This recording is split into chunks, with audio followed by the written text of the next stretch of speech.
TB action plan in to make specific plans, to generate ideas, to implement and learn from each other. This in-person meeting is long awaited after almost 3 years, a first occasion after almost 3 years of break.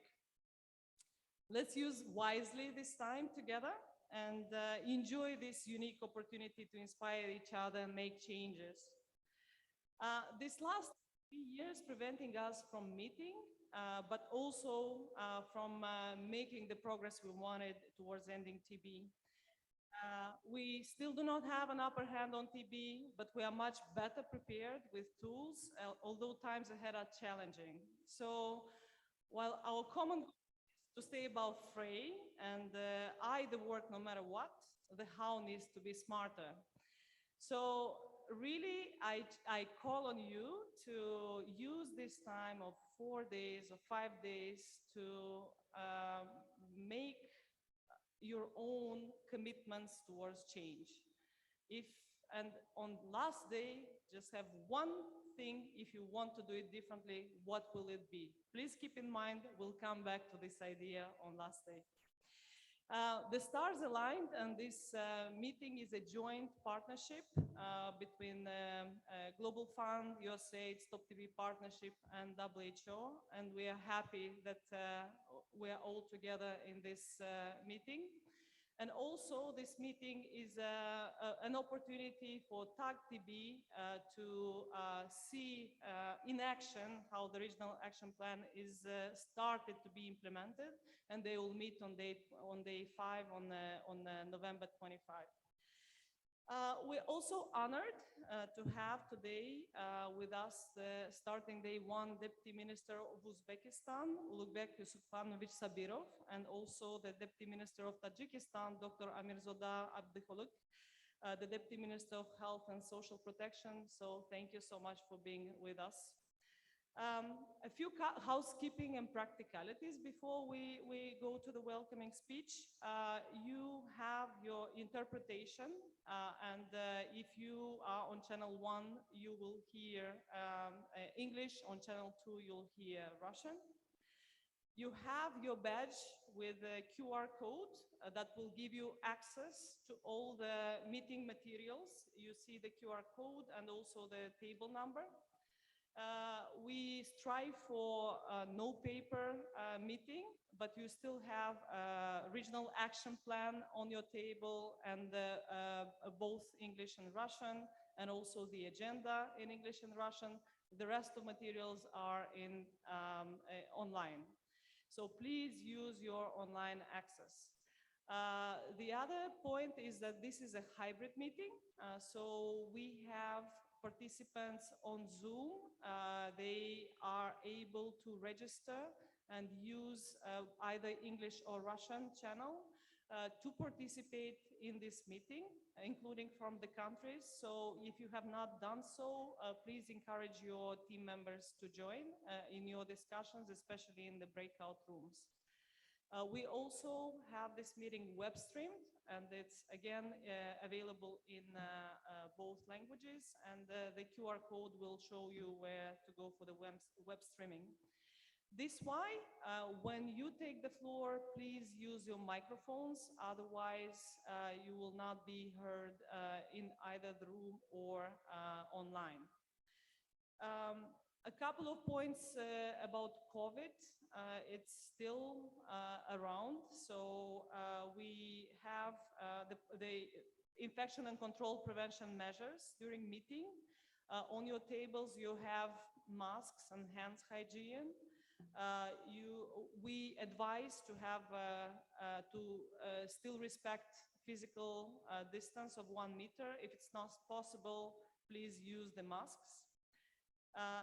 This is a mask wearing policy in the situation of too close a contact.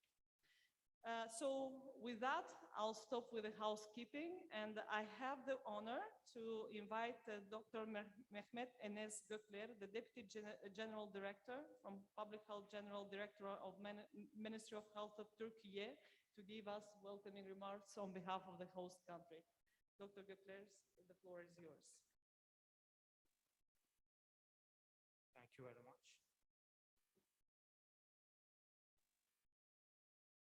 Honorable responses of the WHO, the Global Fund, USAID, Stop TB Partnership.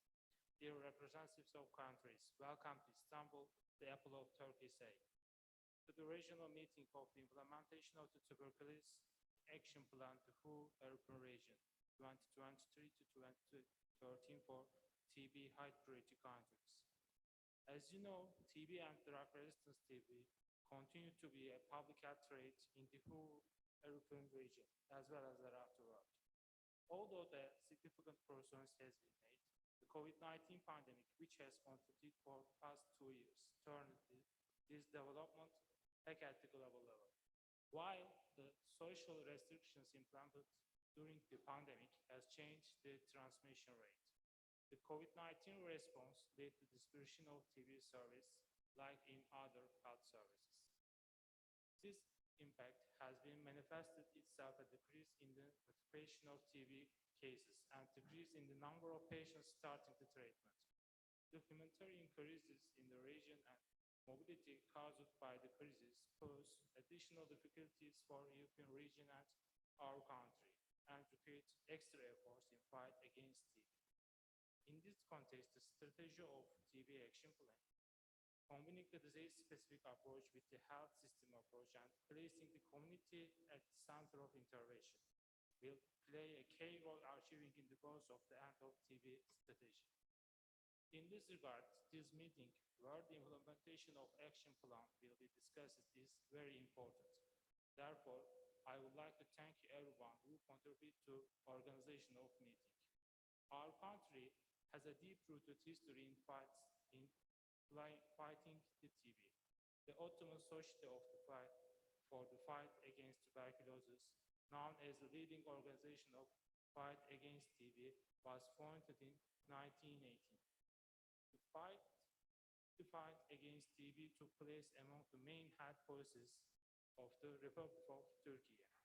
In the early 2000s, with the strengthening of TB national surveillance system and intensive work to TB disappearances, the incidence of TB has been reduced from 3 to 5% every year until the COVID-19 pandemic.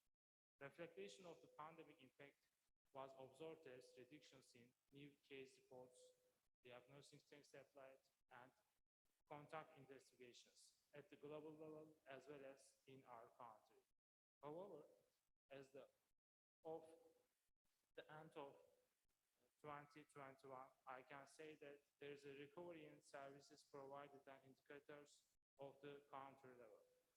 In this part of my speech, as a representative of one of the most affected countries by population mobility due to the crisis of the region, I would like to underline that there is a growing need for solidarity and cooperation between the countries in order to achieve TB goals.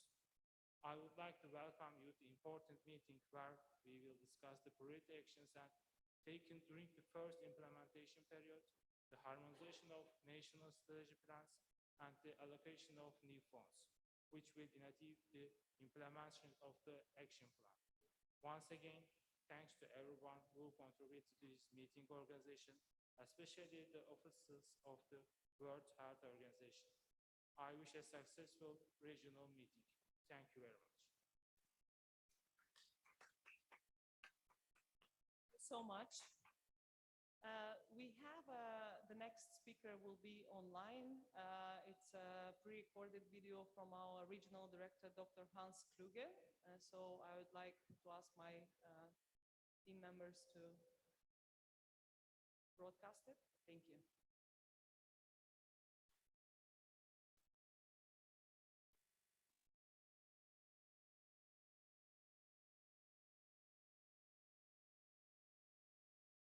Dear delegates, colleagues and friends, on behalf of WHO's regional office covering Europe and Central Asia, let me welcome you to this meeting on the implementation of the Tuberculosis Action Plan for the WHO European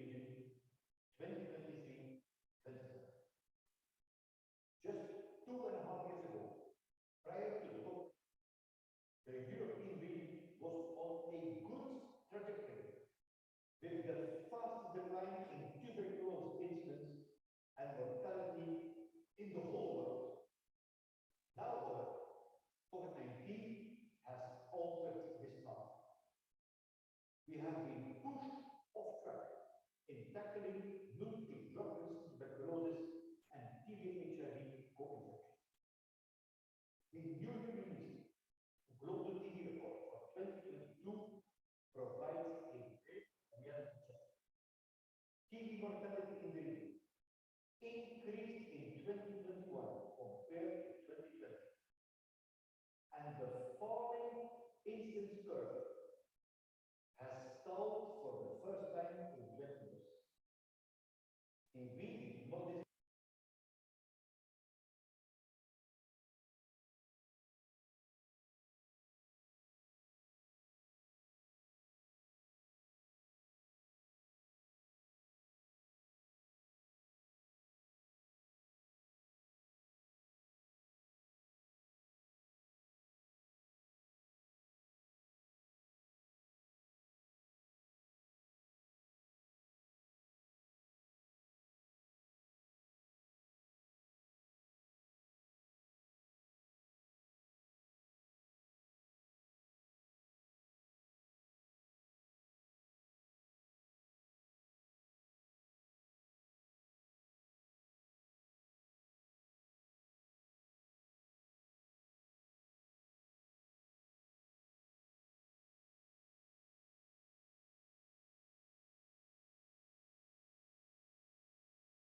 unfortunately, he was not able to be in person, but he sent a strong message of support to this meeting. So now I am pleased to give the floor to Safar Ali Naimov, the representative of TB communities. Please, Safar. Thank you, Stella. Good morning. Salam alaikum, dear friends, dear colleagues, dear experts. Let me start with thanking the Ministry of Health of Turkey for hosting. And it's an honor for me being next to you, sitting and speaking as a person who has experienced multi-drug resistant tuberculosis for 4 years. And this is a period of darkness, dark hours that we say indescribable. And in words, we call it tuberculosis, but it's more than that. And let me also thank World Health Organization, European region, in person of Dr. Hans Klug, that unfortunately we were not able to meet in person today, but always with us, and his amazing team. Thank you for inviting. And it's always encouraging to be working together. And this is, of course, very important for me to join the start of these important days of discussion here now.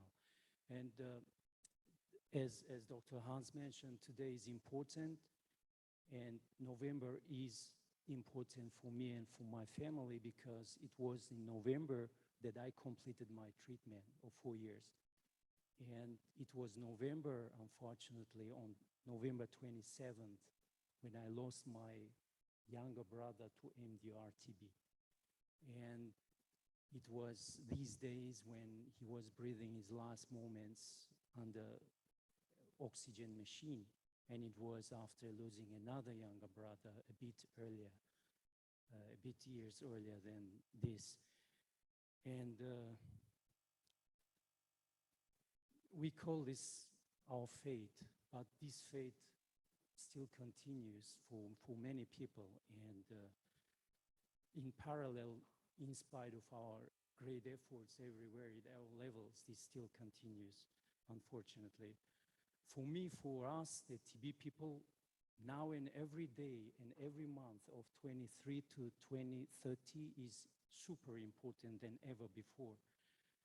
And we are participating alongside with as TB-affected community and civil society organizations in the countries and in the region, as well as we are part of the great team to monitor the process, the progresses that we make along the way with our joint efforts. And we have a great tool developed with us as One Impact. And when I think of 23, 2030, it feels like either we make it, as we say, either we make it, but there's nothing to break it, actually, because we have an achievable vision and we have a doable plan.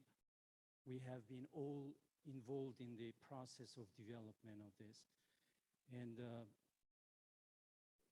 I hate actually the word of ambitious or ambitious because actually, as I said, this is doable plan we are talking about. And imagine if I have a TB and if my doctor tells me I need adherence, involvement, engagement, dedication, commitment, etc., I can't call it ambitious, right? Because I want to survive and I want to live. And I mean, I will save life.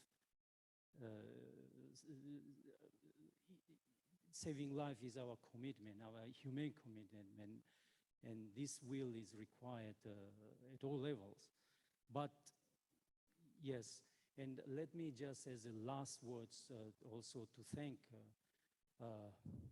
as a person who survived TB, the doctors that made great efforts on treating us, and also the donors, the great partners like WHO, Stop TB Partnership, Global Fund, United States Agency for International Development, Médecins Sans Frontières, and all other donors and partners that work with us in our country, in our region.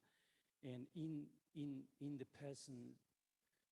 personalities that work in these agencies are really great. We are privileged when they visit us at district level, visit us at patient level, visit us at family level. This is amazing. This is what we need to collaborate with together along the way. And this will help us stay together until we do end tuberculosis. Thank you.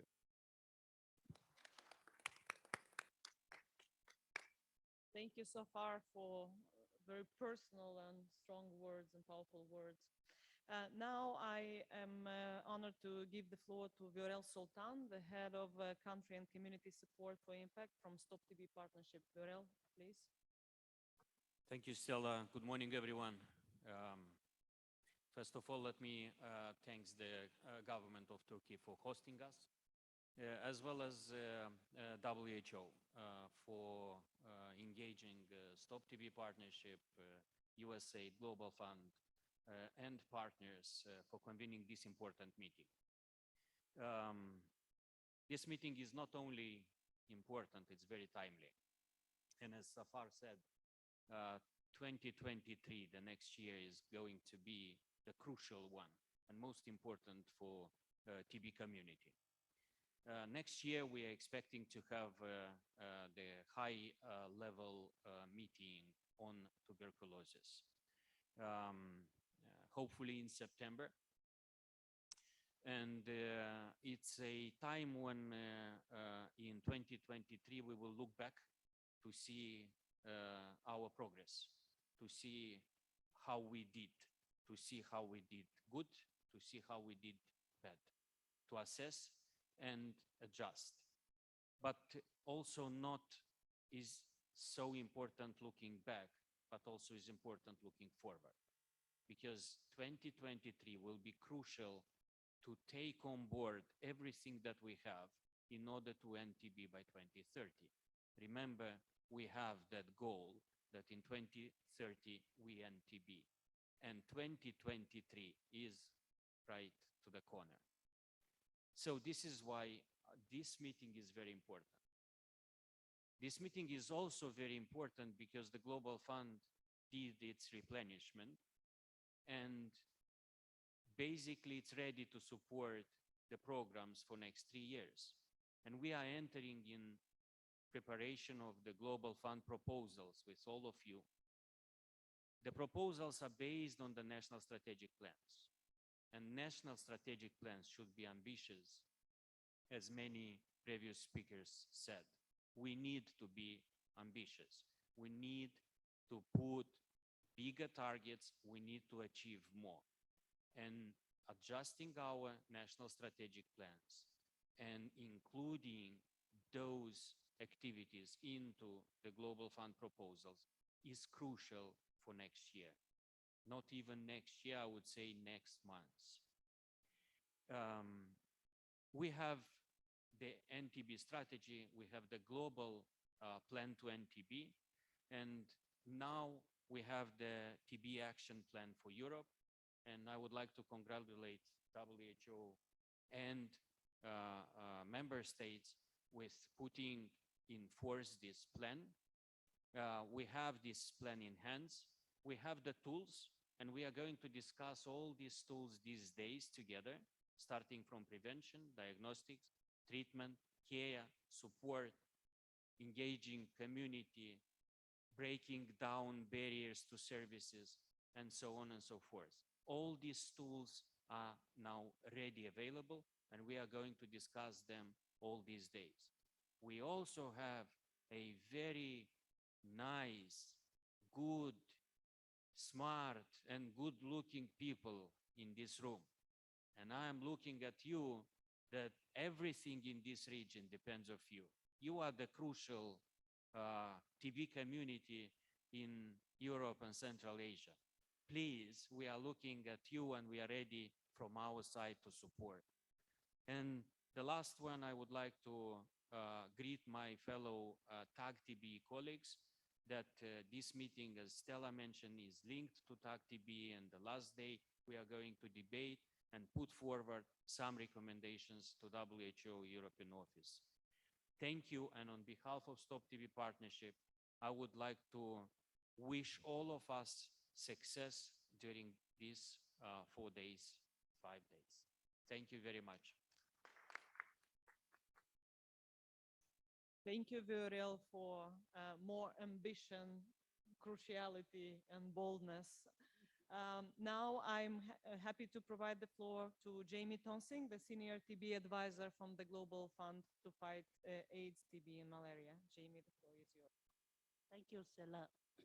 First of all, on behalf of the Global Fund, we're very pleased to be part of this meeting.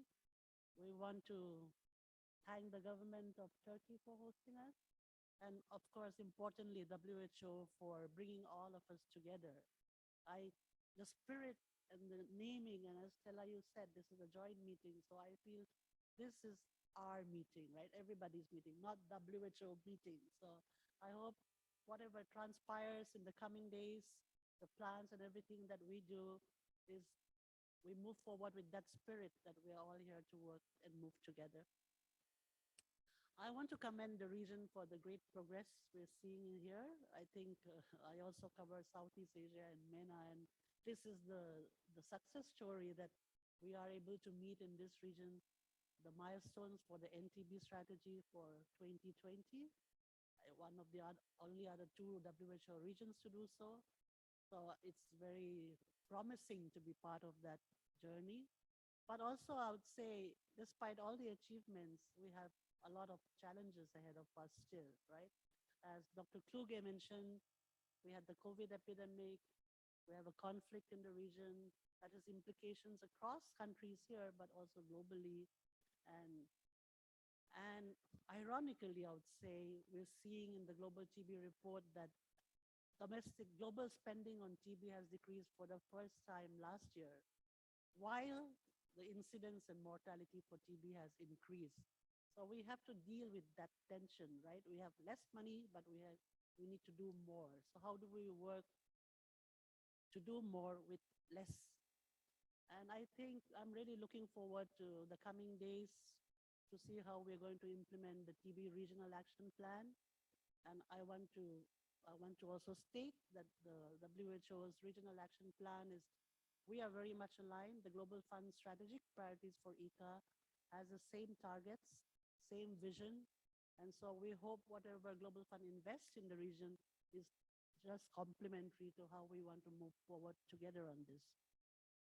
And on a personal note, I would like to say this is my first time in the region, and I saw the agenda, and I'm really looking forward to learn from all of you. Looking really forward to the pulse presentation from countries.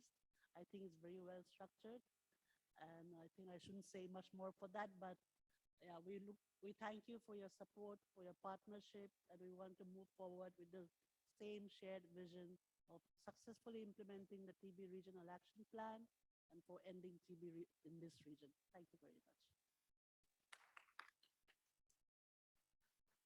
Thank you, Jamie, for highlighting the collective purpose, the challenges ahead, and the alignment. And we look forward for this learning as well for the next 4 days from the countries.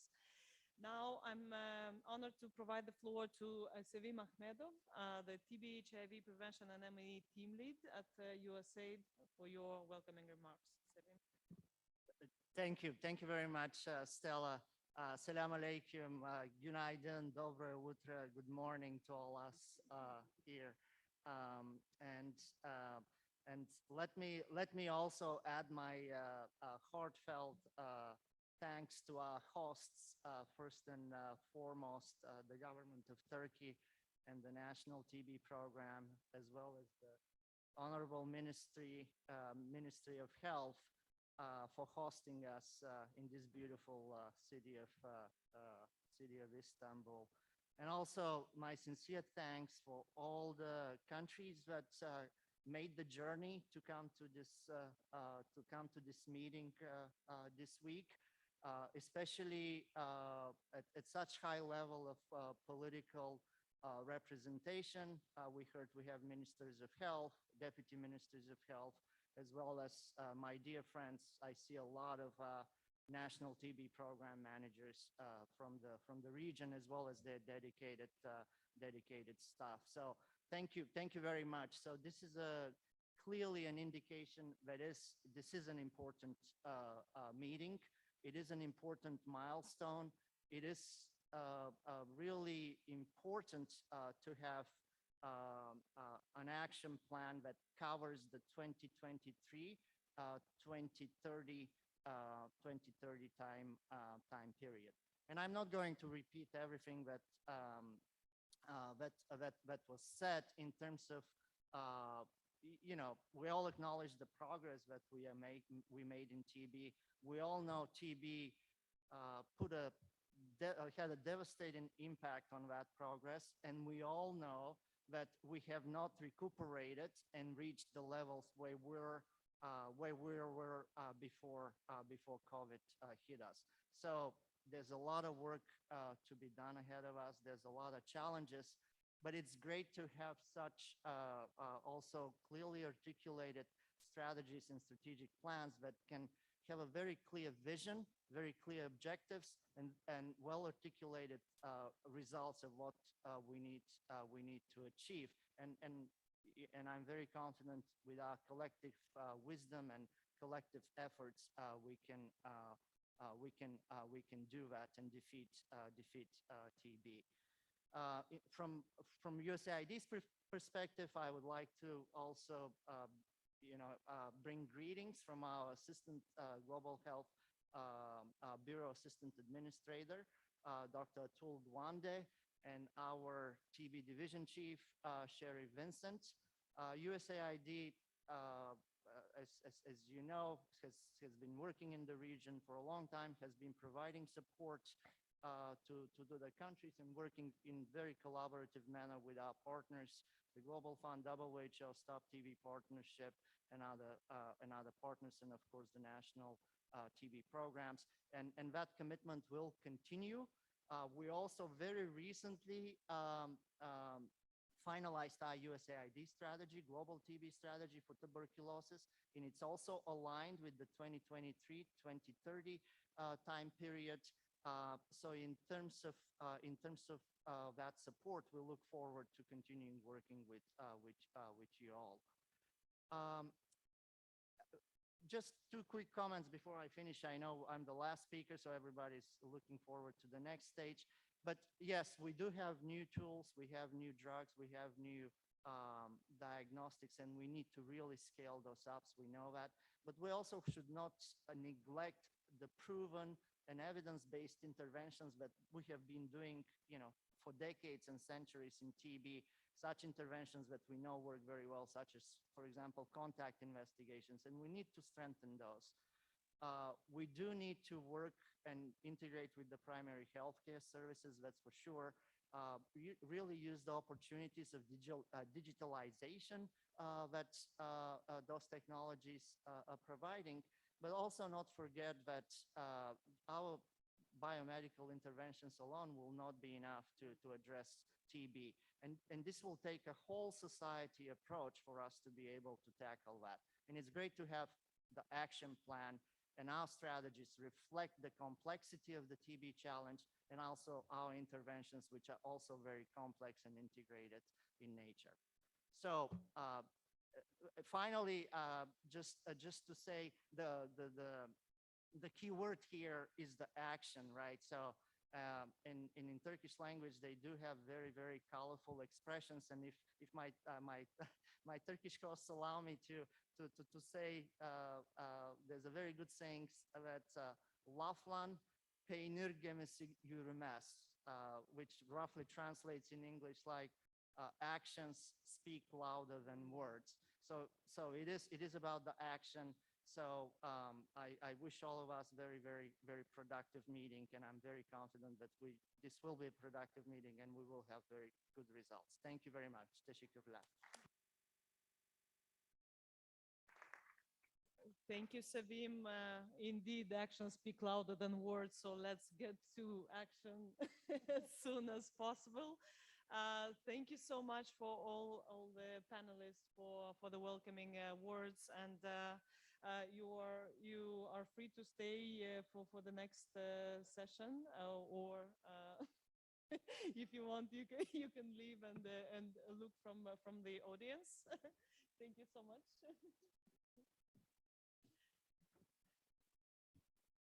And I will invite my colleague, Dr. Askar Yedilbayev, the regional advisor for tuberculosis and drug-resistant tuberculosis from WHO Regional Office for Europe, to walk us through the building the road towards ending TB in WHO European region and the new regional action plan, as well as provide a bit more details on the objectives, overview of the meetings and expectations.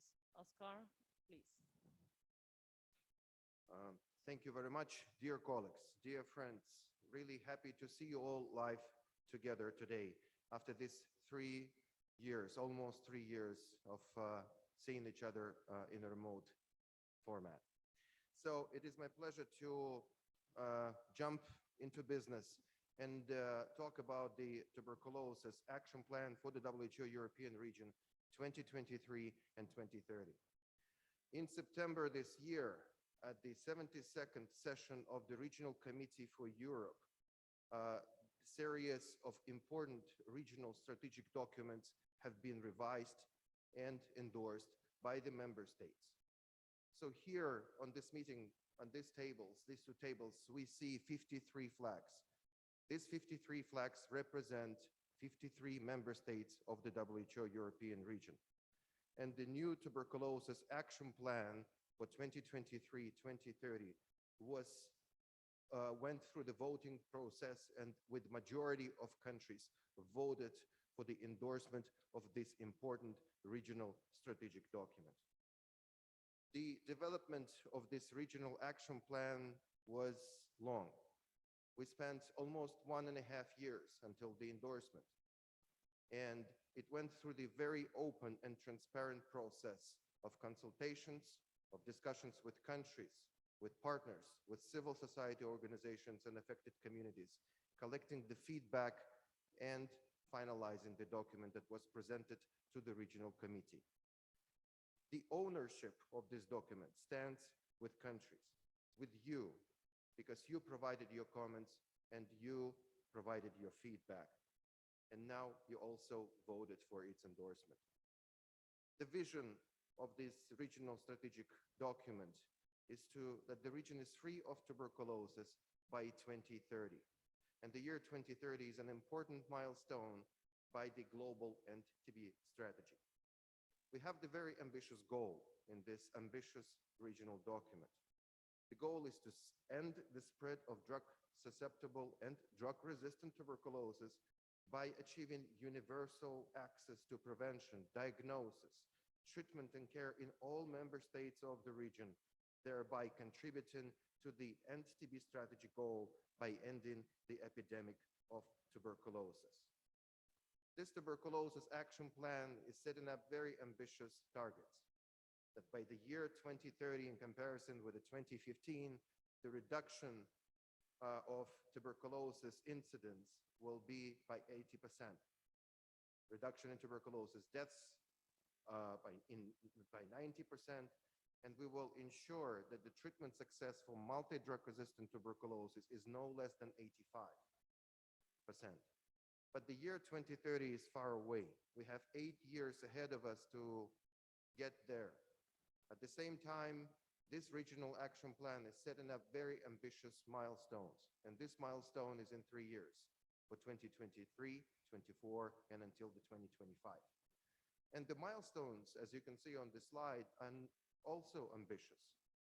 Is both reduction in tuberculosis deaths, 75% in comparison with the level of 2015, the reduction in tuberculosis incidence rate by 50% in comparison with 2015. And what is also important is that the treatment success for multi-drug resistant tuberculosis should be no less than 80%. Along with the new Tuberculosis Action Plan, there is a new monitoring and evaluation framework that is having a set of 30 indicators that are linked with the intervention of the regional, of the pillars of the Regional Action Plan. These 30 indicators include the global indicators and also region-specific. And what is also important, and I would like to highlight that here, is that the 4 indicators are related to the meaningful engagement of civil society. And as you can see, the structure of this regional action plan is having 3 pillars. And pillar 1, integrated people-centered care and prevention. Pillar 2, bold policies and supportive systems. And pillar 3, intensified research and innovation. But I would like to say that throughout the regional action plan, we have the principle and we have a red line of the people-centeredness. People at the center is going throughout each paragraph, each pillar of the new tuberculosis action plan. So why do we need the new tuberculosis action plan? And this is our vision, our collective vision that I would like to highlight. So during 2010 and 2020, countries showed significant decline in notification of tuberculosis cases, and thus reaching the target of 25% decline in 2020 in comparison with 2015. And this was observed throughout a series of countries. And these slides represent an example of 9 countries of our region. These 9 countries are in the global list of high-burden countries for multi-drug resistant tuberculosis. But as you can see, the tendency across all 9 countries presented on this slide is the same, that there was a progress reached in terms of an annual decrease of the tuberculosis incidence. So I would like to go back to one important paper that was published by the colleagues in partnership by the WHO Euro, ECDC, USAID. And this paper is reflecting the current burdens, current challenges that we have in the region. And the graph, the table in this paper is showing that there is an average annual percentage change in the decline of notified new tuberculosis notifications. These are the list of countries, and as you can see, the annual decline throughout the period of 25 to 2017 was observed in these countries. And this has been shown in other countries as well. And our hosting country was showing this significant progress. So, however, and this paper is represented on the left part of this slide, we have persistent challenges. And these persistent challenges are affecting the progress, reaching the targets that we had in the previous action plan and the targets that would be set up in the new tuberculosis action plan. One of the major challenges that we have in the region is drug-resistant tuberculosis. The WHO European region is having the highest burden of drug-resistant TB in the world. In comparison with other WHO European regions, the MDR-TB in WHO European region represents 22% of the global burden. And if we speak about the pre-XDR-TB or an MDR-TB with additional resistance to fluoroquinolones, 42% of the global burden stands with the WHO European region in comparison with other regions of the globe. The highest burden of drug-resistant TB is being reported by our region. 22% among the new tuberculosis, so 26% among the new and more than 50% among the previously treated cases are having multi-drug resistant, rifampicin resistant tuberculosis. And this is worrisome. This data has been reported throughout series of years, and especially accumulated in the latest global tuberculosis report by the WHO that was published in just about a month ago. So this challenge of drug-resistant tuberculosis is also being supported by the treatment success. So the treatment success for multi-drug resistant tuberculosis in the WHO European region is lastly reported among MDR-TB 57%, and which is way far behind the target that was set up by the previous action plan. And as you can see, the target was 75% 5% of treatment success for MDR-TB, and we are only 57. However, we can see the tendency of the improvement in the treatment success of patients with pre-XDR-TB. And in the last global tuberculosis report, it was shown that the treatment success for pre-XDR-TB is even higher than MDR, and it's 63%. And we're asking ourselves a question of why is this happening? This is happening despite the fact that we ensure almost universal access to treatment, almost universal access to treatment for multi-drug resistant tuberculosis. On the right side of this slide, you can see the ambitious milestone set up by the UN high-level meeting for tuberculosis in 2018. And the share of the WHO European region, we had the target of covering 283,000 people during 5 years period with multi-drug resistant tuberculosis. We're almost there. It's only what left remaining is the reporting for 2022. So why is covering everyone with access to treatment, we are having so low treatment success for MDR-TB? So most probably and most likely, this is because of the gradual transition to the WHO recommended medicines that are making treatment fully oral. Yes, the recommendations became available only in 2018 and 2019, but the uptake in the countries was slowed down by series of barriers, by series of obstacles, including the amendments in the adoption in the national protocol, capacity building, availability of medicines, and access to them. However, there are also other barriers, the barriers to care, communities, and civil societies that are instrumental partners of the tuberculosis control. They were not being used in full capacity. And also we can mention that there was a slow uptake of innovations in introduction of people-centered models of care. So all this in combination most likely contributed that and is contributing to the low uptake, to the low treatments, suboptimal treatment success rate for MDR-TB. But this is the average for the WHO European region.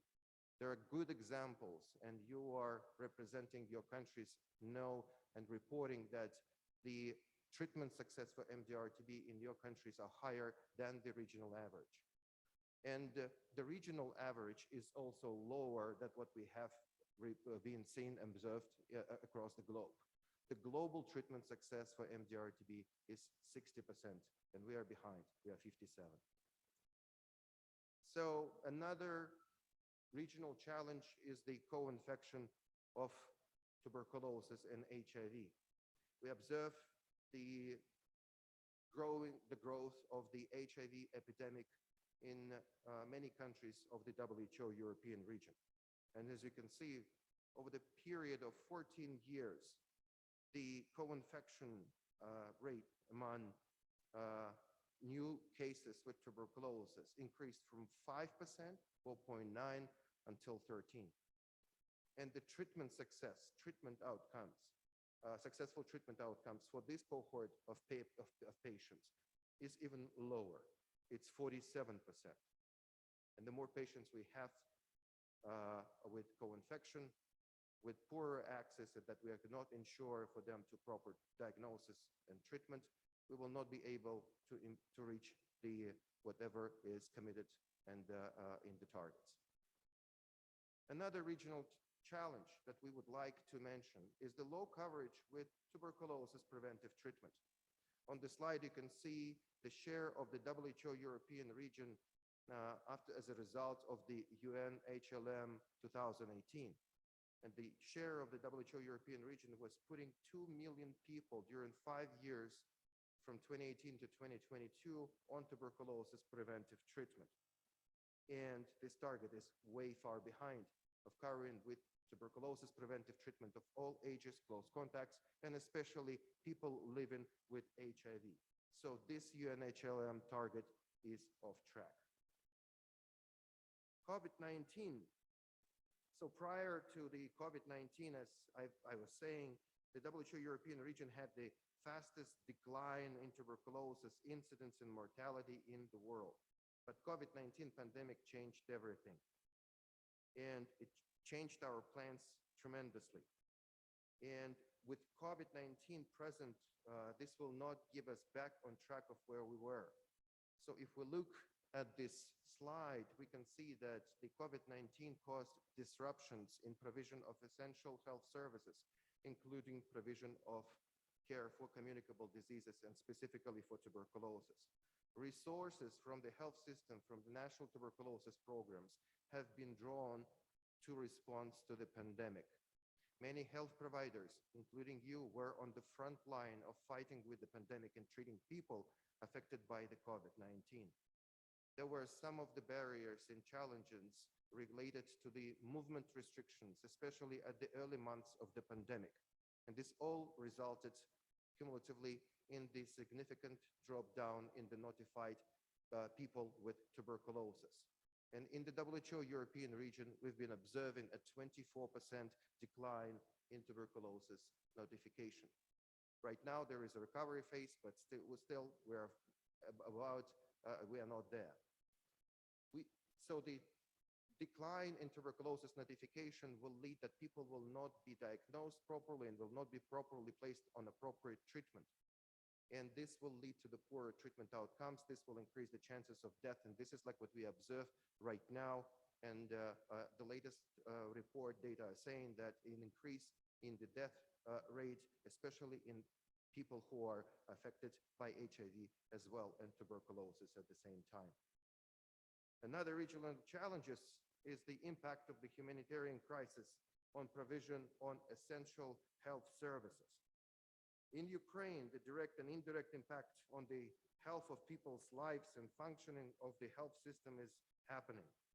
The discontinuation of treatment and care due to the disruption of the health services and shortages in supplies and resources poses a significant risk to national tuberculosis response. So this response may lead to an increased mortality and morbidity from communicable diseases such as HIV and tuberculosis. And addressing the immediate health challenges and ensuring continuity of tuberculosis and drug-resistant tuberculosis became a priority for the National Tuberculosis Program of Ukraine and partners supporting. So that is why the medium and long-term efforts will be needed to support the recovery in Ukraine, surrounding countries, and the region in whole. So setting up trajectory towards ending 2030, what we have in the Regional Tuberculosis Action Plan. We enter the 2023 with many challenges and still recovering from pandemic, facing the new constraints and that may affect our successes. And we already all see that there is a need for change, but at the same time, we cannot keep business as usual. We would like to work on shortening the gap between the release of the latest recommendations until the uptake. We want our systems to be agile. We want our systems to be resilient to the new challenges. And as our regional director said, the dual track approach is needed while addressing the pandemic and maintaining the provision of essential health services. So how we in the region will act together to address these existing challenges and get prepared to the new one. And by having the latest recommendations by the WHO, by the documents developed by partners, by all the strategic vision that we have to make our documents, our national strategies, the national strategic plans more agile to fit the whatever is available right now and recommended by the WHO that will make change. This is the very right moment when we have the new technologies, when we have the benefits from the research that should be introduced and included into the national strategic documents, into the national tuberculosis response. We should focus on ensuring access to the rapid molecular diagnosis for tuberculosis, access to the fully oral treatment that is with possibilities of shortening the duration of treatment, investing into the future epidemic by using the shorter treatment regimens for tuberculosis preventive treatment. And all that in combination will allow us not to keep business as usual and reach the targets by 2030 faster than expected. And with this, I would like to say that we have the milestones ambitious by the year 2025. So the meaning of this meeting is to discuss the operational shifts of how we will do what is needed, how to regain losses of the pandemic, how to get back on track. Of course, I will not list everything that is on the green box of the slide, but what we need is to set up ambitious policies and resources for tuberculosis, and that is a key ask for the leadership of the countries. We need to expand service delivery through primary health care in communities, through the scaling up essential and supportive people-centered care. We should improve everyone's accountability and multi-sectorial collaboration, because all together in partnership, we can reach whatever is desired and set up. We should engage meaningfully the civil society and affected communities and use, as being said, the available evidence on technologies, research, and introduce that for ensure access to treatment and care. And this is the very right momentum for that. As being said by my colleague, Dr. Viorel Sultan, we are ahead of preparations to the UN high-level meeting in September 2023, where all heads of the member states will commit to the new targets. And we know that the Regional Tuberculosis Action Plan, the new document, will be definitely in the alignment of what countries will be committing in September 2023. So what this meeting is about, why are we here? The Regional Action Plan starts 2023, but we wanted to have this meeting today, now in this month of November 2022, before the launch of this action plan, to articulate of what is needed for us to be done collectively. That is why we're asking you as representatives of your countries, be active, be vocal, articulate your needs. Let's have a discussion, because this is giving us a homework for WHO, for donors, for partners, for civil society, of how to better support you and how to be more ambitious in terms of reaching these milestones and targets that are described in the Regional Action Plan. So this meeting is having several objectives. You have it in your scope of purpose, but what we are planning to do is to support with operational planning for the next 3 years, to make it clear and that we all act together in partnership. As again, I would like to not go into the details, but you can recognize the colors of each of the components of the pillars of the Tuberculosis Action Plan. These colors will follow you during the exercises and the tools that we developed. During this meeting, we built the agenda jointly with partners, the way that you will have a presentation on the specific technical component of the action plan for day 1 and day 3. These are pillar 1 and pillar 3. And on day 4, the policy day, when we will have the representation of the deputy ministers of health and to discuss and set up and agree on the commitments. So we will have time for the discussion. You will have discussions with your country fellows at your tables. And these discussions are called breakout sessions, in which you will be using the tools that we developed that will help you to align your national strategic plans in line with the new Tuberculosis Action Plan. I would like to repeat what Stella mentioned before and thank my colleagues in the WHO Euro who made this meeting modern, who made this meeting high-tech. So we have the QR code, and through this QR code, you can also access the agenda, the scope of purpose, and the background documents, plus the presentations that will be uploaded at the end of the day. You can also share this link with the colleagues to join us through the live stream mode. But also we will use the instrument, the slider, for the interactive communication. So with this, I would like to thank you for this opportunity of being together today. And I would like to finish that we have a very right momentum. And the quote from the famous American author, Jackson Brown Jr. says that nothing is more expensive than a missed opportunity. So let's not miss this opportunity. Thank you. Thank you, Oscar. The topic keeps repeating. It's either make it or make it moment. So let's make it today. I would like to invite Dr. Georgi Kuchukhidze, the epidemiologist of WHO Regional Office for Europe, to provide us a few highlights for WHO European region compared to the global TB report overall situation to support some of the key challenges, but also maybe highlight new. Thank you. Thank you. Thank you, Stella. Good morning, dear colleagues. It's really nice to see everyone after 2 years of hiatus of not being able to attend physically the meetings. I will present the results that were published. WHO published the Global TB Report months ago in late October, which summarizes the TB epidemic as well as the progress in TB prevention, TB diagnostics and treatment. And I will provide some highlights from this publication focusing on the WHO European region. Let's start with a very quick TB epi snapshot. 230,000 people fell ill with TB in 2021. 29,000 were HIV co-infected. 73,000 were estimated to have rifampicin-resistant TB, and unfortunately, 20,000 people died from TB.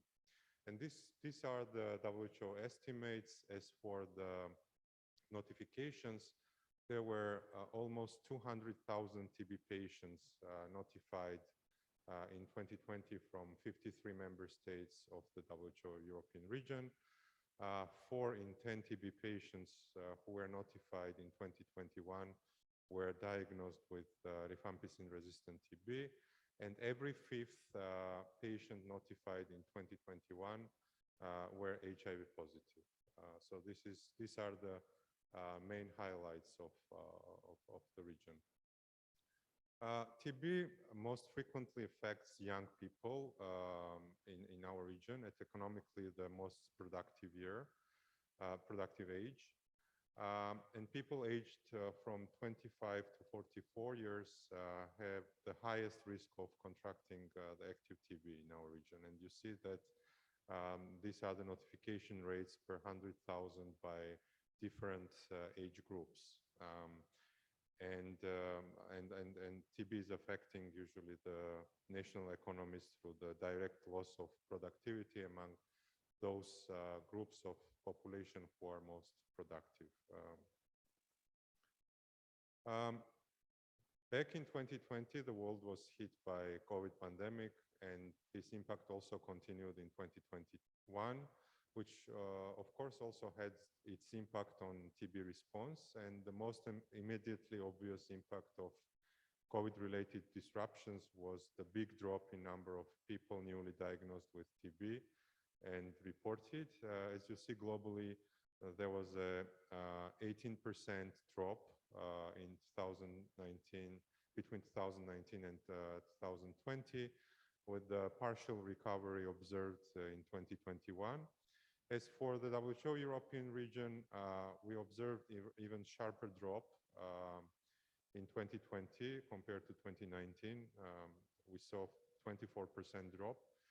And then the partial recovery here as well, a slight recovery, I would say, from 163,000 to 166,000 reported in 2021. Different countries experienced different relative reduction of newly diagnosed TB. And this slide, on this slide, I presented selected countries with more than 3,000 new TB diagnoses per year. And as you can see, the red lights, the red dots are the reported number of people newly diagnosed with TB in 2020 as percentage of those notified, the number notified in 2019. which is a dashed green line on the slide. And the blue dots are the people newly diagnosed with TB in 2021 relative to 2019.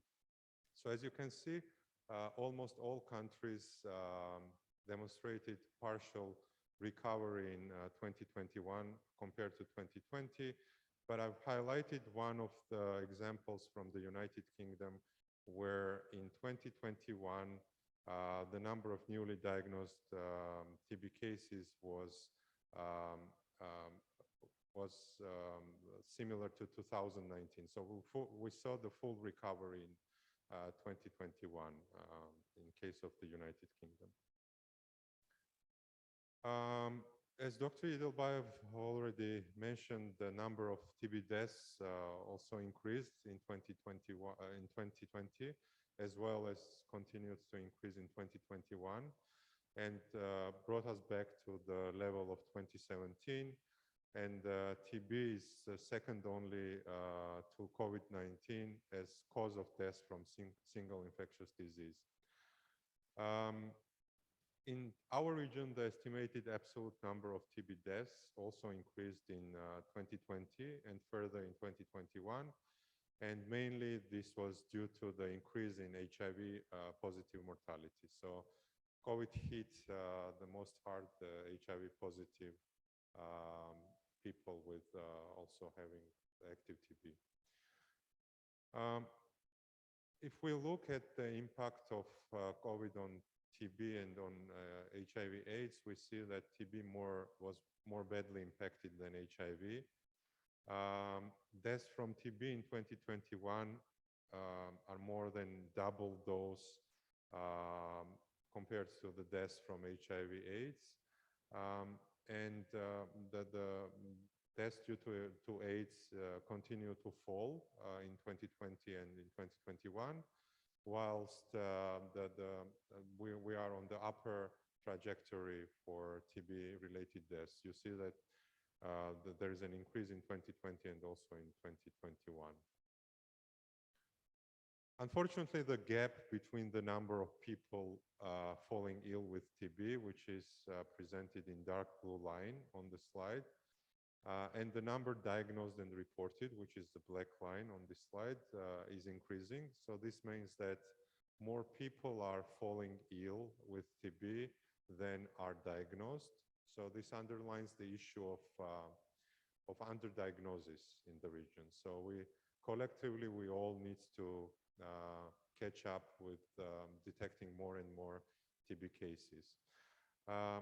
And it's worth mentioning that before COVID, during the previous years, the number of TB diagnosed and reported was falling under the uncertainty rate of TB disease burden. So there was a less issue of TB detection in the region before COVID pandemic hit.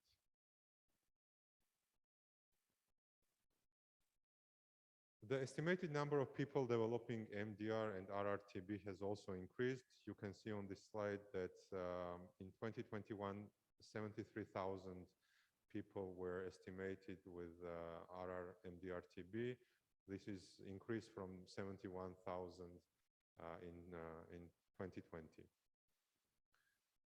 10 countries from the WHO region are in the global list of countries with at least 1,000 incident MDR/RR TB cases, and 7 countries with the highest number of MDR/RR TB cases accounted for 2/3 of global cases in 2021. And those countries are labeled on the map, and you can see that one country is also from Europe, from these 7 countries. As Dr. Idilbayev already mentioned, we have the highest share of RR-MDR TB cases globally, and also the pre-XDR TB cases. 42% of all notified pre-XDR cases globally were coming from WHO European region. These are the latest TB treatment outcomes. Traditionally, we have a very good results among children from 0 to 14 years. who usually tolerate TB drugs quite well, and there are usually no or minor issues with the compliance to TB treatment among this age group. So this is kind of a model that we all need to move to in other cohorts of patients. And unfortunately, we do not really see the improvement in TB treatment outcomes among new and relapsed TB cases. And we'll have a look later on the trend for the last couple of years. TB treatment outcomes among TB HIV co-infected people are also remain suboptimal. It's 47% treatment success rate among this group. And we'll talk about the RRTB and pre-XDR-TB on the next slide. So as I mentioned, for the new and relapsed TB cases, we observe none of the improvement over the years, even it decreased to 72%. We see also almost no improvement in the treatment outcomes among RR and MDR-TB cases, which is around between 56% to 59% over the years. And we saw an increase in pre-XDR-TB treatment outcomes, but this is somehow also related to the change in definition of XDR-TB, which happened back in 2020, when this group also includes patients who are fluoroquinolone resistant, but sensitive to other group A drugs. So probably this also contributed to the increase for last 2 years. And these 2 years cannot be directly compared to the previous years because of the difference in definition. But we also see the increase, and if we compare 2019, we see that treatment outcome, successful treatment outcome is much higher among pre-XDR-TB than in RR-TB, and Dr. Idilbay already talked about some of the reasons. These are the global estimates of TB cases attributable to 5 risk factors. And globally, undernourishment is the key leading TB determinant. But the risk factors for the European region are a bit different compared to the global one. We see that alcohol use disorders, smoking, and HIV are the leading risk factors for Europe. So these are somehow different compared to the global risk factors. Askar already mentioned the issue of co-infection, increased from 5% to 13%, which is an issue for the region. But there are also some success stories to share from the region. We had the highest reduction in number of incident TB cases, and we reached the first milestone, which was 20% reduction between 2015 and 2020. These are the results of the regional progress towards UN high-level meeting targets. We are unfortunately off track on reaching the TB treatment targets. Out of the share of the European region, which is around 1.23 million people, we managed to enroll 64% of people on TB treatment. And we are off track, especially among children. We see that it's only 64% during the first 4 years of the implementation of these targets. So there are some overarching findings and messages from the global TB report. The COVID-19 pandemic continues to have a damaging impact on access to TB diagnosis and treatment and the burden of TB disease. Progress made in the years up to 2019 has slowed, stalled, or reversed, and global and regional TB targets are unfortunately off track. Intensified efforts backed by increased funding are urgently required to mitigate and reverse the negative impacts of the pandemic on TB. And the need for action has become even more pressing in the context of the war in Ukraine, ongoing conflicts in other parts of the world, a global energy crisis and associated impacts on food security, which are likely to further worsen some of the broader determinants of TB. So more details about TB epidemic and some of the response from countries can be seen in the Global TB report. And the QR codes to access the mobile app developed by colleagues at the Global TB program can be seen also on this slide. This is one of the most frequently used apps for me at least, so I would encourage everyone to download the app and use it as much as possible. This was my last slide. I want to thank, first of all, representatives of countries and the focal points who reported data to WHO, as well as my colleagues at the Global TB program who analyzed the data and developed the Global TB report. Thank you very much. Thank you, Georgi. This morning we heard the calls for actions, we heard the what, the why, a bit on the how and where we want to get. We just heard the grim reality check of the fact that we are worse off than we were 3 years ago. And so we have more to do than we did last year, the year before last. So what are the opportunities? One is how we look at the national strategic plans development or review. And for that, I'm happy to invite Tawhidul Islam, the team lead from People-Centered Care and Community Engagement from WHO headquarters, Global TB program, to walk us through what can be done at this level. Thank you. Dear colleagues, I would also like you to take your phones and get ready for a quick questionnaire. Scan your QR code from your tag and get ready for the upcoming presentation of Tawhid. Scan your QR code and get ready for the questionnaire to be raised by Tawhid. Back to you, Tawhid. Thank you. Thank you very much, Andre. Thank you very much, Stella. And good morning, everybody. Thank you very much for this opportunity to come to see you all after a long time of pause while we could not see each other in person. Thank you very much for WHO Euro to have a wonderful action plan where they put the people at the center.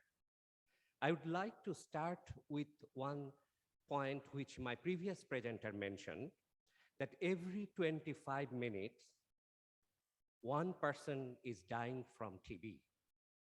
And that is not acceptable.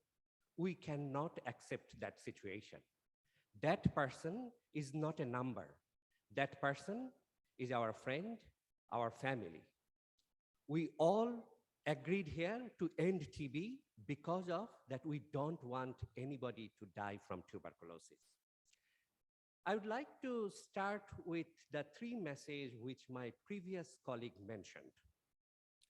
First of all, we all know that in journey of TB, we are not on track.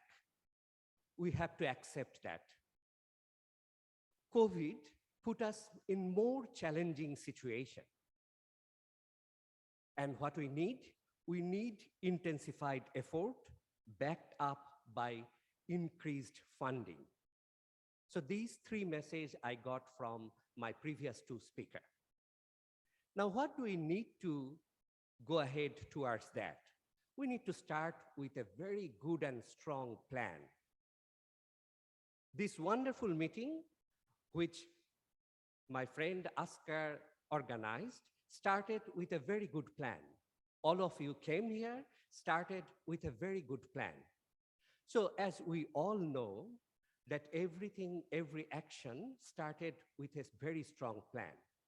In the morning, Viorel mentioned about the global TB plan. presentation back, Oscar mentioned about the regional plan. But all the plan will only make sense when the national strategic plan is strong and bold. I know that I'm talking to the group who are the champion. So before I start talking, I will be willing to listening from you. So we will launch now 6 questions, and we will try to get your feedback on that. May I request to put on the first question?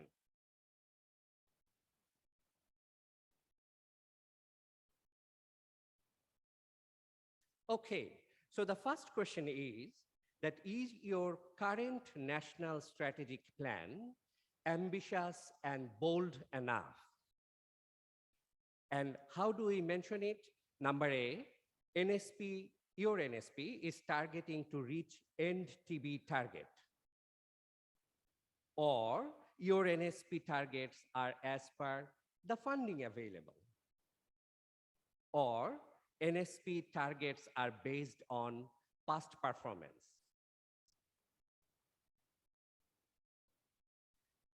So one more time, and we will listen from you. I see that 24 people are on the 26, and it's increasing. I would request you, encourage you to all respond to the poll. Is your current national strategic plan ambitious and bold enough?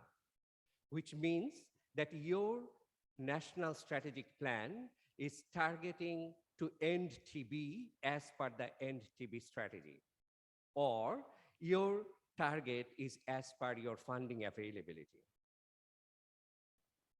or your target are based on past performance.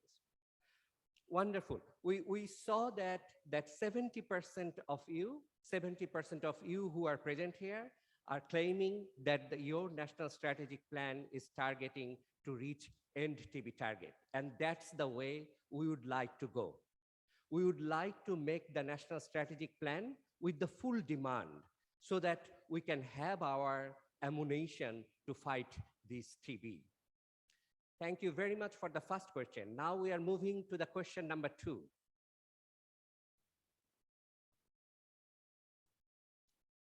Now we all know that the national strategic plan starts with the term called national. So it means it's your countries. It doesn't matter what's the global, regional, or anything.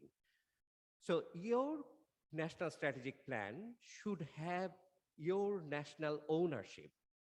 So the question is that the country ownership is evident in your national strategic plan. It's aligned with national planning cycle. Number A, it's as per the donor funding cycle. Number B, or we don't know.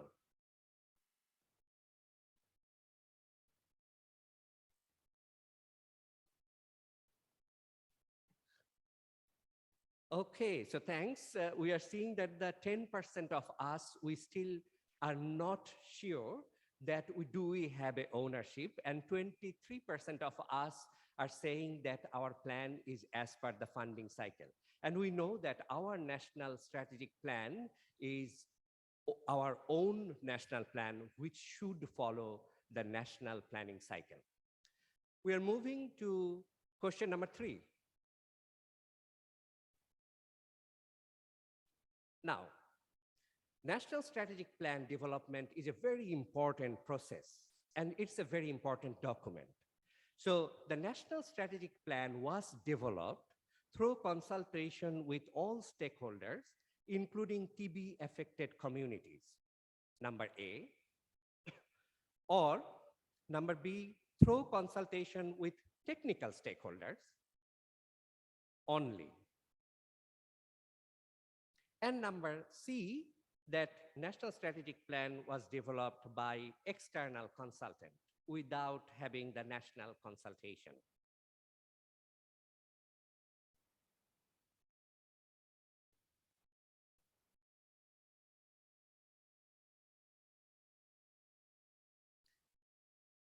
So we can see that at least 69% of you responded that it's all the technical, all the other partners, but also with the TB affected community in consultation, your national strategic plan was developed. Congratulations to you. We are moving to our next question, question number 4. One of our colleague in the opening mentioned that the TB cannot be only solved by biomedical response. It needs multi-sectoral response. So multi-sectoral engagement is very necessary from the start, from the beginning of your NSP development.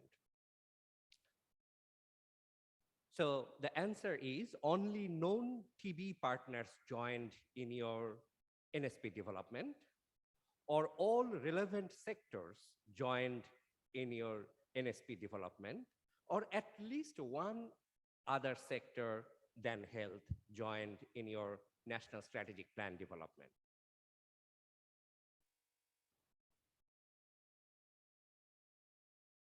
I can see that it's the reality that still now we are developing national strategic plan involving mainly the known TB partners. And we are missing that opportunity which Oscar was referring, that we should not miss that opportunity. Question number 5, please.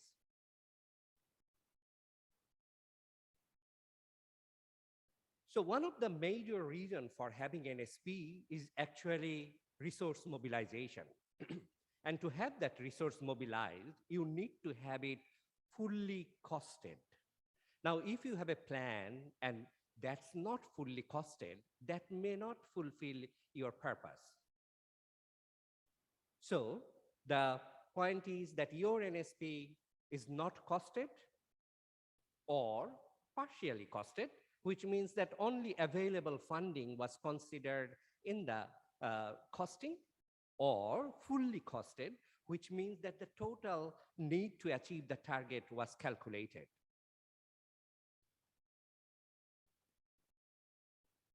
And we all know that we are still very modest, and that's why we do cost as per our funding.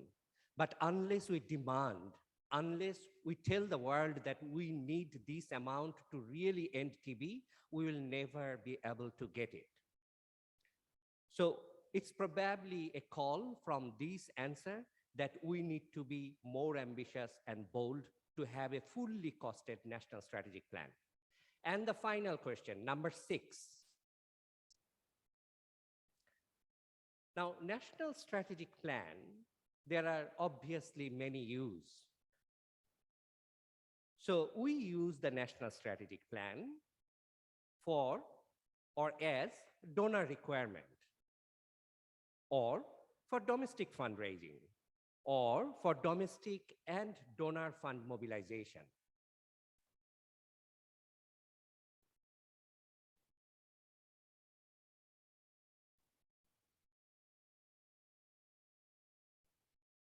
So excellent. We can see that most of you agree that it is needed for both domestic and external funding mobilization. It's not for the donor requirement. It's not only for one pot of funding exploration. So with that, thank you very much for your feedback. Now we will go to a very short presentation where I will introduce the National Strategic Planning for Tuberculosis, the WHO guidance, which is being recently published. So as I promised that I will not make you delay before your coffee break, so we will have mainly the 4 points. 1, we will go through the background, then process for developing national strategic plan, then the content or what's in the national strategic plan, and finally, how do we have a country level coordination?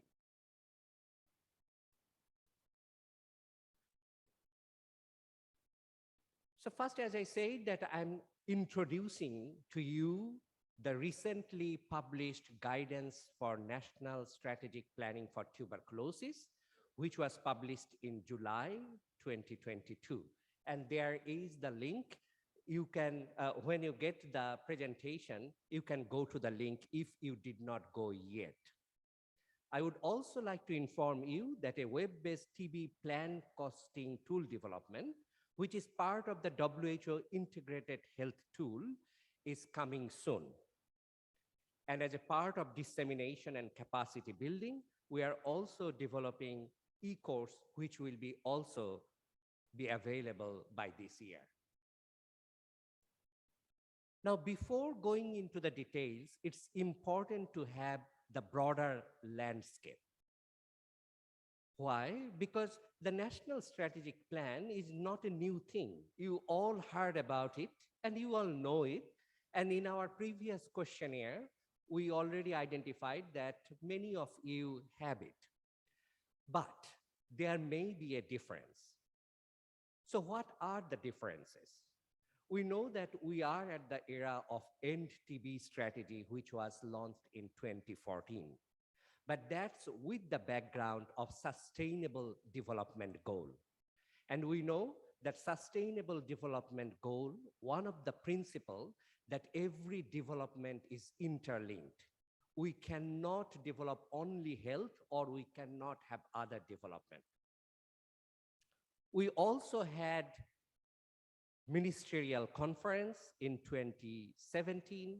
We had the UN high-level meeting on tuberculosis showing the strong political commitment in 2018. And we also talked that the next year, 2023, we are going for the next UN high-level meeting. We had the primary healthcare agreement in Astana. We had the universal health coverage declaration as the UN high-level meeting in 2019. In 2020, WHO TB published the multi-sectoral accountability framework. So all of this build a new era to fight tuberculosis. But then the COVID came and changed the whole world. So it reversed the progress in health and development worldwide. Progress in TB care and prevention has been affected severely in some of the countries. And in the previous presentation, we saw that how it affected the TB notification. So the pandemic has highlighted two major points. We need a strong, resilient health system to deliver TB service. And we need to be ready to maintain quality essential health service even during emergency. So we all know that any other program management cycle, the TB program management cycle follows the same pathway. It starts with planning, resource mobilization, implementation, review, and evaluation. So when we talk about NSP or National Strategic Plan, we need to remember two things. One is that document, which is the plan. Obviously, that guides all stakeholders at the country level. But the second point is the planning, which is the process and which is as important as that document. So the planning helps us to put TB into the perspective of universal health coverage through the lens of primary health care with a human rights-based approach. It assesses the country's situation through critical interdisciplinary and multi-sectoral review. It's adopt and adapt international commitment, translate global guidance into local context. It also opportunity to bring all stakeholders together, build capacity, explore the cause and system factor, building consensus, and raise the political commitment. And finally, it's the tool to mobilize required resources. So that document, which looks like a booklet, actually has lots of reason behind. So we need to remember a few of the key considerations, that we are talking about one consolidated plan at the country level, not to confuse many of the stakeholders. And we are talking about alignment with national health plan and its cycle. With these two strong messages, we need government ownership. We need comprehensive plan which covers all the pillars of NTB strategy or the regional TB strategy. Engagement of relevant sectors and stakeholders within and beyond health, and it will link with the multi-sectoral accountability framework. It's very important to include civil society and TB-affected communities' perspective, consideration of gender, equity, and human rights, social protection, and addressing social determinants.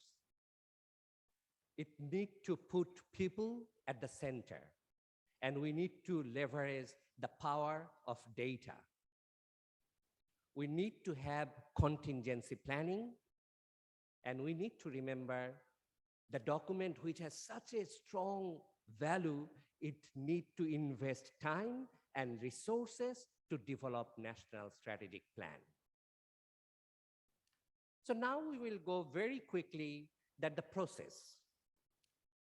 So the WHO guidance mentioned about a process which has the 6 phases, and it takes time.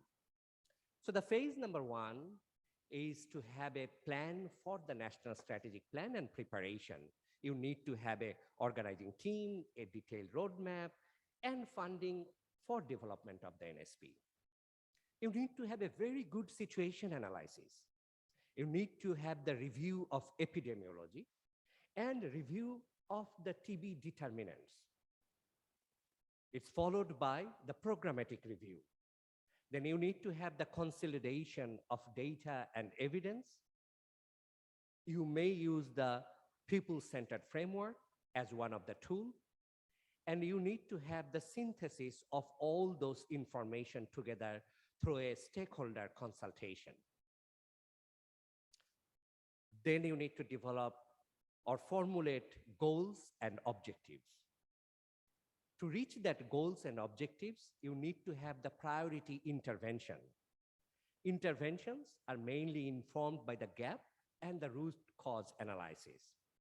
You may use various tools, such as the PCF, TB impact modeling, allocative efficiency modeling, but you need to consider the values and perspective of the affected communities.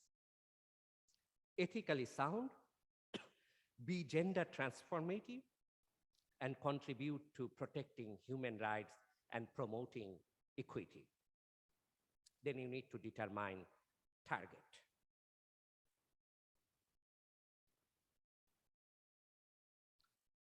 Once you have your objectives and target, you need to develop your detailed activities and sub-activities. It needs to be as detailed as it can guide everybody in the field. And we also need to remember that the operational planning should be flexible and responsive. Based on your review, your regular update, you may be able to update your operational planning. You should have, which we mentioned, the contingency plan.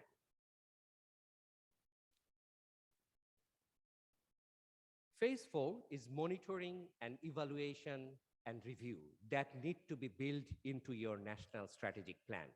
You need to have the M&E component of the national strategic plan and outline the activities for monitoring, evaluation, and review.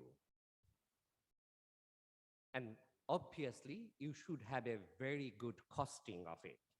The strategic plan costing is conducted to provide an estimate of the resources required to implement your NSP. It's a credible evidence for mobilization of fund and a basis for financial monitoring and reporting. And the final step, you should build a consensus and endorsement. You need to disseminate it to all the stakeholders and have a plan for advocacy. And then you need to use that for the resource mobilization. So that's the planning process in a very brief way. Now we will see in one slide that how the structure may look like of the national strategic plan. The first point is that if your country have a standard of national strategic plan, not for TB I'm talking, it can be for health or for other program, you should follow that structure. So the national strategic plan should follow your own national format. However, it's important to maintain coherence and consistency across the different sections, and a standardized numbering system may help. So it may look like this. You may have the situation analysis, you may have the goals, objectives, strategic intervention, activities, sub-activities, monitoring and evaluation, costing, and contingency measure. So that's the end of my presentation. Now I will spend 2 more minutes on the coordination. We mentioned that the National Strategic Plan is your plan. We mentioned that you have the ownership, but there are surrounding you, there are many partners and many other stakeholders who are willing to support you. And obviously we should get that support, and obviously we should take that momentum. Now, if we would like to get the support, we should not allow, or it should not happen that every partners are going in a different direction or every partners are going on their own way. So we should have a coordination mechanism. And the coordination is only possible at the country level, because country need to be at the center if we want to make the national strategic plan as the ownership. So we initiated a website which calls the WHO, all 3 layers of WHO, that the country coordination platform. If you can scan that QR code, you will be able to go to that link, or actually this is also hosted in the End TB Forum web platform. And that is actually a platform which will give you the way to inform or to share at the early stage of the full continuum of TB strategic planning, so that all partners who have their way to support you can reach you. It's built in a way that it's a forum for discussion, joint planning, and harmonization of country support. Mobilization for activities at country level. We are also developing, which is not yet developed, that how do we ensure the quality of any activities happen related to the National Strategic Plan. And it's also a platform for feedback, for improvement. So I would really request you and encourage you to have the transparency, to allow the other partners work in a cohesive manner. Please join that coordination platform. I would like to acknowledge my team in Geneva, all WHO colleagues, headquarter, region, and country office colleagues, all national TB program, international partners, including civil society and affected TB communities, funding and technical partners. I would like to end by saying the way I started, that one person died for TB is too many, and we should not accept it. It's time for action. It's time to end TB. Thank you.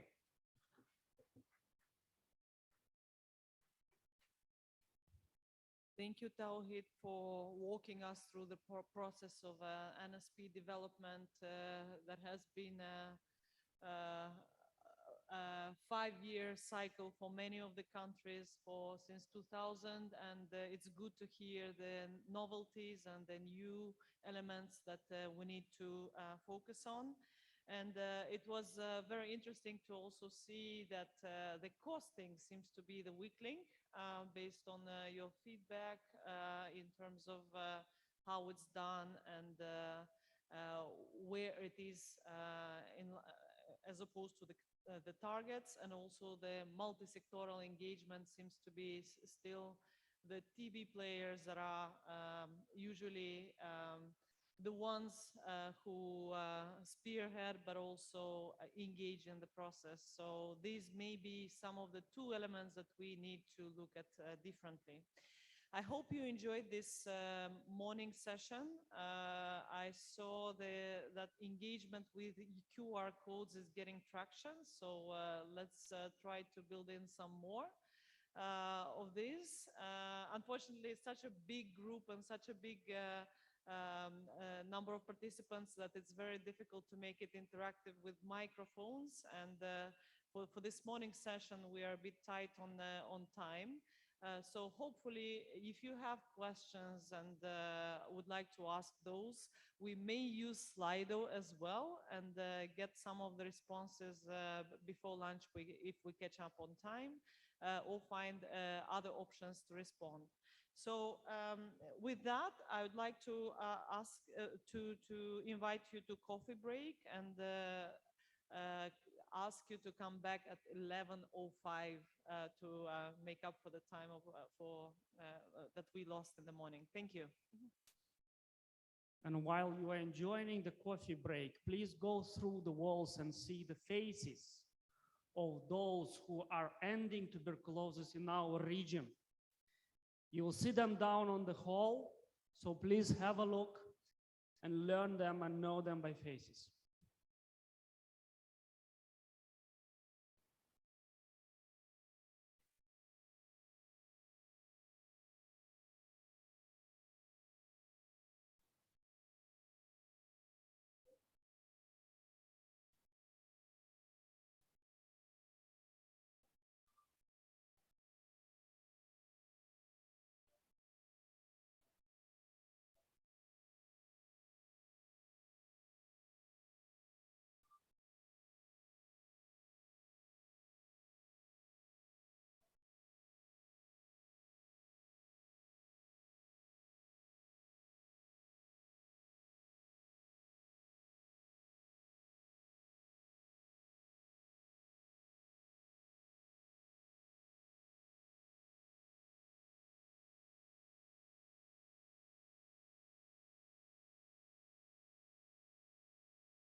Ses. Furkan. Furkan. Ses. Furkan.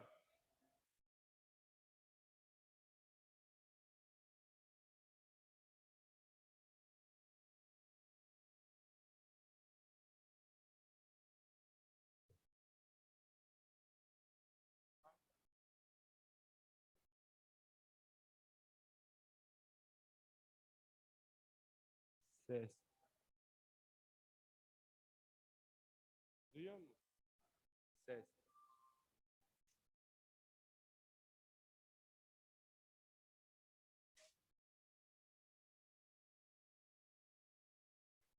Veysel abi.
Hazıra, hazıra. Hazıra.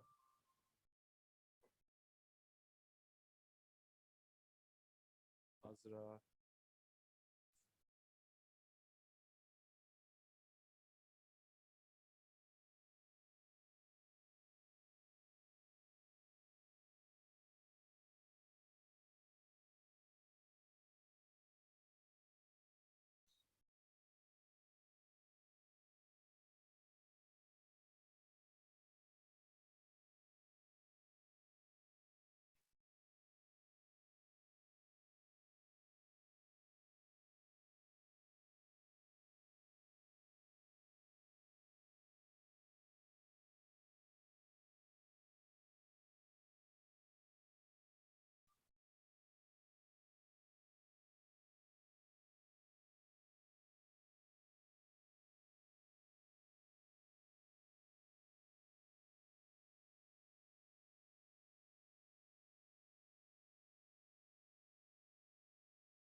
Супер.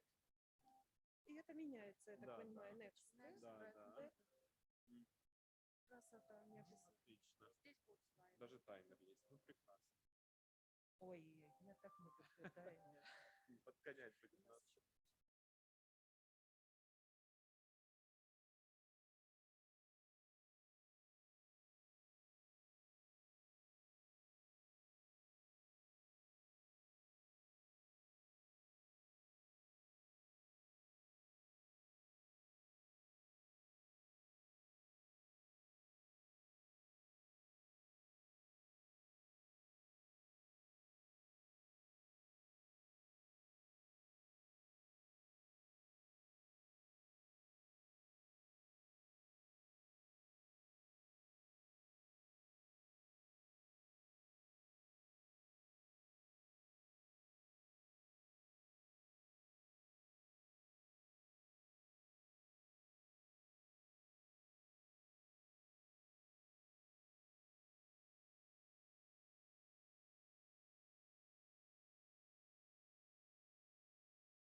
Can you please ask your colleagues from coffee break to come back to the room?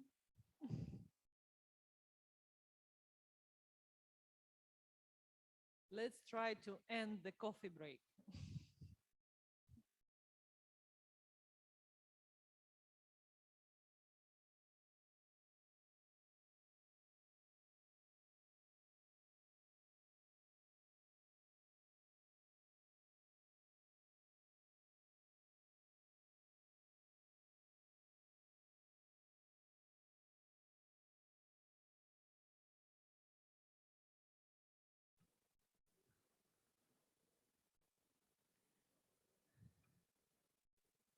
We are off track the next session.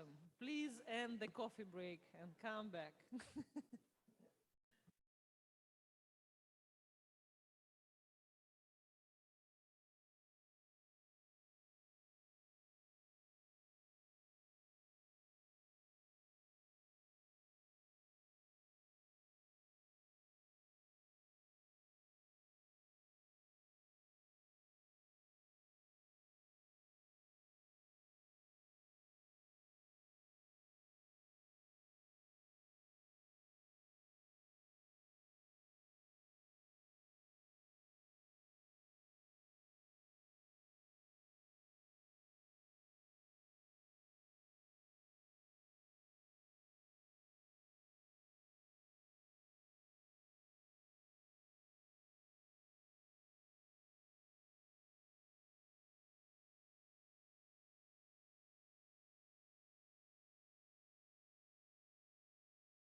So, colleagues, thanks for coming back to the room and taking your seat. We would like to get started with the next session. And the next session is getting to hear from our donor agencies and technical partners on updates. We will hear in the next hour updates from the Global Fund, from USAID, and from Stop TB Partnership. And without further ado, I would like to ask Jamie Tonsing from the Global Fund to provide us updates from the Global Fund on new funding cycle and some expectations from the countries. Thank you.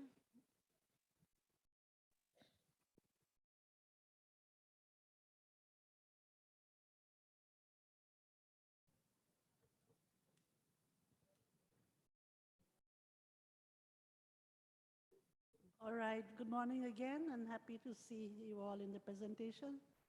I'll be speaking on updates from the Global Fund side, and I'll be mostly covering content of the updated TB information note that has been updated for the new fund, the new grant cycle that's kicking in from next year. Next slide, please. Yeah, so in brief, this is the outline that I'll be covering, updates for the TB information note. And as a part of that, there are things that we call TB program essentials that I'll be touching on. And then slightly on TB modular framework. And I mentioned in the morning about Global Fund strategic priorities for ICA region. I'll cover that. I'm afraid many of the things I'm presenting are becoming kind of a repetition to what we heard in the opening ceremony and also in the regional action plan. I think that's positive because it means all of us are aligned in terms of what the priority interventions are overall to end TB. Next, please. So you will find the TB information note on the Global Fund website. It's been posted since July. And on the right side, you will see what the outline of the presentation is. Oh, sorry, yeah. Right. So it has a section on investment approach. It has a section on what are the priority interventions for Global Fund investments. and that cuts across the whole TB care cascade. And at 3.12, you will notice program essentials for Global Fund supported services. I'll not be talking to that, but you can find it in the TB information note. What I'll also not be presenting is on the good practices. There are some country examples and success stories. There are observations from the previous round of technical review panel, where they highlight what they found good, what they found weak, what needs strengthening. So those may be of interest, and I suggest all of you go through that at your own time. This is the one slide on the overall investment approach. Nothing really new there. I think it's really to understand and know your epidemic and update your resource needs. Central to that is what Tauhid presented, having an updated, fully costed national strategic plan. Secondly, to design a mix of interventions that maximize impact and where you're already considering sustainability from the word goal. To deliver this in a high quality manner and in a very efficient service delivery, we spoke about why at this time we probably need to start thinking about doing more with less. And so I think being efficient at the same time maintaining quality is going to be important. And of course, I think very pertinent to this region, given that many of them are high income, middle income countries, sustainability considerations.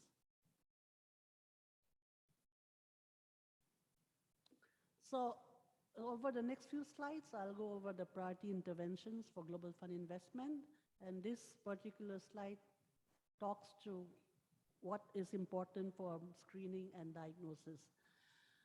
What you will see on the left side are more the how to approach it, the approaches for this. And so we want more focus and more priority to be around diagnostic network strengthening to address the gaps that limit access to and utilization of diagnostic services. We are looking for opportunities where you can integrate testing for TB with other diseases. And I think during COVID time, bidirectional screening and testing were one way to integrate it. Also, for example, using multi-diagnostic platforms for TB, HIV, COVID-19, using integrated sample referral systems. These are all examples about how we integrate and become more efficient. And we heard the importance of really bringing down decentralizing screening and testing into primary healthcare, community outreach activities. On the right side in blue are things that we consider are more program essentials and more on the commodity side of what we want to see being scaled up.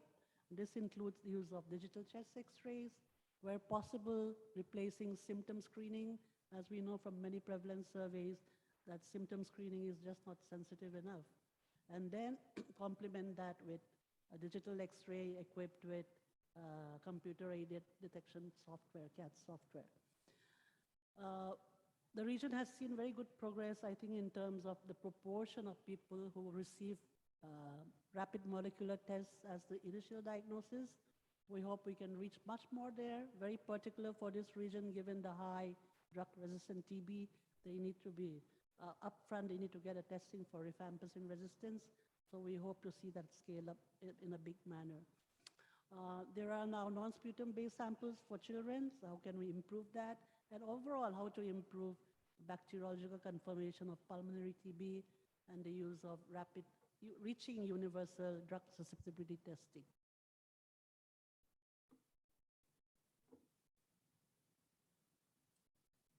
On treatment and care, these are the priority interventions. So we want to also maintain very good treatment outcomes. And for that, we have to enable treatment adherence. We have to manage adverse drug reactions and comorbidities, right?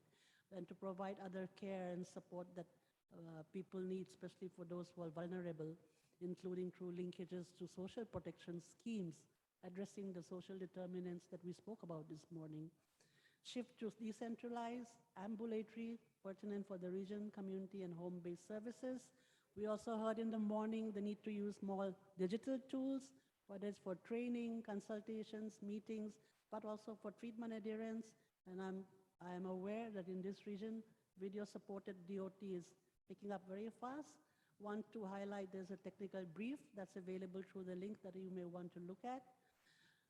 We are promoting and we want to support much wider adoption of shorter and more patient-friendly treatment regimens for drug susceptibility, especially the 4-month regimen for children for non-severe pulmonary TB. We want to see more child-friendly pediatric fixed-dose combinations being used. And of course, for DRTB, a shift away from injection-free, which is not so relevant in this region, but moving to all oral treatment regimens, including the new BPAL and BPALM that WHO has communicated. On TB prevention, I think there are questions on how do we expand big time on TPT when we don't have enough resources to take care of people who are sick with TB. And we're saying that as an approach, can we look to integrate ongoing activities as a continuum of care? For example, if you're doing contact investigation, if you're doing active case finding, not to stop at finding people who are sick with TB, but also looking for people who are eligible and who can benefit from TB preventive treatment. And with TPT, I think we have seen, in fact, at the Global Fund, we had a TURG evaluation on TPT, and one of the main findings was the hesitancy we see for both providers to prescribe TPT and also from recipients. So we need to create a demand to address this hesitancy, and we think shorter regimens for TPT, including 3HP, will aid in not only initiating, but also for treatment completion. So to do that and to get there, we have to scale up screening and evaluation of all household contacts, people living with HIV, and other risk groups. That will depend on your country context. I think there's really a shortage of TB infection testing facilities. We have to figure out, for those who need TB infection testing, how are we going to provide that? And not just starting someone on TPT treatment, but making sure they adhere to it, and we get better at collecting and reporting on TPT data. On drug resistant, there is a separate module in the Global Fund, so I present it separately, but I think they are much the same as we already covered. Rapid molecular diagnostic and DST for first, and as well as for first and second line drugs, LPA, to decentralize testing and treatment services, shift to oral shorter regimens, including the 6 months and the 9 months DRTB treatment recommended by WHO. In this round, we want to pay more attention to key and vulnerable populations. And so in the TB module, there's a new module on key and vulnerable populations. We understand this group differs, it's contextual and differs from country to country. So as a part of planning, maybe as a part of the NSP development, I think it's important that we know the size, the location, and the special needs in each country. What are the barriers and what can we do to remove those barriers? In countries where there's a high movement, cross-border movement, what policies and legal framework and interventions are needed to take care of people who move across borders. And importantly, our healthcare workers, they are indeed a key and vulnerable population group, much higher risk for TB. So making sure we provide safe working environment for them, that they have access to regular screening, that they are supported to complete their treatment if they fall ill with TB. On TB HIV collaborative activities, nothing really new. It's really to make sure we put HIV positive people should be offered ARTs, started on prophylaxis with cotrimoxazole, that they are screened for TB and treated, if not evaluated for TB preventive treatment and given that, and that all our screening algorithms are aligned to WHO recommendations. Community systems and responses, I think this has been an important area for the Global Fund in the Global Fund New Strategy, reflected across all information nodes. We want to do more to strengthen the institutional capacity and leadership of TB community-based and led organizations, including network of TB survivors. We want to scale up effective and quality community-led and community-based service delivery while considering sustainability, for example, through social contracting. We also need communities' involvement, engagement in terms of helping provide service delivery on an outreach basis, community level, especially targeting groups that we can't easily access through public health care network. And there's a technical brief there that describes that further. On equity and human rights and gender barriers, I think a big problem for us in TB is stigma discrimination. How do we address that? Ensuring that people-centered and rights-based services are at the center to promote access to justice, to look at our policies and see what needs to be reformed. Addressing interventions always that look at TB-related gender discrimination, harmful gender violence, harmful gender norms and violence. And there's a link to a full brief on that there. On strategic information, we spoke about this, the need for real-time case-based digital surveillance systems, using disaggregated data, understanding the gaps so that we can design and respond differentiatedly. And also in regard to private sector community health services, we want to see this captured and reported through the reporting systems. So we also know the contribution from this. And we can act on data like, for example, community-led monitoring data. The last slide of mine, I would like to speak a little bit about ICA's strategic priorities for the next 3 years. That is in line with our 3 years funding cycle.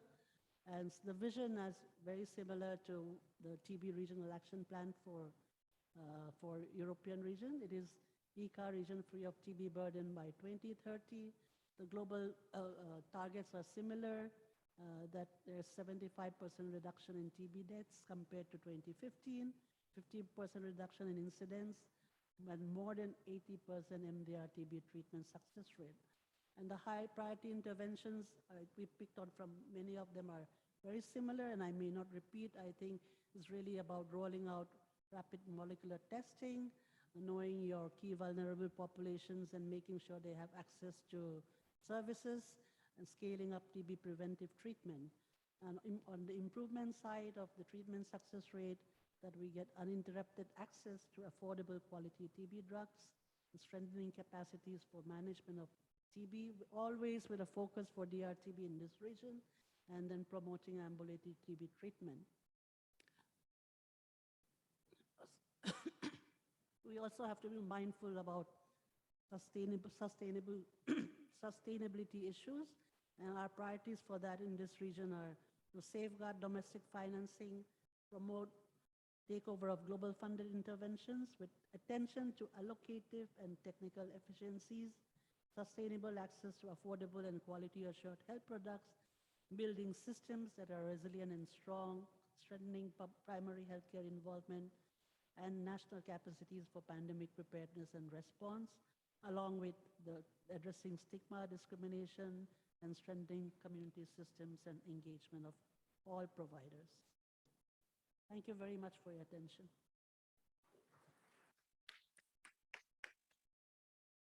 Thank you, Jamie, for outlining the priority areas also for at the global level for Global Fund, but also at the regional level. Indeed, they are quite aligned to the Regional Action Plan and to the challenges we're seeing. So and the ways to address it. So it's really good to see that this alignment can support the transition to the next application funding cycle. So I would like to invite Sevim Ahmedov from USAID to also, he mentioned in the morning that the USAID just released the global strategy for TB for the same years, 2023-2030. And he will provide also some accelerator updates. Sevim, the floor is yours. Thank you very much, Stella, and good morning again, everyone. My presentation, if you don't remember anything, just remember 3 things, the highlights. One is that USAID, as I mentioned this morning, we have a new global tuberculosis strategy, which is actually finalized and launched just couple of weeks ago. And what you can see here is the logo of the strategy. and the main strategic areas where we will be focusing on. And they're very similar to our previous strategy. So there's not really much new here with the reach, cure, prevent. The new element that we included in the strategy this year was the innovate, and then of course the sustain element. So that's one of the messages to remember, that USAID has a new strategy. The second message is that strategy. We also, as part of the strategy, we articulated a very ambitious results framework, and that results framework really will be guiding and steering the future USAID investments in global tuberculosis. And as those of you who are familiar how USAID operates, you know that the programming of USAID fund goes through our USAID missions at the country level and through our implementing partners. And the results framework, really, we're currently in the process of revamping and standardizing and aligning our approach across all of our countries with this new results framework. So let me just allow me to just provide a quick outline of what we included in our USAID strategy document. In terms of the vision, again, very ambitious vision in terms of TB-free world, which all in this room and globally, the global TB community is striving for. The mission statement, I think, is very critical in terms of for us to provide high quality TB technical and development assistance through programs founded on principles of diversity, equity, and inclusion, and implemented in partnership with affected individuals and communities. USAID sometimes more often is described as a donor agency, but in terms of our mission, we also provide technical assistance, as well as USAID at large, the larger context within which our TB assistance works is within the larger international development context as well.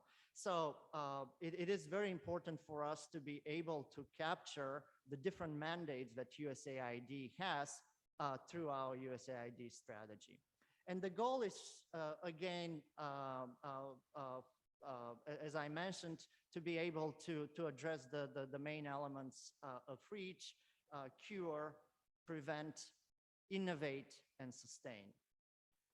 So what, as part of the analysis in the pre-development phases of the strategy, we looked across the 24 countries which USAID supports directly, or we call them, we provide bilateral funding for TB to those countries.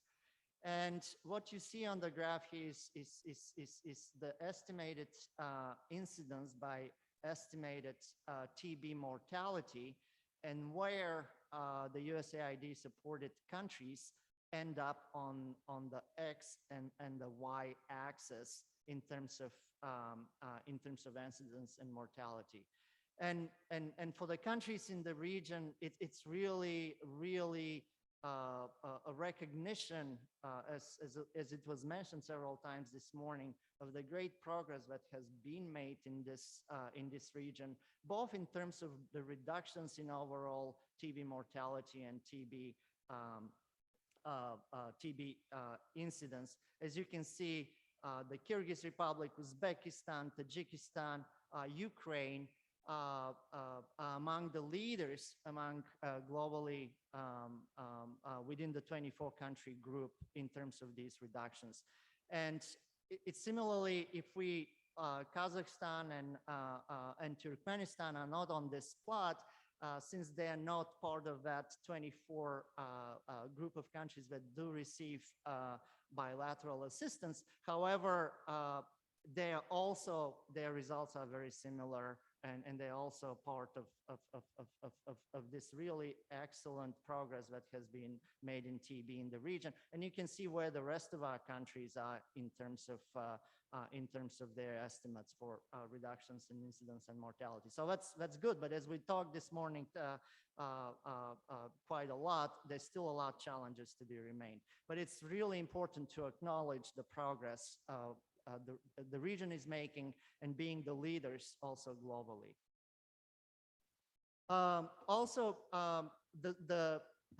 As part of the analysis, there's some good news here and there's some bad news here.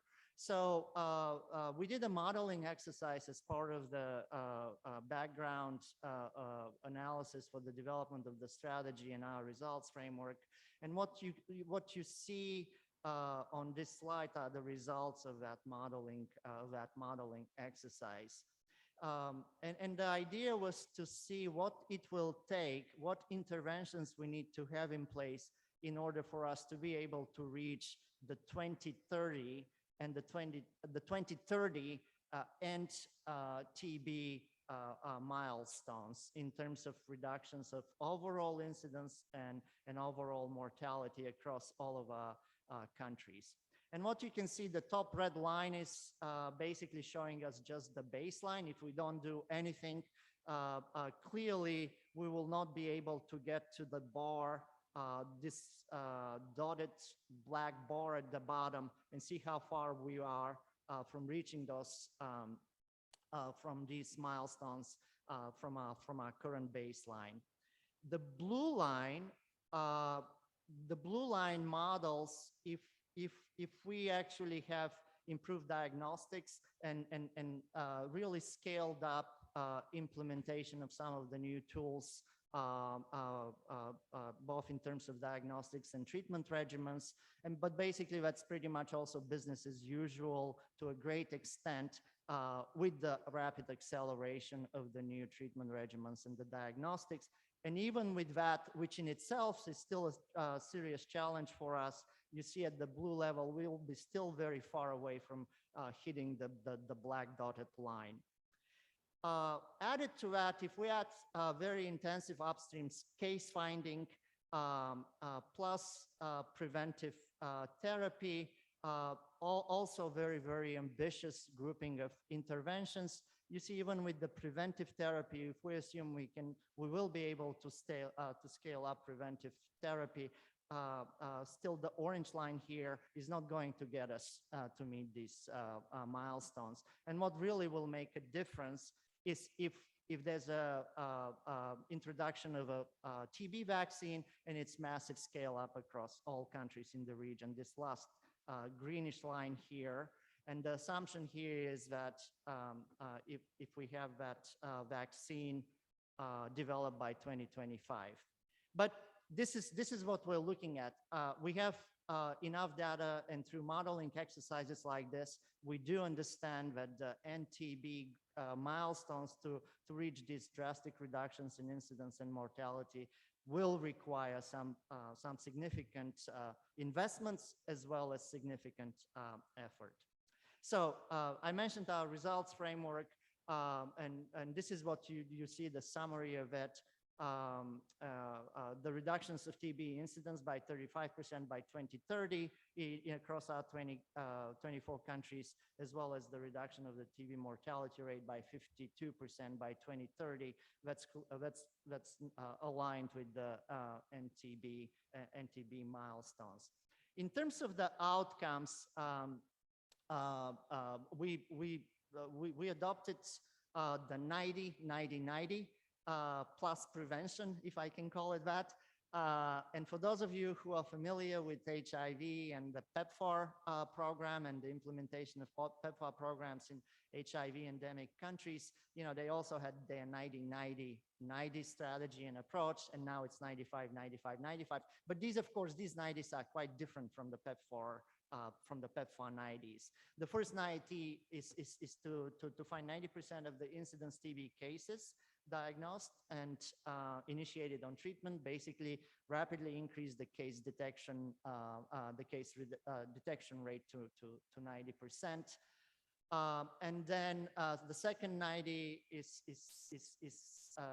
specifically addressing, and this is very relevant for our region, the drug-resistant TB, is to have a similar 90% ambitious level to diagnose 90% of the estimated drug-resistant cases and initiate them on treatment, and then to have the ambitious 90% treatment success rate for both drug-susceptible TB and drug-resistant TB, and to provide TB preventive treatment to 30 million individuals. And again, these are very ambitious goals. They are aligned with our partners, with WHO, as well as the Stop TB Global Action Plan, the Global Fund, as you saw a little bit before me.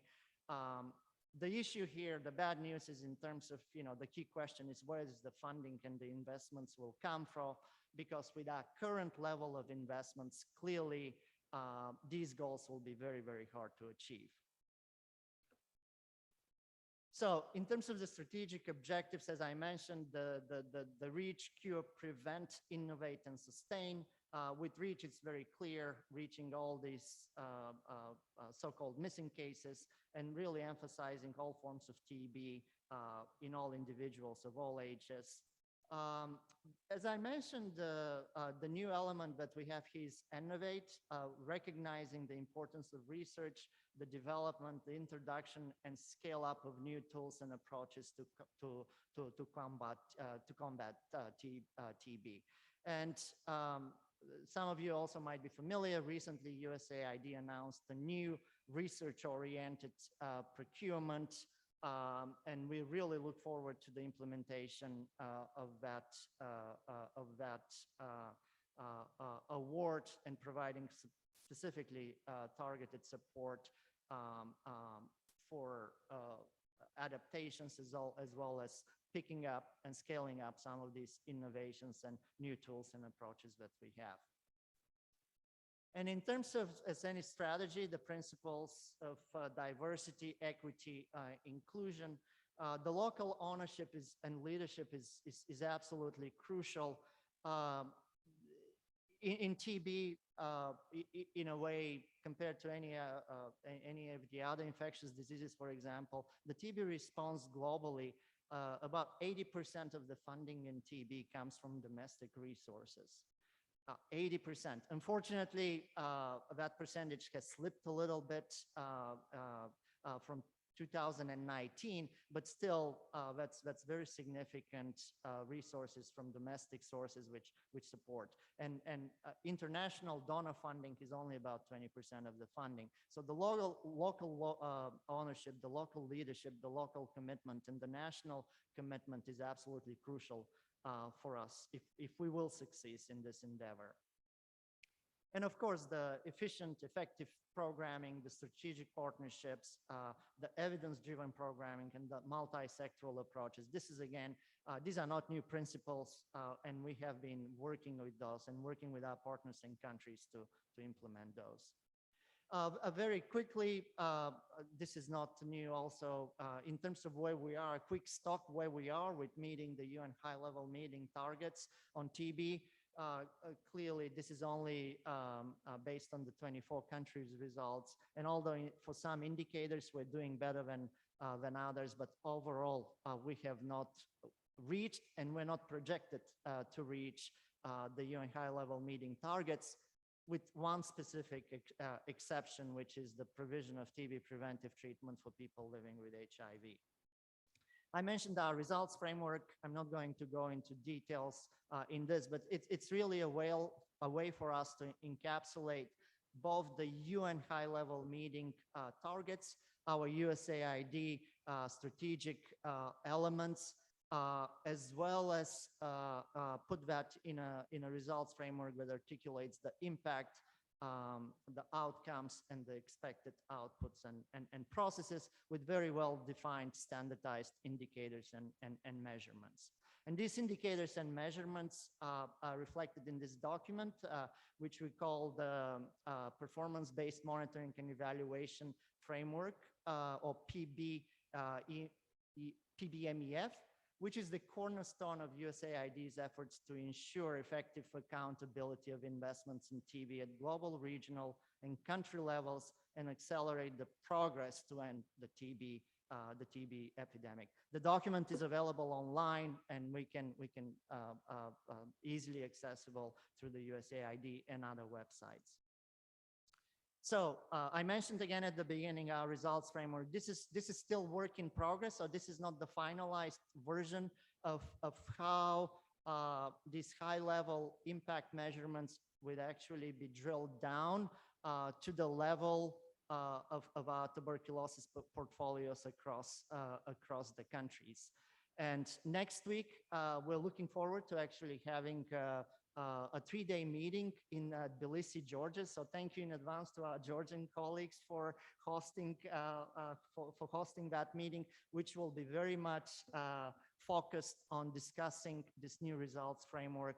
And I also look forward to seeing most of you next week in Tbilisi, when we can discuss how we can, in terms of what this will mean for the specific indicators across our TB portfolio and TB partners. Basically, the results framework has 4 different elements in terms of specific groupings of core indicators, so-called core plus indicators, then having specific indicators which relate into mission reporting, both at a national level as well as a project level. The key message here is standardization, because we didn't have such results framework in the past. So this is for us really important in terms of standardizing our measurements and our results framework across all of our 24 countries, and to be able to really document the progress and the challenges across the countries which we support. And that is very important, because every year we also send a report to our US Congress, which has been a great supporter of the global TB program at USAID. And our funding comes from US Congress, and that funding actually comes from the US taxpayers, which also I would like to acknowledge here the generosity of the American people that have been very, very supportive of these efforts. So this is my last slide. And again, thank you very much. And let me also express my great attitude to all of you, specifically to the national TB programs and the countries in the region, which, as I said, within the USAID global TB portfolio, are really leading the way and showing that actually we can achieve very specific and very tangible reductions in TB mortality and incidence. Thank you very much. Thank you, Savim.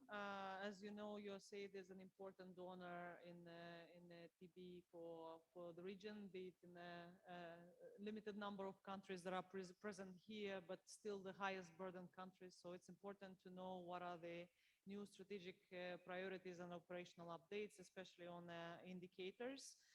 This is something that we will need to work on harmonizing in terms of data collection and reporting. So now I'd like to give the floor to Dr. Andrei Moshneaga from Stop TB Partnership to provide us updates on the global plan to end TB by 2030. Andrei, the floor is yours when you get to it.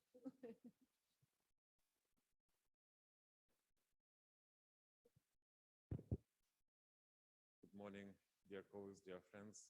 Доброе утро, уважаемые коллеги, друзья. очень приятно снова видеть вас, и слава Богу, что мы надеемся, что в ближайшее время мы сможем встречаться раньше, как раньше, часто и продуктивно. Мне задача моя, я думаю, облегчена, так как многие выступавшие до меня уже отразили некоторые моменты, на которых я бы тоже хотел остановиться в своей презентации.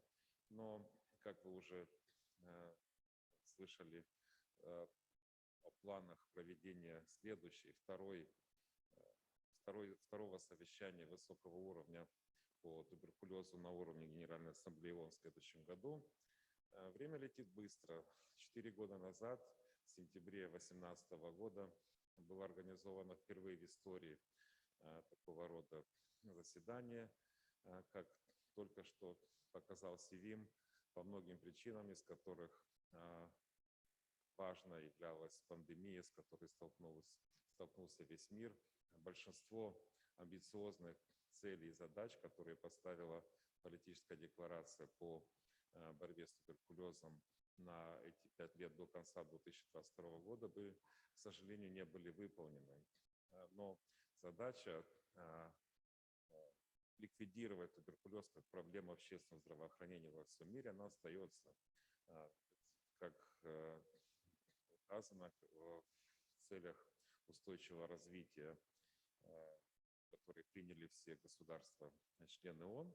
И в июле этого года был опубликован новый план, глобальный план по ликвидации туберкулеза на период 2023 по 2030 год, который является именно планом внедрения мероприятий по ликвидации туберкулеза как проблемы общественного здравоохранения к году, к которому именно правительства стран мира подписались по выполнению соответствующей задачи, соответствующей цели устойчивого развития.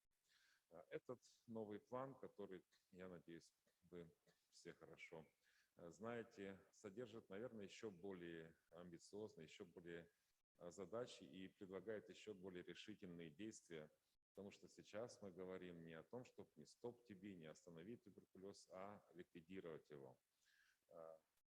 Вот эти основные задачи и целевые ориентиры представлены на этом слайде. Мы очень рады, что глобальный план и процесс подготовки регионального плана по борьбе с туберкулезом в европейском регионе, они абсолютно совместимы, абсолютно координированы, и вы видите, что в принципе цели и задачи, они схожи, в том числе 80% снижение количества людей, которые заболеют туберкулезом, и 90% снижение количества людей, смертей от туберкулеза по сравнению с исходным 2015 годом. На этом слайде представлены некоторые главные целевые ориентиры, цели, которые глобальный план предлагает и призывает все страны достичь, чтобы именно в глобальном уровне обеспечить ликвидацию туберкулеза. В том числе это предоставление профилактического лечения 100% контактных лиц, включая взрослых, внедрение и применение новой вакцины, которые мы все надеемся, что к 2025 году она будет доступна, и ее полноценное, полновесное внедрение начнется уже не позднее 2026 года. Что важно, хотел бы обратить внимание, что глобальный план предлагает еще более интенсифицировать усилия по вовлечению негосударственных партнеров, гражданского общества и сообществ людей, страдающих, затронутых туберкулезом. Таким образом, не менее 90% стран должны будут иметь специальные планы по сообществам, правам и гендеру, а также планы по работе с ключевыми и уязвимыми группами населения. Как пример, один из разделов глобального плана по диагностике, который у нас будет дополнительные сессии. Но вы видите, что один из приоритетов, один из призывов, наверное, впервые так четко написано, что и согласовано с представителями стран и партнеров, что микроскопия мокрот в целях диагностики будет универсально замещена на современные быстрые молекулярные методы диагностики. Не только в нашем регионе, в наших странах с высоким уровнем лекарственной устойчивости, но и глобально по всему миру. Новый глобальный план, он основывается на очень скрупулезном и детальном таком моделировании воздействия, а также прогнозировании необходимых финансовых ресурсов. Так, общая потребность в финансовых ресурсах на 8 лет, да, с 2023 по 2030 год включительно, определена довольно высокая, это 250 миллиардов в эквиваленте долларов США глобально, да, то есть или в среднем чуть более 31 миллиарда долларов в год. Сравните с предыдущим планом на 2018-2022 год, где потребности были определены как порядка 13 всего миллиардов долларов в год ежегодно в среднем. Да? Повышение вот этого уровня необходимого финансирования из всех ресурсов, да, в основном это государственные, местные, но и также ресурсы со стороны международных доноров. Эта необходимость в таком значительном повышении обусловлена тем, что обусловлена потерянным прогрессом, да, который произошел на фоне пандемии COVID, и необходимость внедрения новых инструментов, новых технологий, включая новую вакцину и повсеместную вакцинацию. В то же время моделирование вот этого воздействия и экономической целесообразности показывает очень высокий коэффициент, очень высокий смысл окупаемости таких инвестиций. Так, как на этом графике показано, каждый доллар, инвестированный в борьбу с туберкулезом, принесет порядка 40 долларов экономической выгоды, да, до периода до 2050 года, а в странах с более низким уровнем доходов и того больше, до порядка 60 долларов на один вложенный. Да? Ну, что касается европейского региона, вот на этом графике показаны оценочные потребности по регионам ВОС и европейского региона. Видите, что оценочная потребность составляет чуть более 17 миллиардов долларов в год за 8-летний период. И, как видно, с 2027 года, да, предполагается значительное увеличение этих ежегодных вложений. Из-за чего? Из-за того, что к тому времени, как я сказал, уже мы рассчитываем, что будет доступна и развернется полноценная программа вакцинации, добавок ко всем другим мероприятиям, которые проводятся. Насчет эпидемиологии я не буду останавливаться, так как и доктор Дильбаев, и Георгий Кучухидзе уже отразили тенденции в европейском регионе. Что только хочу сказать, что на фоне пандемии вот на этом графике представлена динамика оценочных, зарегистрированных и так называемых невыявленных или пропущенных случаев туберкулеза с 2000 по 2021 год. Это обновленные данные на основании последнего отчета ВОЗ, который был опубликован месяц назад. И вот нижняя кривая, она показывает, это процент так называемых пропущенных случаев, который в нашем европейском регионе ВОЗ всегда был лучше, чем в других регионах. Да? Он, скажем, последние годы до пандемии был порядка или чуть более 10%. Но за последние 2 года, 2020 да и 2021 год, вы видите, что, как рассчитывает ВОЗ, что сейчас этот показатель повысился, составляет уже порядка 30%, что, естественно, требует соответствующих действий. На этом графике представлены данные средних ежемесячных значений количества новых случаев туберкулеза и рецидивов, которые регистрируются в нашем регионе. В частности, это 11 стран бывшего Советского Союза, которые поставляют в ВОЗ на регулярной основе предварительные ежемесячные данные о регистрации. И тут представлены с 19 по 22 уже год, но за тот период 22 года, за который эти данные представлены. И видите, что в 22 году в большинстве наших стран наблюдается хорошая, в общем-то, тенденция к восстановлению выявления случаев, но пока что все мы не добираем, не доходим до уровня 2019 года, с чего, в принципе, надо и стремиться, и ожидать. Ну и, конечно, как Оскар уже обращал внимание, проблема лекарственной устойчивости остается дамокловым мечом, остается бременем специфически для нашего региона. Здесь последние данные из отчета глобального ВОЗ представляют разбивку оценки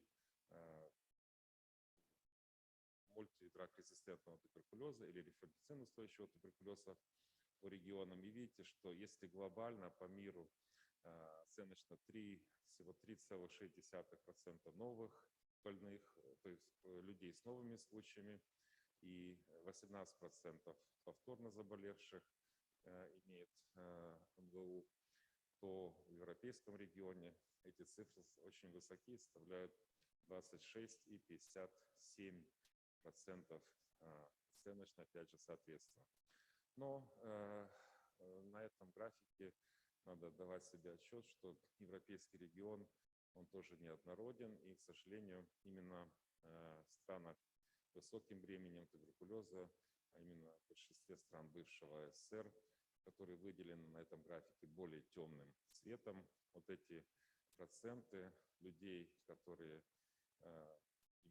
имеют множество лекарственной устойчивости, они гораздо выше, чем в других странах региона, как среди вновь заболевших, так и среди повторно леченных пациентов. Буквально несколько слов я хотел бы остановиться на проблеме всеобщего охвата услуг здравоохранения, Universal Health Coverage. И глобальный план ставит очень сильный акцент на это. Одно из приоритетных направлений, которое выделено, является расширение доступа к противотуберкулезным услугам путем внедрения инициатив, направленных на ВОУЗ, да, на всеобщий охват.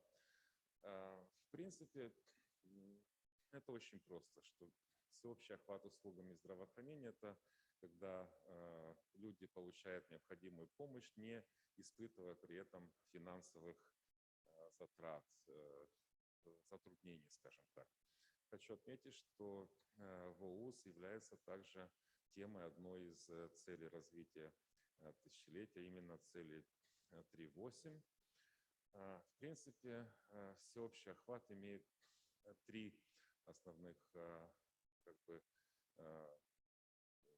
направления. Да?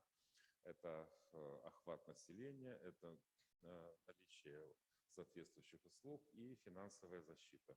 В таком вот виде куба можно представить вот тот большой куб, он представляет, что эти все 3 направления, да, и начиная от того, что какие услуги предоставлены, покрываются, кому они предоставляются и какой процент из этих, какая часть из этих затрат покрывается государством или же, скажем так, предоплаченными системами здравоохранения.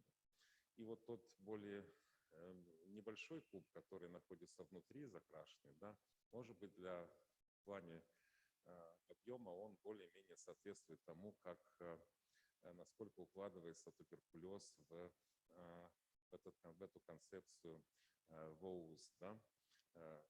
Все равно мы, рассматривая проблемы туберкулеза в свете реформ здравоохранения, в свете преобразований, в том числе системы финансирования здравоохранения, которые происходят во многих или в большинстве наших стран, и как бы получают новый импульс на данном этапе, мы должны себе задавать вопрос этого плана: все ли сервисы, все ли услуги предоставляются, все ли ключевые группы населения охвачены этими услугами, и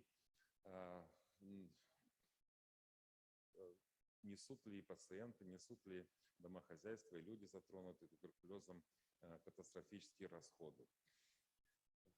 На этом графике, опять же, из последнего отчета ВОЗ по состоянию туберкулеза в мире, предоставлены данные 27 исследований национальных, которые исследовали катастрофические расходы людей, которые болеют туберкулезом, и их семей, домохозяйств.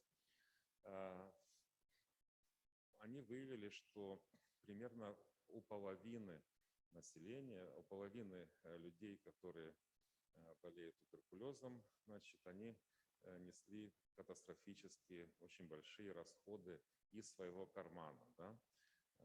48% – это первый график, а среди людей, которые болеют лекарствоустойчивыми формами, этот процент еще и гораздо выше.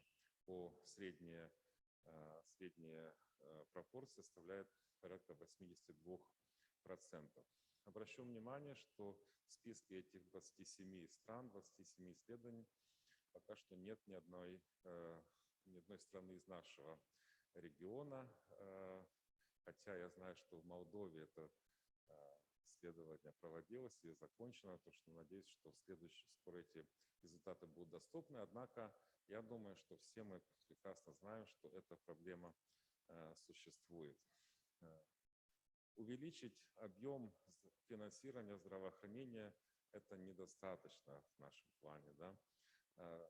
Это должно быть подкреплено соответствующими изменениями в системе оплаты поставщиков и распределения ресурсов. Туберкулез, который захватывает и аспекты индивидуального здоровья, и так называемое внешнее воздействие, имеет очень большую роль в общественном здравоохранении. Поэтому все те три грани куба охвата, которые я только что показал, кто, что и сколько, конечно же, они должны быть заполнены как можно ближе к 100%. То есть предоставление полного объема необходимых услуг и отсутствие финансовых затруднений со стороны тех, кто эти услуги получает, это и есть в нашем контексте всеобщий охват услугами здравоохранения в области туберкулеза. И спасибо глобальному фонду. Джейми, вы знаете, что также глобальный фонд предлагает глобальный план, предлагает инвестиционные пакеты, которые очень хорошо соответствуют тем приоритетам, которые определены в плане финансирования новых проектов глобального фонда. Я думаю, для нашего региона эти приоритеты довольно четко вырисовываются. Это и доступ к молекулярной диагностике, и полному своевременному ТЛЧ. Это эффективное лечение всех форм ТБ, всех форм туберкулеза. Это расширение профилактического лечения. Очень важно, как уже говорили, я думаю, не раз будем говорить на этой встрече, это усиление информационных систем по туберкулезу, внедрение инновационных технологий и, безусловно, надлежащее внимание вопросам участия сообществ, прав и гендера. Глобальный план в этом плане, в этой сфере уделяет особое внимание, в частности, в разделе 7, который касается прав человека, стигмы, гендера и ключевых и уязвимых групп населения, предлагается серьезно внедрять пакет мероприятий, которые бы направлены были на эти все вопросы.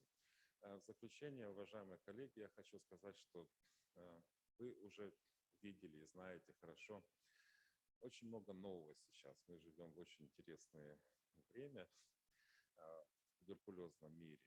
Новый глобальный план, новый региональный план по туберкулезу в европейском регионе, новая стратегия глобального фонда, новая стратегия USAID, которая только что недавно принята, новый цикл финансирования глобального фонда. Большинство наших стран начинает или уже начали подготовку к новым заявкам. Многие из наших стран начинают или начали работу уже над новыми стратегическими планами.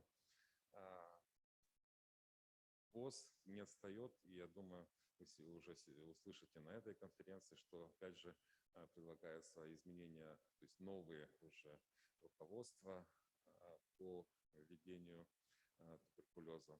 Но все эти стратегические документы, их невозможно эффективно внедрять без того, чтобы повернуться лицом к людям, повернуться лицом к тем, кому наши все эти стратегии, руководства и гайдлайны, да, они направлены. Поэтому хотел бы поблагодарить в первую очередь представителей стран, национальных программ, партнеров, гражданского общества за ваше дальнейшее участие, за вашу дальнейшую беззаветную работу в этом направлении. И мы со стороны партнерства «Остановить туберкулез», в сотрудничестве с ВОЗ, USAID, Глобальным фондом и другими партнерами будем только рады вам в этом помогать. Спасибо еще раз большое и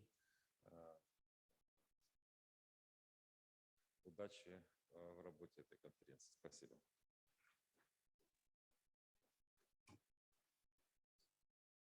Thank you, Andrei.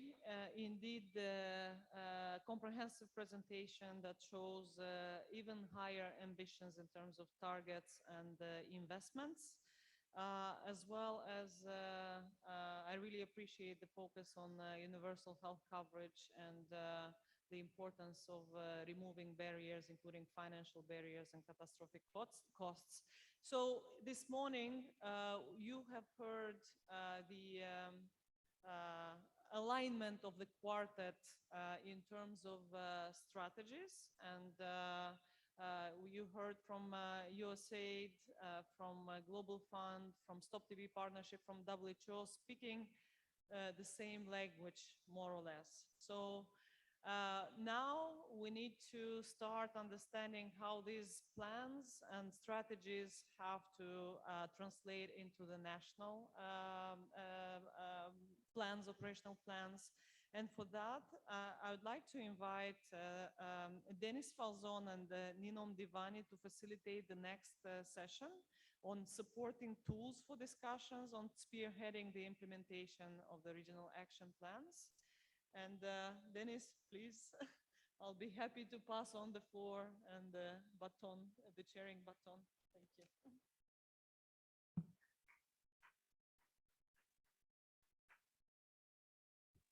Thank you very much.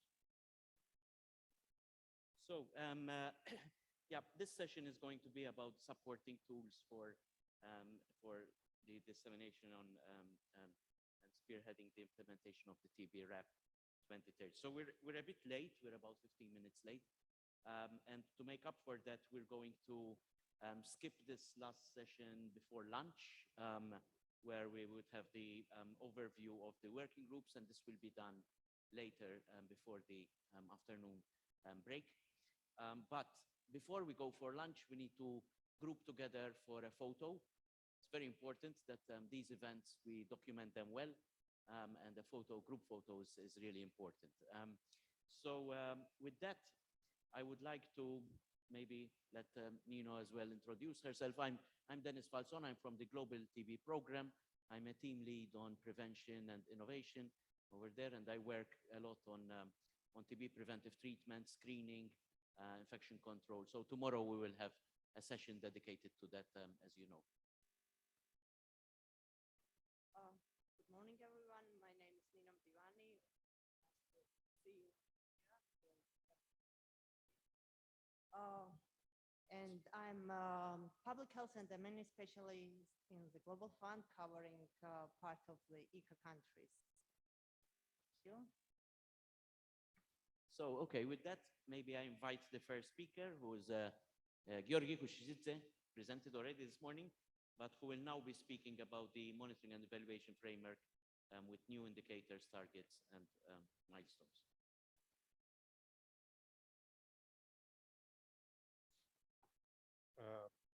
Thank you, Dennis and Nino.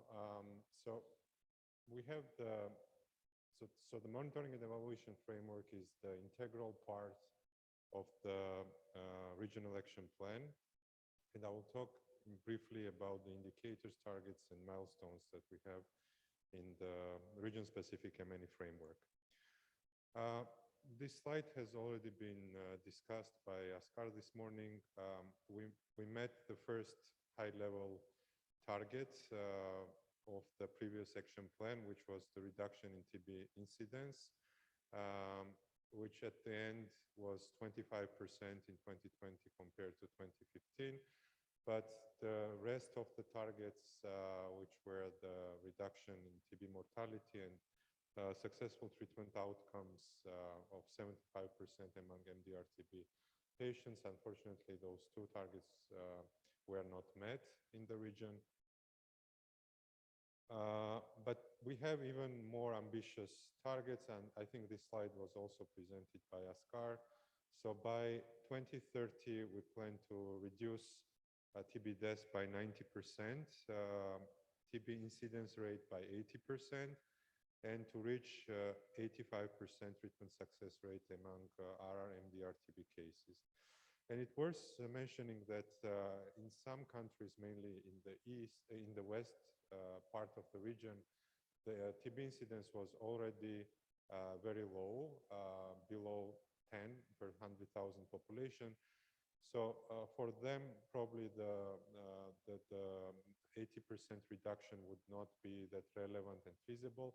So for those countries, we would recommend to keep the incidence rate below 10 and below 5 per 100,000 population.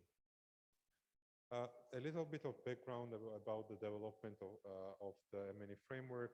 Initial draft was developed back in August 2019 by surveillance and response monitoring experts. And by then, initially, the plan was to extend the previous action plan to 2030. But after the decision was made to develop the new action plan for the region, we did further revision and finalization of the document, which went to the public consultation back in February, March 2020. And very final alignments and additions were made this year during January, May 2022. And the MNE framework later was approved together with the actual action plan. So here are some of the highlights of the revision in 2022. These were mainly related to some of the terminology and definitions. We moved away from using the term LTBI treatment, and now we call it TB preventive treatment. I've briefly talked about the definitions of new definitions of pre-XDR TB, which is also reflected in the new MNE framework. We also introduced some new indicators, a few new indicators, which is, and some of the important indicators are listed here, which are the coverage with fluoroquinolone resistance, testing, screening of TB patients for mental and substance use disorders. And we saw that for European region, this is one of the highest risk factors and TB determinants. Proportion of individuals who received TB treatment and care using digital adherence technologies, which are the technologies that are scaled up currently in the region. And we also updated the baseline values with the latest available data. So there are 30 indicators linked to key areas of interventions under 3 pillars, as it was presented already. With global core 10 indicators highlighted with the letter G, and additional 4 priority Euro indicators highlighted with the letter E. We have also 4 new civil society engagement related indicators, and this was discussed and proposed by our partners, the Europe TB Coalition, and we are happy to have these 4 indicators now included in the regional action plan. So, and the color coding that are used for areas of intervention are not randomly chosen by us. The same colors will be used throughout the meeting, so you could easily link up indicators with different areas of interventions and different interventions that will be discussed later on. So this is the structure of the M&E framework. We have baselines. We also have milestones for 20 milestones as targets for 2025, as well as the final targets by 2030. We also provide the information about the frequency of assessment, the data source which should be used. We also recommend the group of countries that needs to use this or that indicator included in the M&E framework. Some of the indicators are relevant for high priority TB countries and not that relevant to those countries that have lower burden of TB disease. So we provide this type of recommendation and the group of different countries. Then the data source for the monitoring mechanism, and the very detailed definition of the indicator with numerators and denominators, as well as the information about level of indicator. We have some process or output level indicators, as well as outcome and impact indicators included in the framework. So under Pillar 1, we have 5 areas of intervention.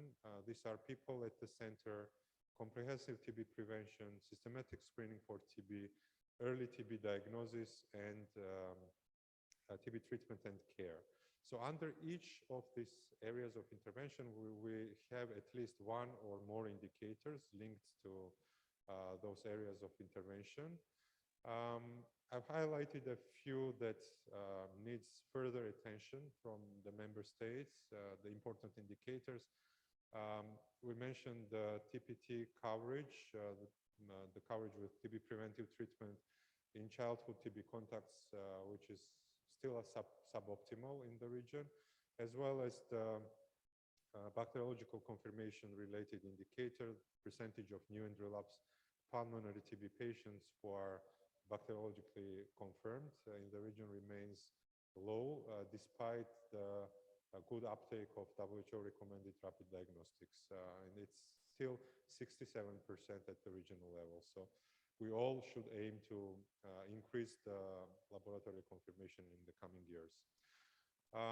There are the group of indicators linked to the TB treatment and care, and 3 separate indicators for treatment success rate among new and relapsed TB patients, among RR and DR TB patients, and among pre-XDR TB patients, given the issue of drug resistance in the region.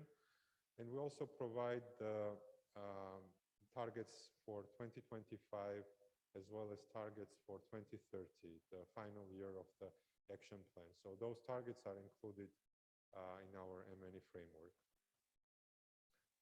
Here again to emphasize on the still low treatment success rate among RR and DR TB treatment cohort, and probably we need to discuss the ways how we should improve the treatment outcomes among this cohort. Under Pillar 2, there are 5, again, areas of intervention. These are governance and leadership, health finance and universal health coverage, health workforce, strategic information, digital health, and PSM. Here as well, we have the list of indicators. Some are listed on this slide. In some cases, there are no regional baselines, and countries need to identify those baselines and then try to reach the national targets. Under Pillar 3, we have the one indicator linked to the implementation research, the number of member states with a standing alone national TB research agenda or research priorities integrated in the national TB strategic plans or relevant policies. And we'll hear examples from countries on having this type of agendas at the national level. As in previous years, the progress about reaching the regional milestones and targets will be presented in our joint WHO-ECDC TB surveillance and monitoring report. WHO plans to release the updated WHO guidance on TB surveillance later this year, by the end of this year, which will also provide more details about some of the updated definitions and how countries should record and report data on TB treatment outcomes, for example, as well as more detailed guidance on digital TB surveillance. We'll continue working with partners and colleagues and support countries in reviewing their TB surveillance systems the coming years. And I also included a link to the latest TB surveillance and monitoring report in Europe, which was published during the World TB Day in March.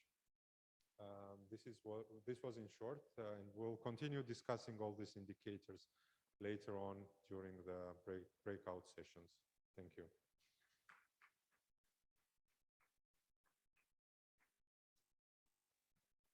Thanks a lot, Georgi. I want to invite the next speaker, Mikhail Vorlik from WHO Euro, who will present the tool for alignment of National Strategic Plan to TB Regional Action Plan 2030.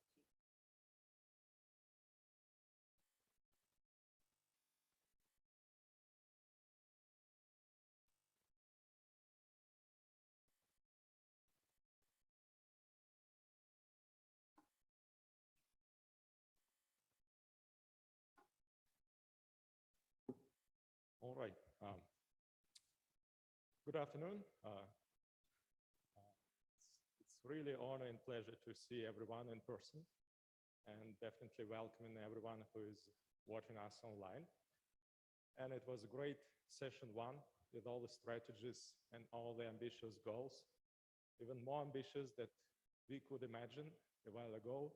But we have new technologies, we have new tools, and we do believe that this is possible, and actually the examples of countries which are presenting. And I think you noticed that very interesting, paradoxical thing, that the treatment success for XDR-TB is actually higher than treatment success for MDR-TB or RTB in our region.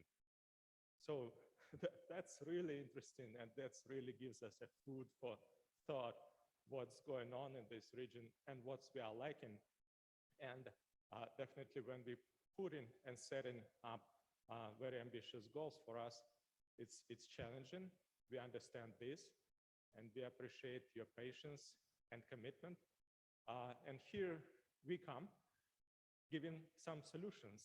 So my task is much more probably plausible and nice, is to bring a tool, to bring a solution. And we will be talking about some tools that we will play around it's not something like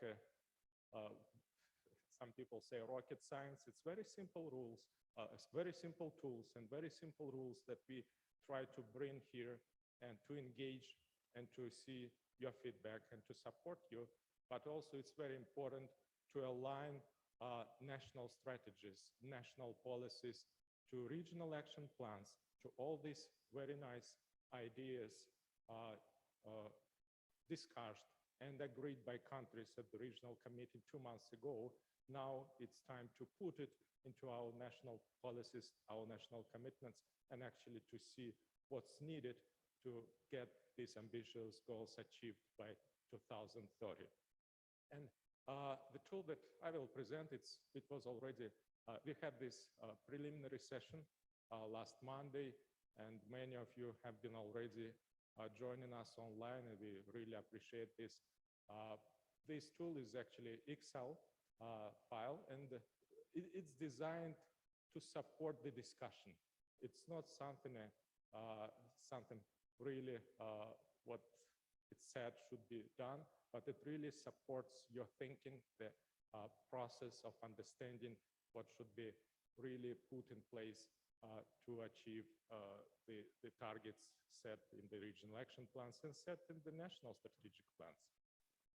And again, as Askar also told here earlier this morning, the focus is for 3 upcoming years, starting 2023, 2024, and 2025.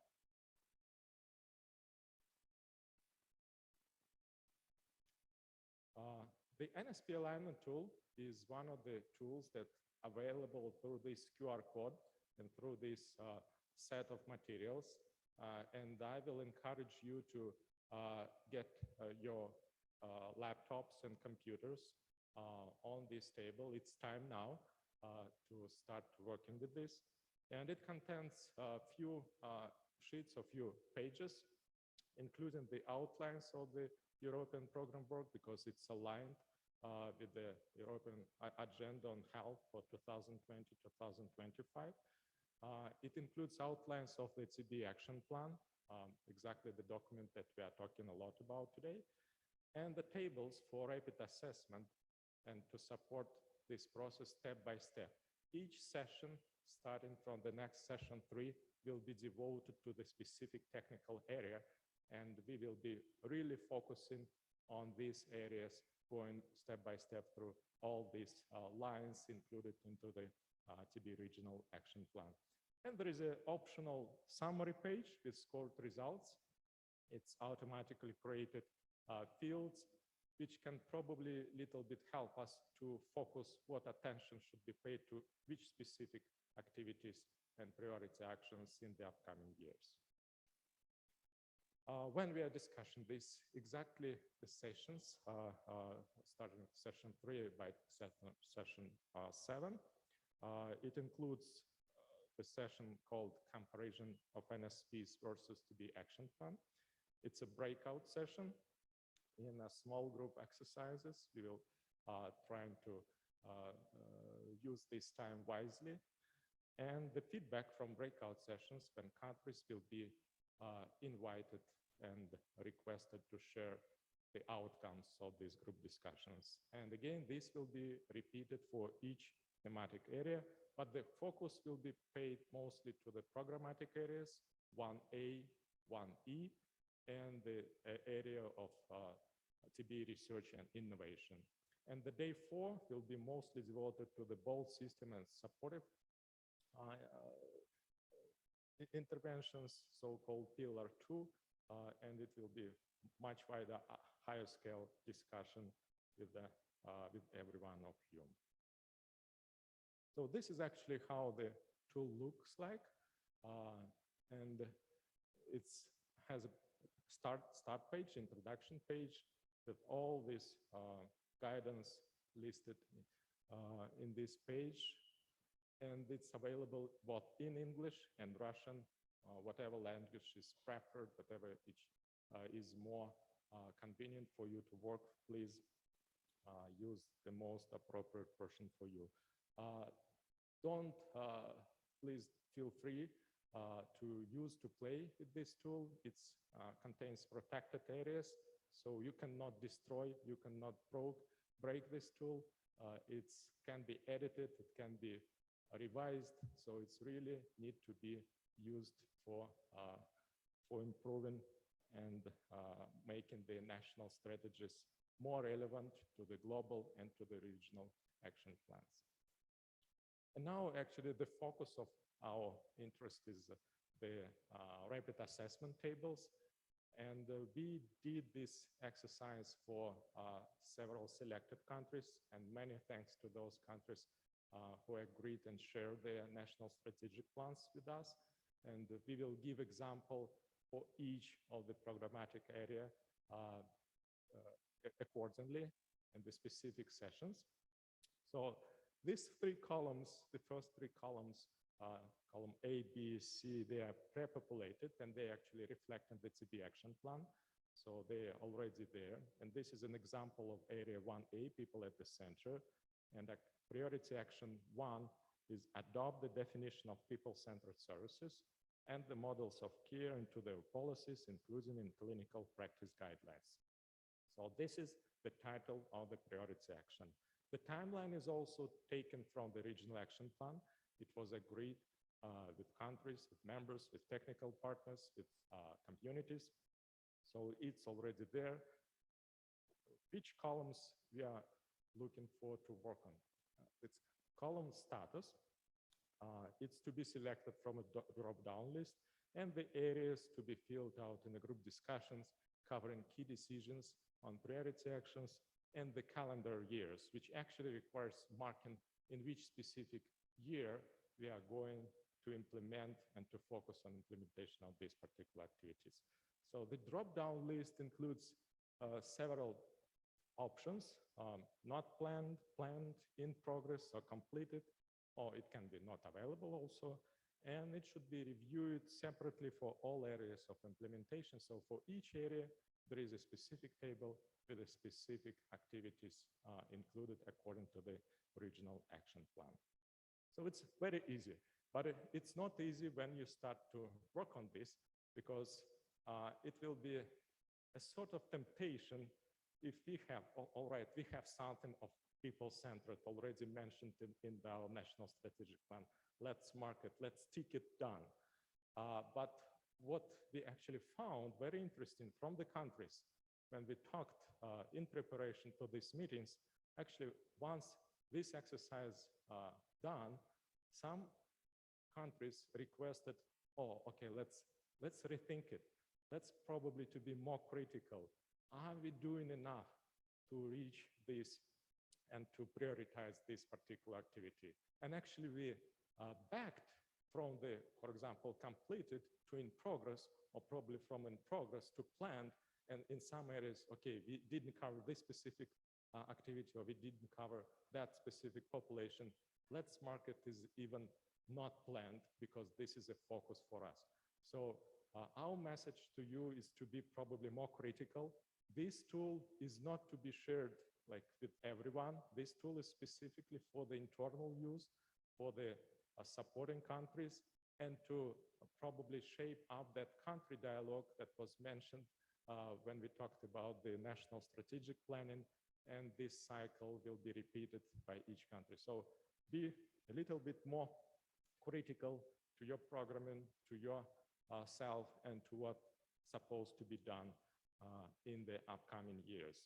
And it's a pretty simple grading, not planned, that means it's absent in the current national strategic plan.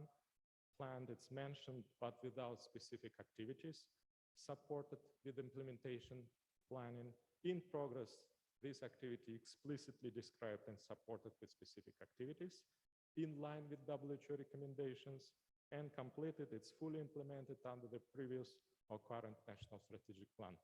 Sometimes it can be already done, it can be already completely implemented in the country, and it can be not included into the current or upcoming national strategic plan. That's okay.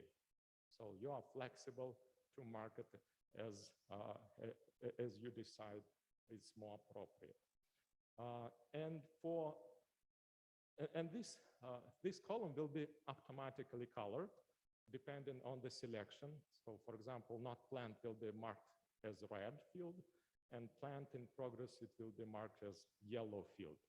And these red and yellow colored cells will require specific attention to consider in the next column for key decisions in priority actions.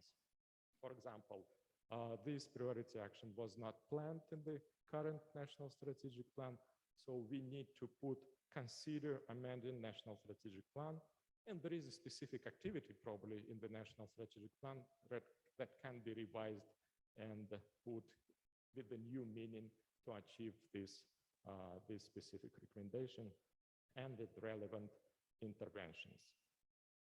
And for the next three columns, it will be important to mark in which particular year this should be done, and we have the timeline immediately, so that means that it should be done as soon as possible and included, for example, in 2023. And I will touch briefly the last page, which called the scorecard, which covers Pillar 1, and it can be automatically focusing which activities. So for example, for the area 1A, we have 2 priority actions not planned in the current national strategic plans. They are relevant to be achieved by 2025. So this probably can be the most prioritized actions that has to be focused. And you can use the great technical expertise accumulated in this particular meeting under this particular tables, including external experts, internal, other countries, and everyone who is here to probably identify which activities and how can be these articulated into the national strategic plans. And we did this homework with 6 countries. Once again, many appreciations, and we are very grateful to Azerbaijan, Moldova, Kazakhstan, Kyrgyzstan, Uzbekistan, and Tajikistan. And the examples of some of these countries will be presented in the next upcoming sessions to show you how we use this tool to help countries to improve their national strategic plans. If you have any questions or comments, we will be happy to answer now or later. Thank you.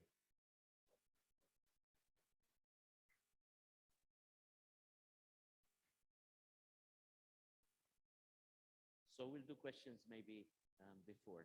We'll group them together. So keep the questions. Yeah. Thanks very much. So now I invite Tom Hyatt to come and introduce the tool for modeling impact scenarios. So I think these tools, you might remember, they were already discussed during this virtual call that was organized on the 14th of November, to which many of the countries, I think there were like 60 participants, took part. So, but it's always good to hear about them again. Tom. Thank you very much. Thank you, Dennis. It's my privilege to be here with you working on this. Thank you for Mikhail for setting the stage for these tools, which we've developed to help you to plan in these weeks. So hopefully you find these useful. This tool I'll be mentioning is about modeling impact scenarios. So just to start a little bit on the background with this, can I see a show of hands if you have been involved in strategic planning before? Raise your hand if you've been involved in strategic planning before. Wait a moment for the interpretation to catch up. Okay. So keep your hand raised if you agree with this statement. Planning requires predicting. Yes? Okay, very good. Here's a quote from Niels Bohr, who's a Nobel Prize physicist from 1922. He says, "Prediction is very difficult, especially if it's about the future," which I think is somewhat tongue-in-cheek. If you agree with this, I think you probably have been involved in planning as well. It is very difficult, but we have to do it somehow because you can't plan without predicting. So maybe we might plan in a way that our predictions are just in our heads. You know, you have this person on the left who's predicting one thing, that something's going up, and then because that idea is in his head, the person, his colleague, maybe has a totally different idea, and that prediction is going down. And the prediction stays in their heads, and so we don't get anywhere. But maybe they can communicate this to each other verbally, right? So one person is communicating on the left side, this is what I predict, and the person on the right side is saying, I have no idea what you're talking about. You know, you're talking about some trends and some different factors, and I don't know, but I'm very confused. What this tool is hoping to do is to take this to a visual approach where one person, what they're thinking in their head, can display that visually, and so the other person can at least be on the same page. This doesn't necessarily mean the prediction is correct, but at least we're talking about the same thing. So that's what this tool aims to do. So you might find yourself in a situation with a colleague saying something like this: I believe if we make these changes, we can achieve our targets. We can achieve the 2025 milestones or the 2030 targets. And your colleague might say something like, can you show me? Maybe you're thinking, that's a good question. Let's see. Well, that's what this tool aims to do. So the tool for modeling impact scenarios, which we'll show you after lunch, it's linked to this one that Andre has already mentioned, the QR code on your tag. You can access that through those materials. It looks like this. And with this particular tool, you select your country from the top drop-down list. And when you do, then these graphs, these three graphs across the top, will automatically update with the information, the data that has been reported. So I'll just show you what one of these graphs looks like so you get an idea. First off, you can see this blue dashed line, which is representing the 2015 level. So for example, for mortality, you can see the orange line crosses the blue line exactly at 2015. So that's the baseline. The next dashed line you'll see here is in yellow. It's for the 2025 milestone in the TB Regional Action Plan, which has been talked about already. Similarly, the 2030 target is also represented as a gray dashed line. So the orange line you'll see is what we're calling business as usual, as Askar mentioned earlier. If we don't really change anything, then this is basically what we expect to happen, if we do things as we've always done them. On the other hand, if we change what we're doing and scale up, then we might see something like this blue line, which is taking a much more aggressive approach. Now, up until 2021, this is from the Global TB Database. So this is not a black box. This is publicly available data that's been provided by you into the Global TB Database. So you can see these numbers there. After 2021, these are just crude basic projections, straight line projections or slightly modified projections into the future. So the kind of extensive modeling that you've seen earlier, I think Savim presented some that USAID was doing. We have modeling that was done fantastically for the Regional Action Plan. That kind of advanced modeling is not what this is. This is very basic way of communicating and thinking through these things. So this bottom part of the tool, you will see that it consists of the monitoring and evaluation framework that Georgi has just presented to us. So it's exactly the same as what you'll see printed out. You have it on your table starting on page 48. And as Georgi mentioned, you have these first columns that are exactly the same, but there's a few columns added to the right. So the first two is the pre-pandemic value and the current value, again, as reported in the Global TB Database. So this gives us what currently we're at, and the pre-pandemic value maybe gives us an idea of what we're capable of before COVID-19 ruined everything. Then also on the far right, you see three columns of how these indicators will affect the three major target indicators we're looking at, which is mortality, incidence, and RIF resistance treatment success. So those are the three top graphs on the top part of the tool. They're not the only indicators we're interested in, but they're the biggest ones, and that's what we've linked our targets to. So that's why we're estimating the effect of these things here. And so the last column that I'll mention here is in orange is between those two. which is for you to update with what you might imagine you could be capable of in the country, right? So again, the monitoring evaluation framework is all here, all 30 indicators that Georgi has mentioned. So you could say, all right, currently we're at 10%. What if we go 20%? What might that look like? And when you change that, you'll automatically see the graph will automatically update, and that blue line will show where that might show up. Again, a very crude projection, but to give us thinking around the same ideas of what this might take. So when you complete this tool, or when you do this session by session, I should say, rather than completing the tool, you can see how it works out, and you can communicate with your colleagues at your table of what you might expect this to see. You might see some assumptions that you don't agree with, and that's excellent and fine as well. But it's about engaging with it and being on the same page. So you can go back to your colleague, you can say, and that's the effect I expect to see from these changes. And your colleague will say, got it, I'm on board. So everybody's on the same page with this. So we'll use this in the group work again after lunch, starting after lunch in the next coming days, which will be explained more detailed coming up. But essentially, in just a few steps, you'll review the indicators for that particular session of the group work from the monitoring and evaluation framework.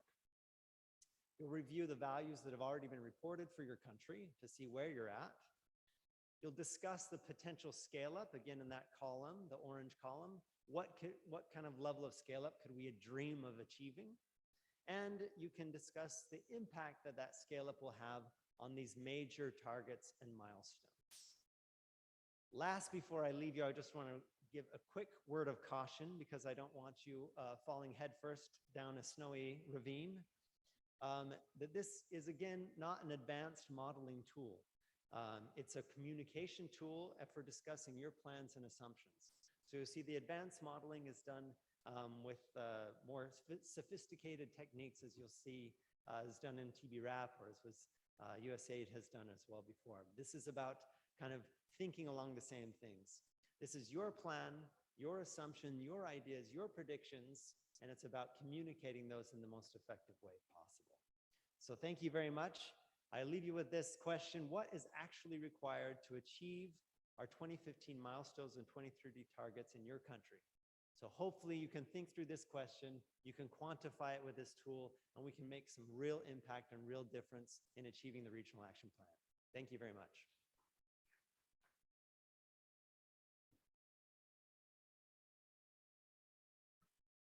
Thanks a lot, Tom. Looks very interesting tool. So let's see during the group work how it will work. Now I want to invite Dr. Andrei Dadu, who will present the costing of TB-RAP 2030.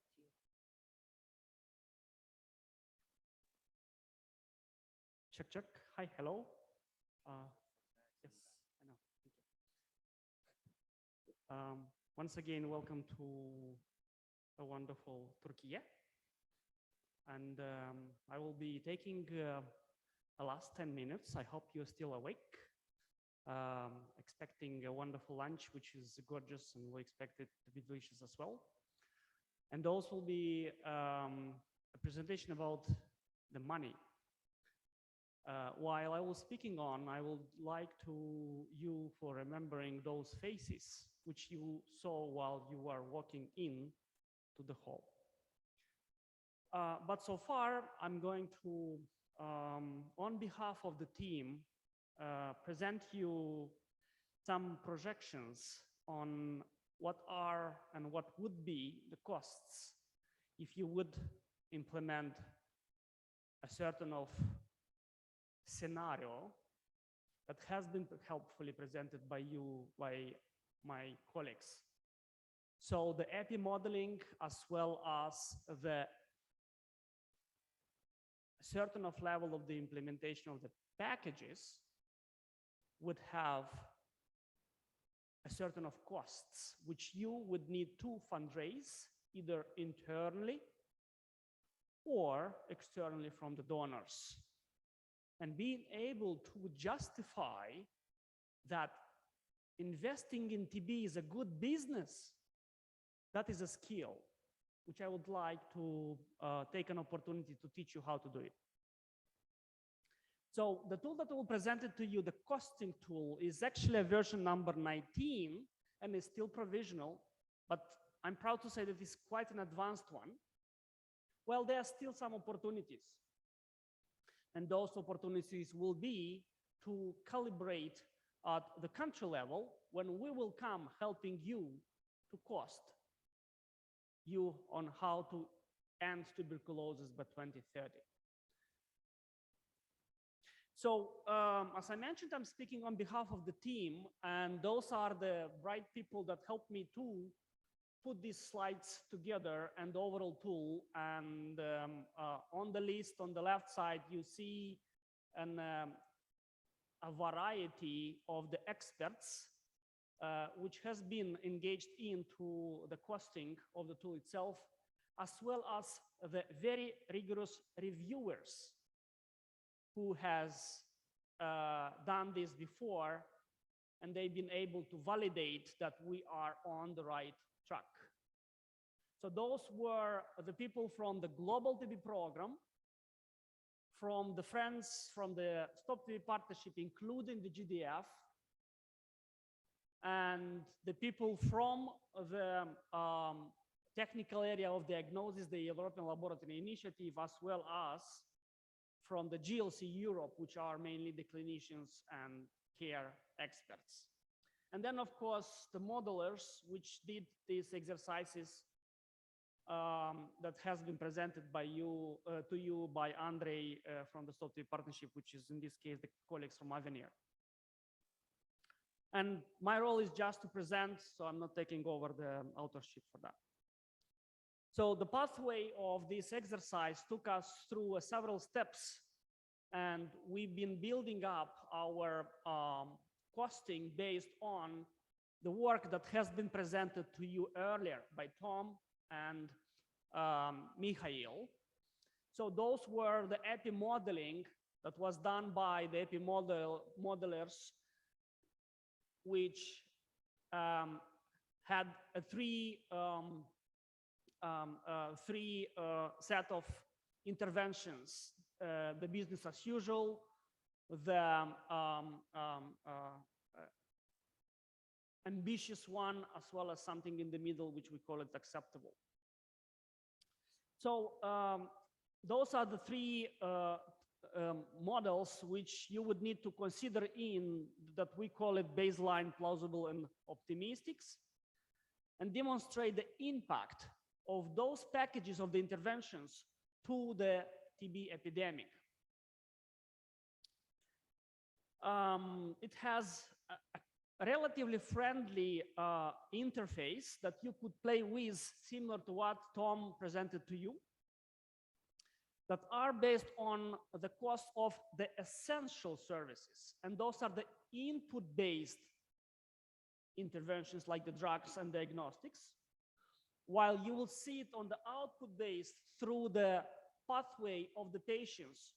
Those are the screening, diagnosis, clinical monitoring, drug resistance, and drug susceptible TB treatment, as well as the preventive treatment, which is an element to be included in.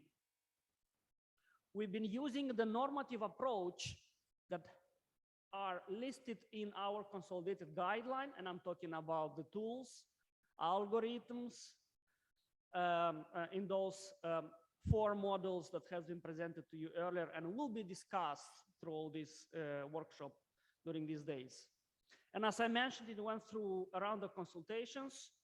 So we've got it through the Огонь, воды и медные трубы, through the GLC Global TB program, as well as the partnerships and some other.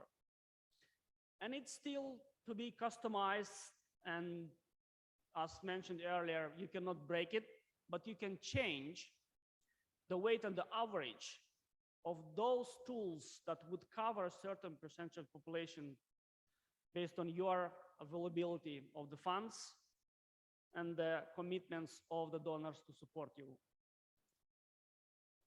So through the pathways of the patient, you would go through the interventions that are related to the prevention, pre-care screening, diagnosis, and treatment, and you see most of the milestones and the two latest scenario, the plausible one and the optimistic one. So you could play with the coverage of the packages through those scenarios based, as I mentioned, on your funds availability and the donors' commitments, and come up with a costing of those scenarios. Here it how the tool looks like. You have a spreadsheets, and there is also a drop-down list of the country that you would need to select. There is also a graphical presentation on those three scenarios, the costing of those three scenarios, that would help you to advertise and justify to your donor, as well as the specific calculations of the costs of those input-based interventions that I've mentioned earlier, like drugs and diagnostics. While those are through the patient pathways outputs like prevention, screening, diagnosis, and treatment. This is my last slide, and I would like to take a bit more time for you to understand what it says. So on the left side, you see the two basic impact indicator, which is the mortality as well as the incidence. And you see what is the impact towards the ending epidemic of the certain packages. And you see that the prevention is the latest in our arsenal tool that we need to switch on into our arm for. While the remaining one has to be perfected, extended, and prevention to be added on together with systematic screening. So if you manage to fill in and put the gear on the full speed from the beginning, and you see that on the optimistic line, the optimistic totals, at the short run, the Ministry of Finance will have to give you more money. But then later on the long term, you will be able to save a lot of funds from the taxpayers. While if you are strengthened into the funds, at this point in time, you have a plausible or let's say acceptable scenario being costed on, and the coverage is on a lower speed that is presented through the orange one, and you see also on the short term a smoother increase of the costs of your intervention, but then later on, again, a deep decrease by 2030. And the business as usual, you see it will decrease since the region is going down through the epidemic itself, but it will be coming to a plateau. So those simulations has been calculated, and as I mentioned to you earlier, it allows you to cost only the essential services, which are the pharmaceuticals and the diagnostics, while those are used through the patient pathway steps that are the prevention, screening, diagnosis, and treatment. And while you're trying to speed up on the full speed, you will be able to have a more expensive start, but much saving and deeper end up to the 2030. And with this, I would like to thank my team and the team whom I was working on, and to be committed also to add to this tool the services which are also essentials, like programmatic management, like the engagement of the civil societies, intersectoral collaboration, and many others that has not been included in at this point in time. Thank you very much.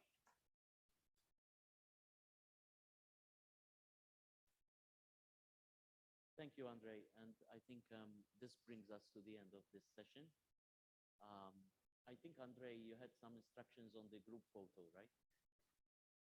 So maybe you can pass to that immediately, and then we go to lunch. If there are maybe a couple of questions, we can try to take them, but just remember that we need to come back from lunch at 2 p.m. So we have a bit of a time. Yes, please, Sandri. Yes. So we are having this wonderful gentleman that will be able to document our influential and starting the historical event. So we'll have a group photo. We would kindly ask you all come to the stage and then find yourself a good location that all of will be able to get you up on the camera. So don't be shy. Approach to the stage and take the central place to document our impactful event.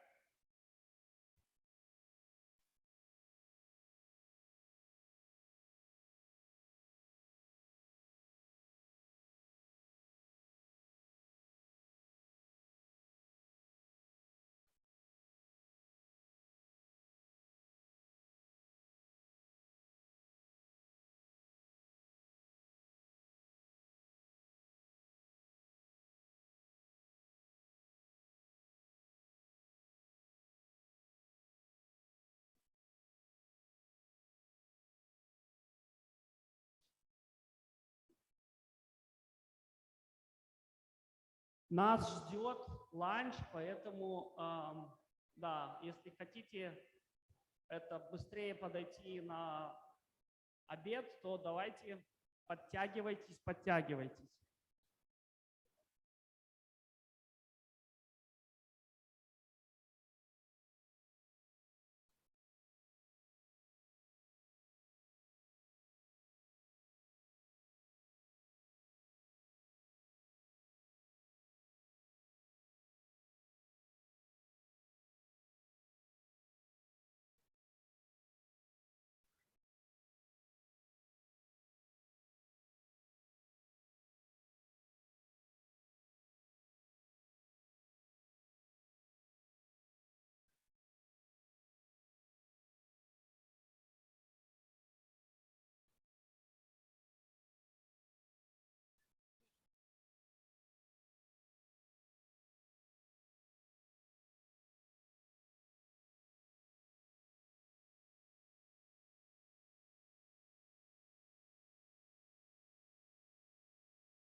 Уважаемые участники, обед там же, где был завтрак. Lunch is the same place where we had breakfast. It's one downstairs, one floor, one level downstairs.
Dear colleagues,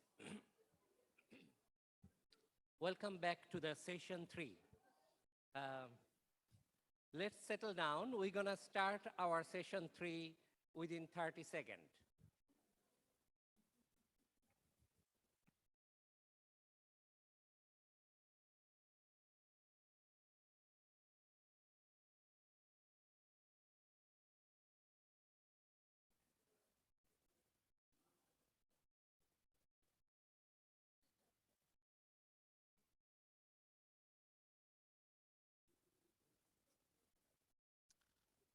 Okay, so thank you very much. Welcome back to the session 3.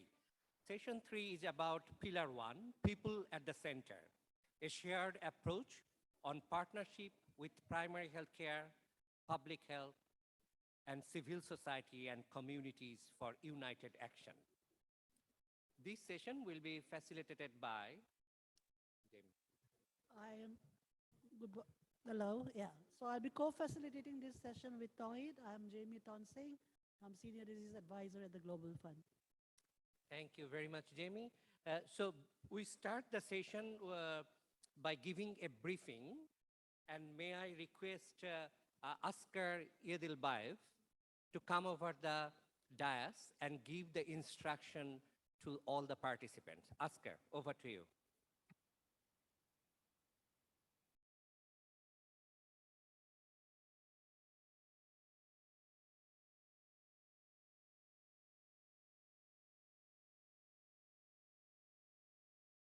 1, 2, oh, yeah.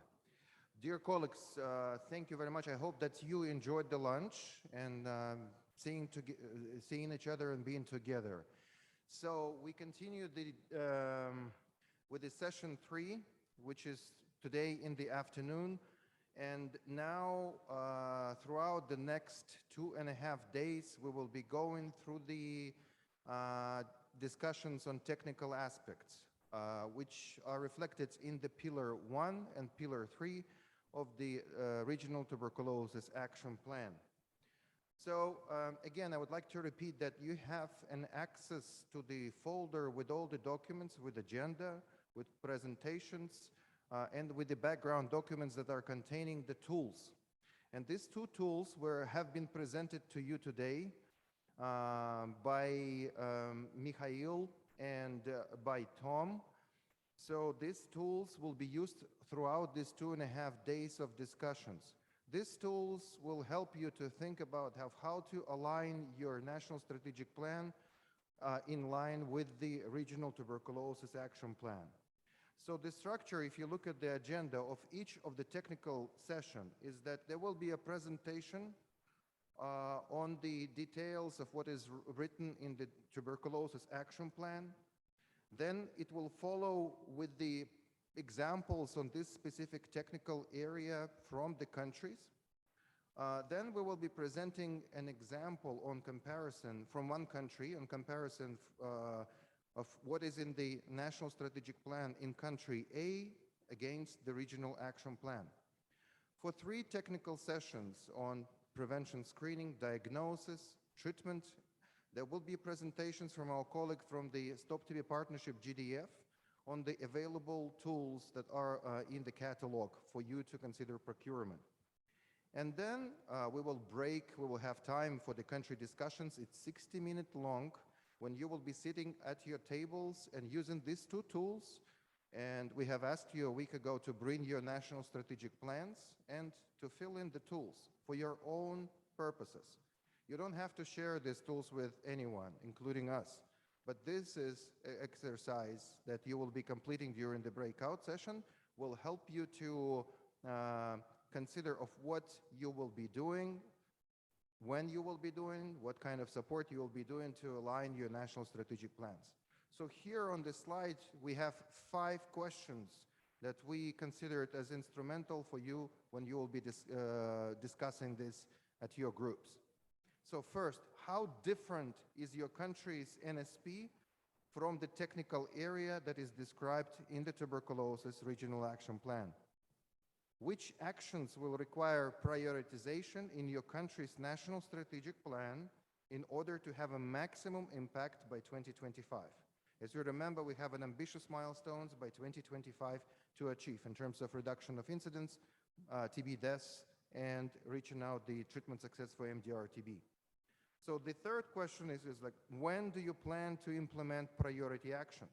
And the priority actions are also listed in the tool, but also you have the printed version of the Regional Tuberculosis Action Plan in either English or Russian language at your tables.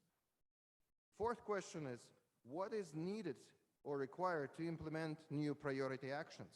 This is very much needed. Why? Because you have to be vocal, you have to articulate to the donors, to the partners, to the civil society, and to your representatives of the Ministries of Health of what is needed to do this important priority action in order to achieve the result. And also, what will be the next steps? So this discussion will be for 60 minutes for each of the technical area. Today we start with people at the center. Tomorrow morning will be prevention screening. In the afternoon will be tuberculosis diagnosis. Day 3, tuberculosis treatment. In the afternoon of day 3, it's research and innovations. So for each of these technical specific areas, we will be using the main tool that was presented by Mikhail, and the tool that was presented by Tom is a supplementary instrument that is linked with the indicators. And we use the colors that will easy for you to navigate each of the indicators that you can use and play with, like if you want to have a more impact. And the tool that was presented by Andrei Dadu is for you to understand that with more investment now, you'll need less spendings in the future because the burden of disease will decline. So again, I would like to repeat that this is a very instrumental homework for us to hear the feedback from you after the breakout sessions. We will ask 2 or 3 countries to present the results from the discussions. But for us, for WHO, for partners, it's important because it's also a homework for us of what we should do to support you in 2023, 24, and 25. So with this, I would like to thank you for giving me this chance, and with more technical aspects, we'll present you just closer to the of how to work in breakout sessions at the end of this session. Thank you. Thank you, Oscar, for that outlining of the later half of the day will look like. Very clear. And to get us started, I would like to invite Stella Bivol to come and speak to us about spearheading the implementation of TB RAP 2030.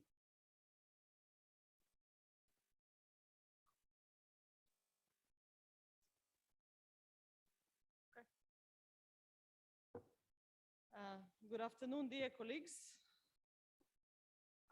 Hope you had a good lunch break.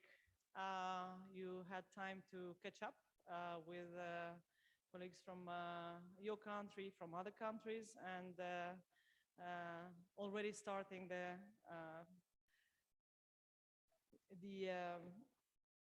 good interactions and cross-country learnings. Can I have it in yes, thank you. So as Oscar already mentioned, we had some rearrangements in the way the regional action plan is structured. And actually, one of the key changes and the key differences between the NTB strategy and the regional action plan for 2023-2030 is this new element, people at the center, that was cross-cutting across different elements, but was not put together as a separate element. And this is the new adaptation, the adaptation and the newness in this regional action plan. And the reason to do this was that, first of all, in the meantime, we had much more work on bringing together UHC and PHC agendas, and we also have the alignment of with the European Program of Work of putting people at the center as one of the core priorities for WHO Regional Office for Europe until 2025. And the universal health coverage and primary health care agendas are to leave no one behind, especially key and vulnerable populations. So these people at the center has 3 key areas that are now part of its structure. First, it's around service delivery, which comprises a partnership approach with primary health care, public health, civil society and communities for united actions. And the key word here is partnership, because when previous we were talking integration, it created quite a bit of different approaches and different views and opinions that it doesn't apply everywhere in the same way. So integration where it makes sense, decentralization where it makes sense, and using the players that are in the specific context in specific countries with their added value and comparative advantage is very important. And also a very important point is bringing public health and alignment of public health centers with the TB activities, because this maybe was a bit overlooked in the past. Now, the second part is reaching key vulnerable and underserved populations, and this has been quite well reflected today by all the speakers in the first session about the importance of prioritizing, defining, identifying, understanding who the key and vulnerable populations are in specific context in each of the countries. And the third one is protecting and promoting equity, ethics, gender equality, and human rights in addressing the TB. So when we speak where we are in the region in terms of progress and challenges, first of all, We have had for quite some years already the key recommendations of decentralized care, mainly ambulatory care, as preferred over hospital care. We have a recommendation of importance of a package of treatment adherence intervention that is comprehensive, that includes material, psychological support, as well as tracers and staff education. We have a clear understanding that community, in terms of treatment administration options, that community and home-based treatment support over facility-based support is preferred. Then we also have the recommendation about treatment support being provided by trained lay providers of healthcare over unsupervised treatment. And finally, the video-supported treatment is also one of the recommended options for treatment administration. Now, on the left-hand side, you see the WHO headquarters guidelines that support these areas, and one is still in draft on guidance on community and civil society engagement and to end tuberculosis, and should be finalized and made available soon. We also have the importance of integrated care, especially when we talk about comorbidities, co-infections, and determinants of health, and that is also covered by the framework for collaborative action on tuberculosis and comorbidities. On the right-hand side, you see some of the work we've done in the last, during the implementation of the last regional action plan, and also part of a regional initiative that was supported by the Global Fund through TBREP in 11 countries of Eastern Europe and Central Asia. And you see 3 products that initially was defining what is a people-centered model of TB care in 2017. On the upper hand, you see already the next stage of defining and operationalizing this people-centered model of care. What does it mean to provide standardized package of community-based support services, and also a standardized package for TB medical service for primary health care, and they are available and have been published. A WHO product is also a quick guide to video-supported treatment for tuberculosis that basically reviews the available products in the region and provides a comparative analysis of pros and cons of implementing different options. And there were 3 different applications that were analyzed. Now, when we talk about where we are with implementation, we see quite a bit of rollout and scale up of video-supported treatment. For example, in the Eastern Europe and Central Asia countries that were analyzed at the end of last year, we see that many have already started countrywide implementation. And you also see the percentage of patients who are on already under video-supported treatment. Armenia, Georgia, Kyrgyzstan, Belarus, Kazakhstan, Republic of Moldova, and Ukraine have already at the a countrywide implementation, and with various degrees of enrollment of patients through this treatment administration modality. And this was in 2021. In 2022, the picture will be even more different. Then also at the beginning of 2021, at the end of 2021, we had some countries who were in the process of either customizing on planning the use of platforms, and in rolling out to different degrees, in some in select regions, others still contemplating how to do it better.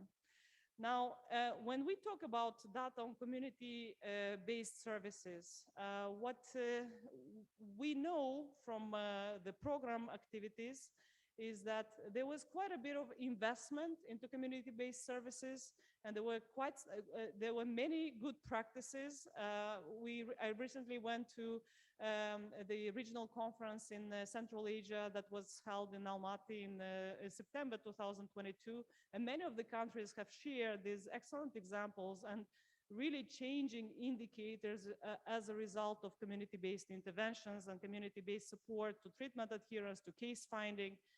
But what we get in routine data collection, we don't see it. And as you see, while we have on one hand a rollout of community-based services, on the other hand, this is what countries report to the global TB database, and the availability of data has decreased in time, did not increase in time. You see that in 2015, more countries have reported that they have data available compared to 2020, when fewer countries have reported such data. Also, there were some quality and validity issues in addition to the countries who are reporting based on what has been reported as community engagement at the level of basic management unit. It's very difficult to make an interpretation based on the quality of the data that is collected to understand how countries compare to each other and what's happening in the country. So for us, this is an area where we need to improve quality of data, improve data reporting, and maybe standardized indicator, update indicators, and look at how they are meaningful for program implications and decisions. When we talk about ambulatory care versus hospitalized based care, we know that the plan was that the shift from predominantly hospital care to predominantly ambulatory care should happen in a timeline. We have some data for the last,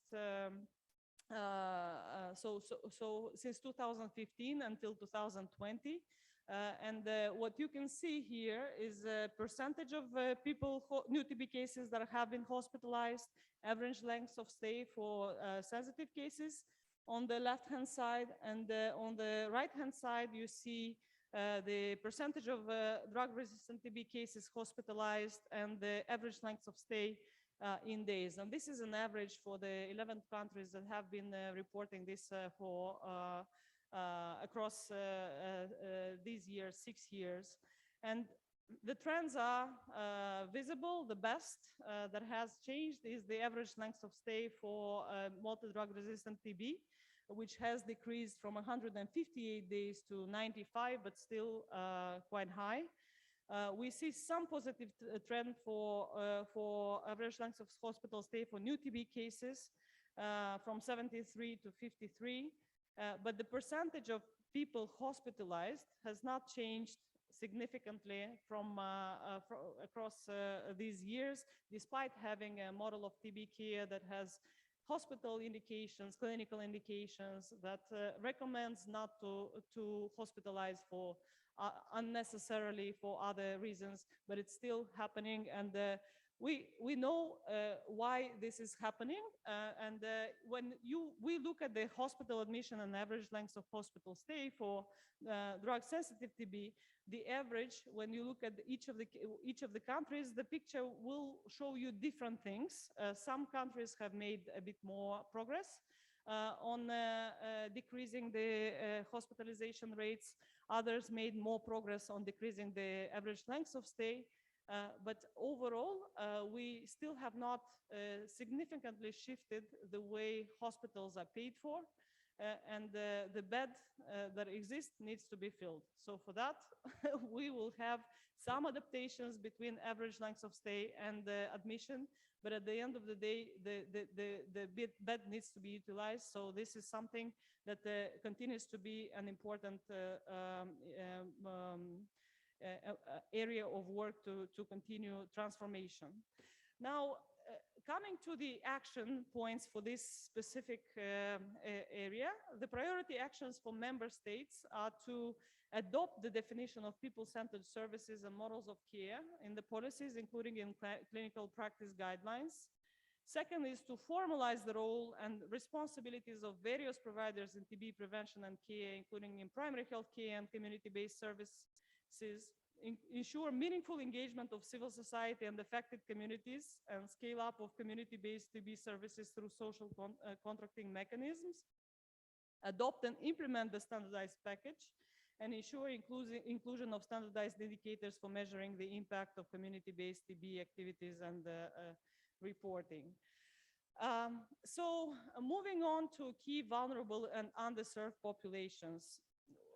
TB is strongly associated with health-related factors that weaken the immune system, and with social, economic, and environmental determinants like poverty, unemployment, deprivation of liberty, and migration, thus the importance of knowing the key and vulnerable populations.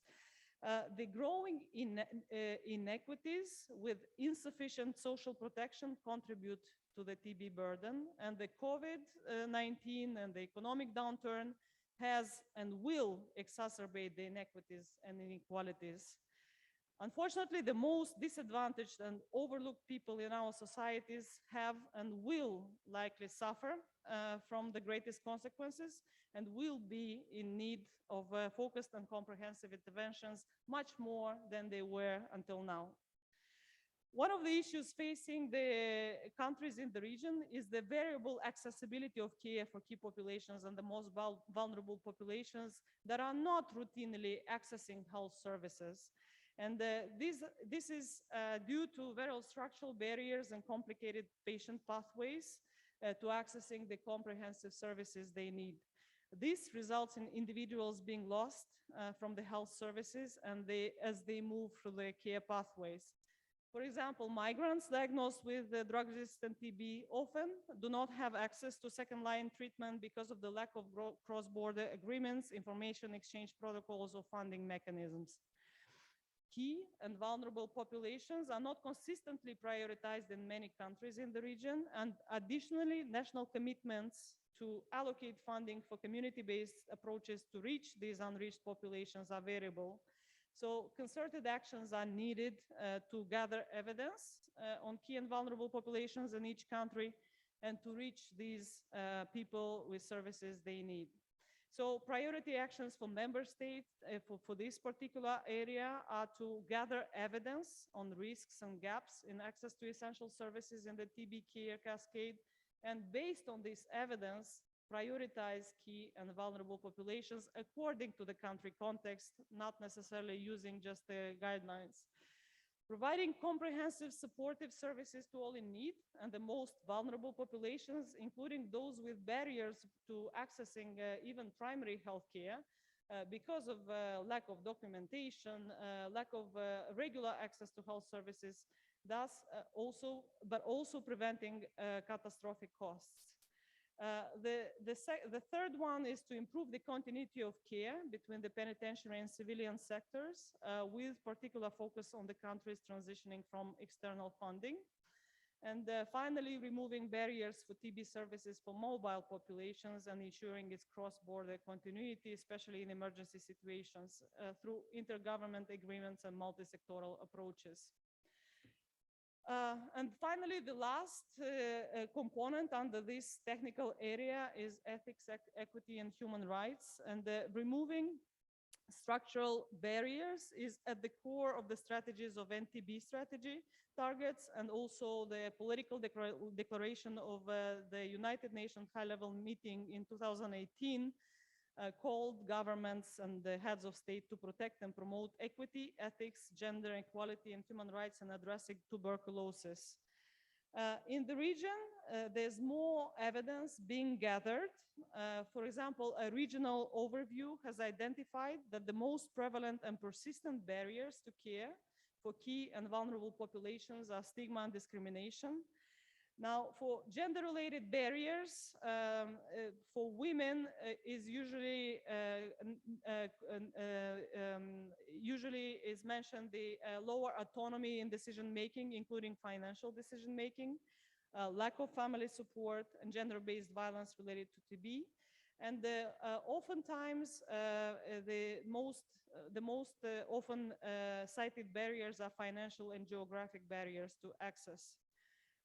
These barriers are also prevalent in people who are accessing care before a diagnosis has been established, because in many of our countries, once the diagnosis is established, the access is much smoother and protected and I mean insured by the national programs and regulations.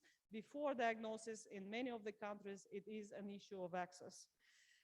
So there's an urgent need to eliminate health disparities and remove the barriers to accessing services and make this, the TB response rights-based, equitable, and stigma-free, with communities at the center.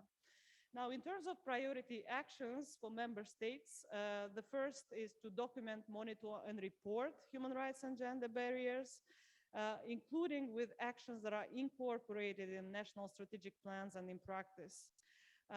The second area focuses on changing policies, programs, and if necessary, updating laws to combat inequalities and eliminate stigma and discriminatory practices.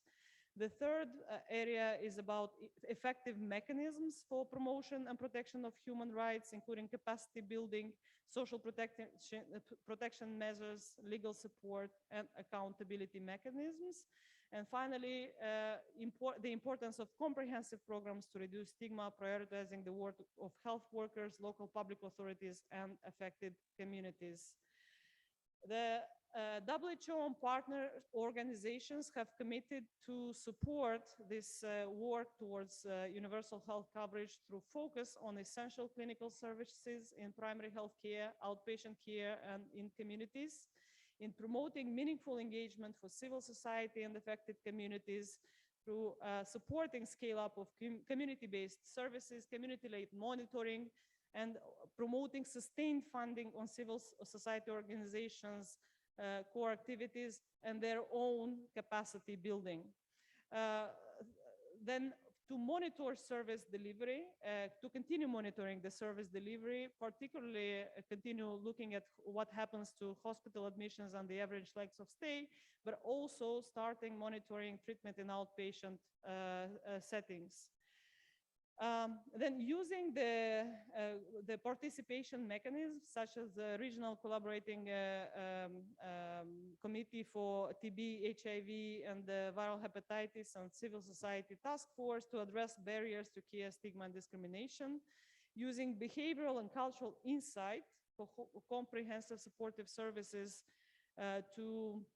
and social protection to all people in need, and supporting member states to address barriers for mobile populations and ensuring cross-border continuity of care. At the end of the day, what we would like to see is a couple of key outcomes. For people-centered model of care, we really want to see an increased decentralized ambulatory care, an increased range of patient support and treatment administration options, hospital admissions that are limited only to clinical indications. We cannot benchmark, but you saw the range between 30 and 100. So there is a really a way to, when we say predominantly ambulatory care, to go below 50%.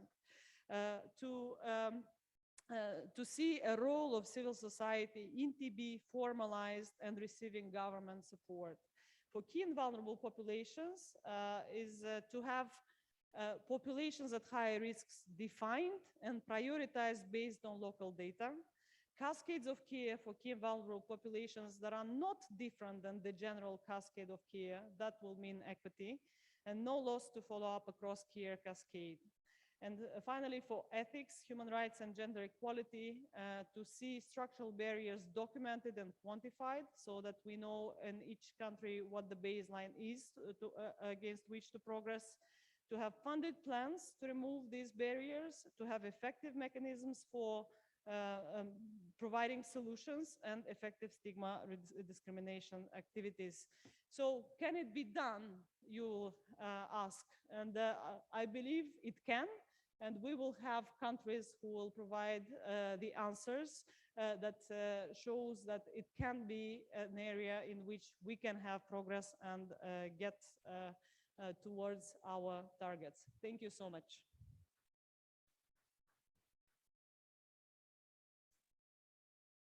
Thank you very much, Stella. You put the people at the center of our thought. You put the people center for our discussion now.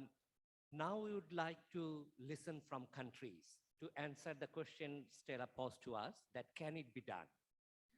I would like to request representative from Ukraine to share their documentation on risk and prioritize key and vulnerable population and the gaps in essential service in the TB care cascade. The floor is yours. Добрый день, уважаемые коллеги. Сегодня Украина выбарывает свое право на независимость, на свободу и на внедрение европейских ценностей. И эта политика, эта философия прослеживается во всех сферах наших деятельностей и, конечно же, в том числе на программах противодействия туберкулезу. В связи со сбройной агрессией со стороны Российской Федерации на сегодняшний день уровень экономический страны наш, конечно, имеет значительные последствия. Усиливаются миграционные процессы. По сути, сегодня все мы сталкиваемся с наибольшим миграционным кризисом со времен Второй мировой войны. При этом, конечно же, возрастает количество ключевых уязвимых групп населения. И если раньше мы говорили о барьерах в доступе к медицинским услугам, то сегодня мы говорим о том, что нарушается базовое право людей на такие простые, банальные, казалось бы, для нас вещи, как тепло, свет, вода. И это те условия, в которых мы противодействуем туберкулезу. При этом, если посмотреть, то в реализации каскада противотуберкулезных медицинских услуг, к сожалению, мы видим, что на каждом этапе есть определенные потери, и эти потери связаны с разными барьерами. Таким образом, истинное глубинное понимание каждого из барьеров, конечно же, приведет нас к тому, что все пациенты, которые имеют симптомы, будут своевременно излечены и в том числе будут излечены от туберкулеза. При этом, конечно же, конечной целью является не просто излечение туберкулеза, а сохранение качества жизни в тот момент, когда люди столкнулись с такой проблемой. Это упражнение, которое мы делаем при поддержке Всемирной организации здравоохранения, и которое помогает нам понимать, что мы должны сделать для того, чтобы все эти пробелы нивелировать. Итак, что же сделано для того, чтобы концептуально понимать, с какими барьерами сталкиваются наши люди и члены их семьи в отношении туберкулеза? За несколько лет при поддержке Всемирной организации здравоохранения, партнерства Стоп-ТБ, Глобального фонда, Агентства США по международному развитию, а также других ключевых партнеров были проведены 3 основополагающие исследования. Это оценка правовых барьеров, оценка сообществ прав и гендерных аспектов, а также программы снижения правовых барьеров при поддержке Глобального фонда. В 2018 году была проведена базовая оценка, через несколько лет мы сделали вместе с Глобальным фондом промежуточную оценку, и как раз в эти дни мы делаем финальную оценку для того, чтобы понимать наши интервенции, насколько уменьшили барьеры, с какими сложностями сталкиваются люди. Я не буду останавливаться, в подсладнике есть ссылки на все документы, которые доступны на английском языке, могут быть дополнительно изучены. Но вот эти 3 документа, по сути, они дают нам информацию основную, структурированную по всем направлениям, над какими барьерами в нашей стране нам, а также при поддержке технических доноров и международных технических агенций нам необходимо работать. Очень детальная информация в отчете, подготовленном партнерством Стоп-ТБ, в который в том числе вошли данные по Украине, также доступно. Что же поменялось? Когда мы систематизированно разобрались с тем, какие барьеры, какие аспекты, что мешает людям чувствовать поддержку во время нахождения в программах лечения туберкулеза, конечно, мы пересмотрели ряд наших стратегий и внесли изменения в нашей политике. Одно из самых важных решений – это то, что на сегодняшний день принято политическое решение наконец-то пересмотреть закон о противодействии туберкулезу, где, по сути, в одной и той же статье и защищаются некие права пациента, и в этой же статье они нарушаются. Сейчас новый законопроект готов для рассмотрения на профильном комитете по вопросам здравоохранения. В стратегии ликвидации туберкулеза, ВИЧ и гепатитов до 2030 года также включены ряд интервенций, связанных с нивелированием барьеров, а также с потребностями ключевых групп населения. При этом мы понимаем, что барьеры, они далеко выходят за рамки систем здравоохранения, и в связи с этим мы укрепляем наше межсекторальное взаимодействие для того, чтобы нивелировать такие барьеры, как доступ к образованию, работа с Министерством образования и так далее. Важным аспектом является то, что на сегодняшний день мы пересмотрели наши медицинские стандарты оказания медицинской помощи, где включены обновленные ключевые и труднодоступные группы населения, а также включены современные подходы о человекоориентированном подходе. И обратите внимание, включен целый раздел о гендер-чувствительном консультировании пациента во время лечения. Мы проводим на регулярной основе дизагрегацию всех основных статистических показателей, не только заболеваемости, в соответствии с вопросами гендера. Огромная работа проводится целой командой страновых партнеров международных по системному устранению барьеров. Для этой задачи создана на национальном уровне группа по устранению барьеров, в состав которой входят представители всех основных министерств и ведомств, то есть это такое межсекторальное направление. И в рамках этой группы создано 3 тематические подгруппы. Первая выявляет барьеры, вторая группа вносит изменения в нормативно-правовые акты, а третья группа состоит из числа пациентских организаций, которые говорят, все то, что мы делаем на практике, насколько на самом деле делает жизнь нашего человека, который столкнулся с туберкулезом, лучше. И, к сожалению, мы видим, что все еще отмечается вот этот разрыв между тем, что мы делаем, и чтобы действительно пациенты не сталкивались с различными барьерами.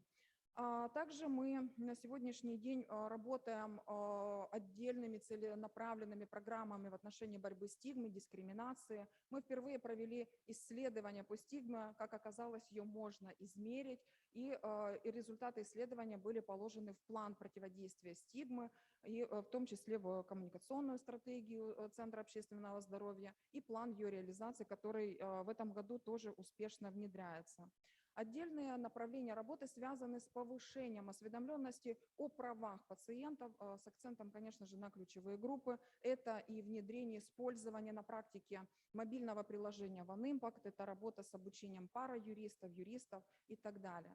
Отдельно мы хотели остановиться на том, что мы продолжаем изучать работу для понимания более глубинных барьеров на разных уровнях. Это та работа, которая была проведена на протяжении 3 лет. При этом каждое исследование, которое проводится на национальном уровне, имеет раздел, связанный и с изучением гендерных аспектов, и в том числе раскрывает отдельные барьеры. Конечно же, все результаты этих исследований должны применяться на практике, и мы тоже работаем в этом отношении. И подводя итоги, мы хотим обозначить, насколько все-таки важно понимание потребностей, интересов, которые касаются людей, затронутых проблемой туберкулеза, как важная часть работы на пути к ликвидации туберкулеза, а также наши с вами обязанностями, которые были приняты посредством политической декларации, принятой после Генеральной Ассамблеи ООН. И огромная благодарность всем странам за поддержку и открыта к дискуссиям, готова отвечать на вопросы.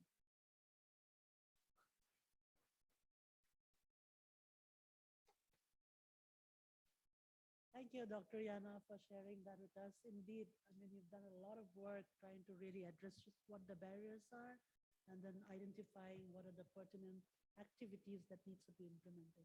Thank you very much. Would like to call on the next presentation. This will be an example from the Republic of Moldova, and it will be a talk on people-centered models of care for TB and reducing unnecessary hospital admission and scale up community-based TB services.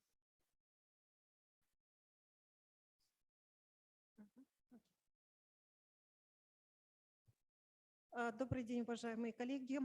Хочу сегодня поделиться с вами опытом Республики Молдова о внедрении модели, ориентированной именно на нужды человека.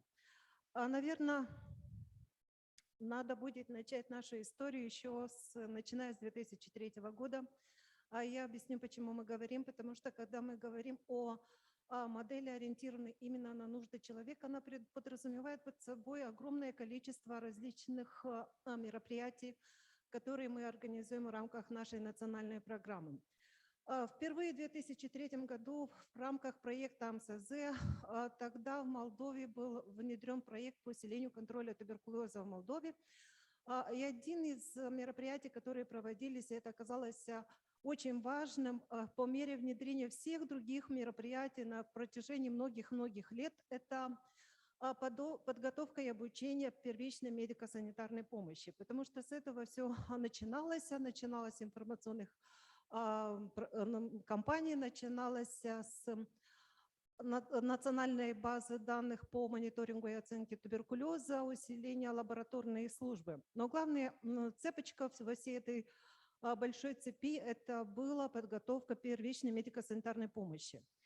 Потому что уже 14 апреля 2017 года в Молдове была разработана и утверждена на уровне Министерства здравоохранения дорожная карта по внедрению модели ориентирована именно на нужды человека и оптимизации больничного сектора. Когда мы начинали в 2017, многие относились довольно так скептично, снова уменьшается количество коек, а где же тут пациент в центре всего нашего внимания? Но если вы посмотрите на нашу диаграмму, да, начиная с 2008 года почти на 800 коек уменьшилось коечный фонд в Республике Молдова именно для больных туберкулезом. Хотела обратить на две последние цифры. Это в 2020 году у нас было 515 коек. Это было, соответственно, нормативом, когда мы еще не говорили о COVID-19. В 2021 меняется количество, снижается до 405. Понятно, что в условиях COVID в 2020-2021 была реорганизация больничной службы, количество коек снизилось для больных туберкулезом, но при том в течение всех этих 2 лет мы могли обеспечить тех пациентов, которые нуждались в госпитальной помощи в 100% случаев. То есть это говорит о том, что у нас очень большой резерв для пациентов, которые могут лечиться в амбулаторных условиях. И то, что мы видим, что немножечко 472 койки возросло, это в 2022 году, это люди просто возвращаются, скажем, к нормальной жизни. У нас увеличивается в 2022 году количество пациентов, которые мы выявляем по сравнению с тем, что у нас было в 2020 году. То есть, когда мы говорим о том, что оптимизация именно вот этой больничной службы необходима, она необходима, потому что мы должны пациентам предоставить возможность как и лечиться в амбулаторных условиях с первого дня, как и то, что мы должны им предоставить лечение именно пероральными схемами лечения, краткосрочными схемами лечения. Это то, что у нас прописано в национальных клинических протоколах, это то, что мы проводим операционные исследования с краткосрочными схемами лечения. Пациент имеет право выбирать, будет он получать DOT, будет получать он на уровне фтизиопульмонологической службы, будет делать это в домашних условиях, будет при этом задействована первичная медико-санитарная помощь, или это будет с привлечением неправительственных организаций.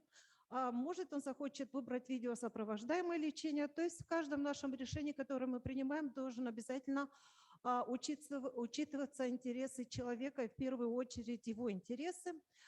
Поэтому для того, чтобы повысить приверженность пациентов к лечению, у нас все пациенты получают из фонда национальной кампании страховой медицины стимуленты в виде продуктовых пакетов. Это возвращение дорожных расходов туда и обратно при этом, когда пациент не имеет значения, или это на уровне районного фтизиопульмонолога, или это на уровне первичной медико-санитарной помощи.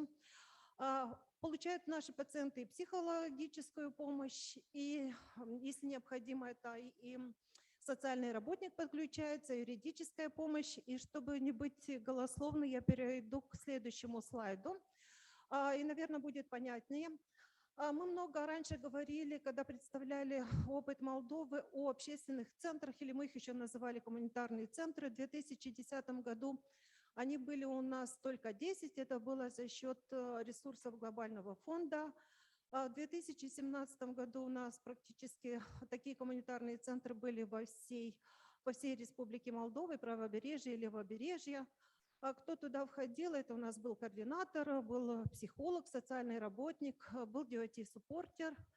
Но, как и все другие страны, у нас есть план устойчивости, перехода на финансирование из источников глобального фонда на государственный бюджет, и поэтому в 2019 году был приказом Министерства здравоохранения все эти коммунитарные центры вошли в состав фтизиопульмонологической службы на районном уровне, если мы говорим о правобережье.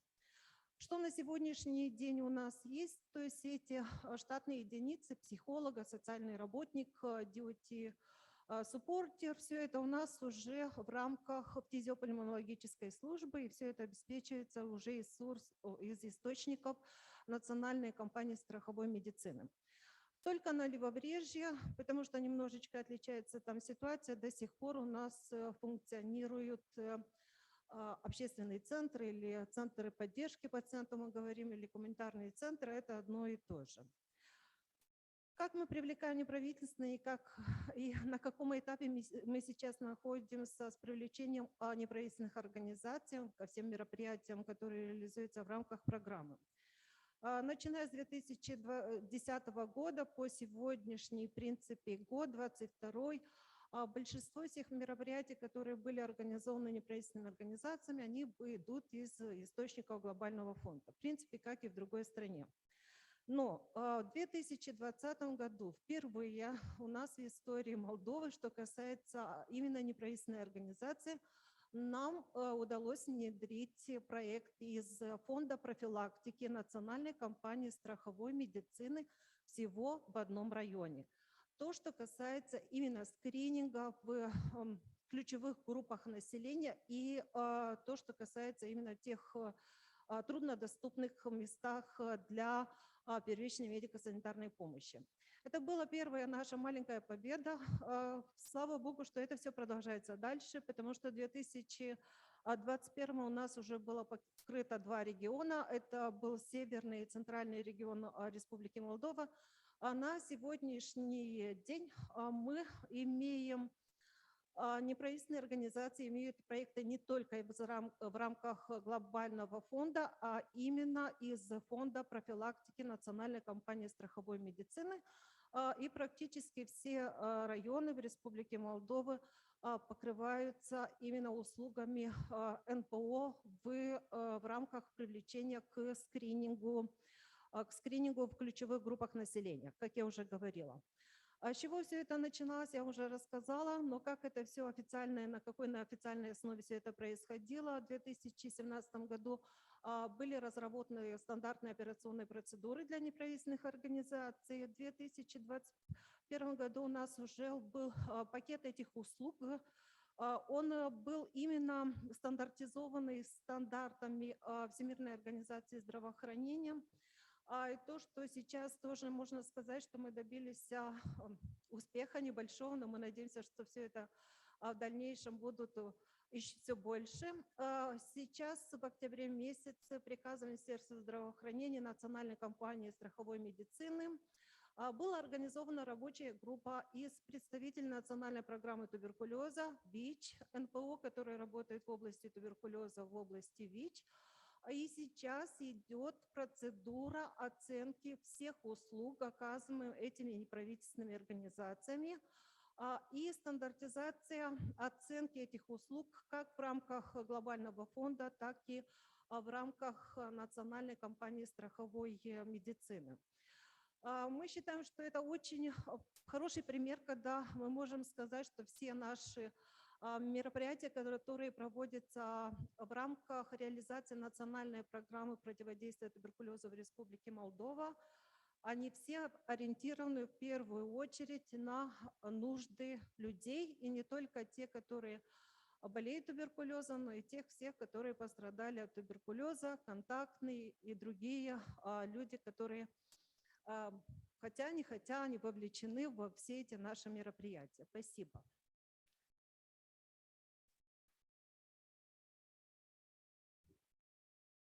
Thank you very much, Moldova, for sharing your experience on scaling up the community-based or the people-centered model and reducing the hospitalization.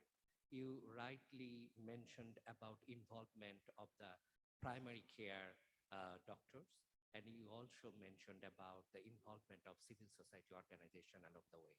We also learned that it takes time you showed us from 2010 up to 2022, what are the activities Moldova took.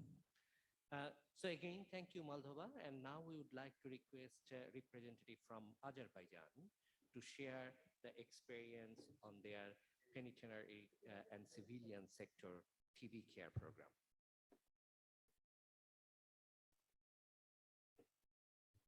Добрый день, уважаемые коллеги. Сегодня мы хотели бы поделиться нашим опытом по улучшению преемственности противотуберкулезной помощи между пенитенциарными и гражданскими секторами. Главное медицинское управление, предоставляющее медицинское обслуживание заключенным, является независимой структурной единицей и самостоятельно решает все организационные и финансовые вопросы. Медицинское обслуживание в тюрьмах бесплатное. Каждый заключенный имеет равный полный доступ к медицинским услугам без каких-либо дискриминаций. Диагностика, лечение ТБ, туберкулеза проводится на основе национальных документов, которые систематически обновляются по последним рекомендациям ВОЗ и полностью соответствуют услугам, которые предоставляются в гражданском секторе. В состав консилиума входят представители из обоих секторов. Также существует стандартная система регистрации и отчетности, которая также адаптирована к общестрановой системе.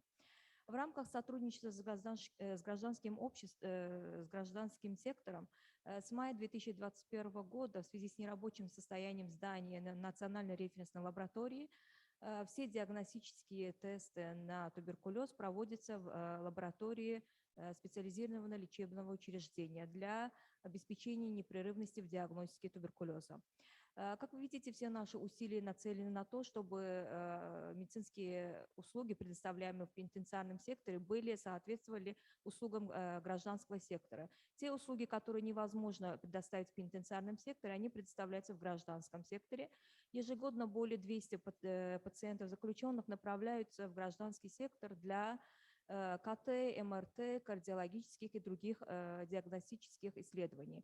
В связи с переходом на обязательную страховую медицину на данный момент готовятся двухсторонние и многосторонние меморандумы для обеспечения непрерывности лечения и ухода. Для обеспечения непрерывности лечения и ухода также после освобождения заключенных в гражданском секторе с 2009 года были заключены несколько меморандумов. В 2009 году был меморандум между Министерством здравоохранения, Главным медуправлением и Международным комитетом Красного Креста. В 2011 году, когда Международный комитет Красного Креста ушел из медицинских проектов, эту нишу заполнила неправительственная организация и был заключен трехсторонний меморандум между НТП, Главным медуправлением и неправительственной организацией. Основная цель вот этих меморандумов была в том, чтобы обеспечить долечивание туберкулезных пациентов, которые освобождаются в ходе лечения посредством мотивации как материальной, так и психологической и социальной. Все эти нюансы и правовая база для оказания пациентоориентированной помощи заключенным отображена в национальных документах, таких как Национальный стратегический план и руководство по оказанию противотуберкулезной помощи. Однако деятельность неправительственной организации начинается задолго до того, как пациент, заключенный, освобождается из заключения для создания условий в дальнейшем повысить приверженность пациента к лечению. Проводится ряд мероприятий, ряд сессий просветительских между заключенных. Также собирается информация как личного характера, так и медицинские документы, которые перенаправляются в НТП и противотуберкулезные учреждения о намечаемом освобождении пациента. И также предоставляются противотуберкулезные препараты в противотуберкулезное учреждение. После того, как пациент освобождается в ходе лечения и направляется в гражданский сектор, неправительственная организация и сопровождает его кураторы НТП, координаторы НТП, также оказывает поддержку при взятии на учет противотуберкулезного учреждения ежемесячно обеспечивает противотуберкулезными препаратами, а также для проведения мониторинга лечения, обеспечивает сбор мокроты и транспортирует в лабораторию специализированного лечебного учреждения. Также проводится посещение на дому и оказывается социальная и психологическая помощь пациентам и пациентам. В среднем от 13 до 20% ежегодно освобождаются заключенные с туберкулезом в ходе лечения. И всего за период 2011 года по 2021 год всего было освобождено 840 пациентов с туберкулезом. Из них 390 были с лекарственно устойчивым туберкулезом, а 450 с лекарственно чувствительным туберкулезом. И как вы видите из этого графика, все пациенты, которые освободились в ходе лечения, 100% были охвачены прослеживанием лечения. В итоге этого проекта отрывы от лечения снизились с 98% до 3%, и что существенно сказалось на эффективности лечения тоже. За весь период оказания помощи со стороны МПО была оказана социальная и психологическая помощь освободившимся и продолжавшим лечение в гражданском секторе. Это были разные виды помощи, поддержка при получении удостоверения личности, разных льгот социальных, пенсий. Несколько пациенты были привлечены на профессиональные курсы, которые потом получили международные сертификаты. Их деятельность продолжалась даже во время пандемии COVID-19 и были оказаны социальная помощь пациентам. Как я уже говорила, в результате этого проекта улучшились результаты и эффективность лечения. На этом графике указан когортный анализ, то есть в этот анализ входят пациенты, которые освободились из медзаключения и продолжали лечение в гражданском секторе. И как вы видите, среди лекарственно-чувствительного ТБ эффективность лечения составила в 2021 году 96%, а среди лекарственно-устойчивого ТБ 90%. Благодарю за внимание. Thank you so much for this very interesting presentation. I think you gave us a very good example of intersectoral collaboration, not just ministry and justice, but going beyond to engage the service of civil society organizations to help with a very difficult task of planning for the discharge of people from prisons. And impressively, you brought down the loss to follow-up of people who are discharged from prisons from 92% to 3%. So thank you for that example. Thank you. Next, I think we're moving to the next session now from the country pulse presentations. And here we have a comparison of the National Strategic Plan versus the TB Regional Action Plan 2030. We'll be using an example from the Republic of Moldova. And I think we have Mikhail Valik from WHO Euro to present to us.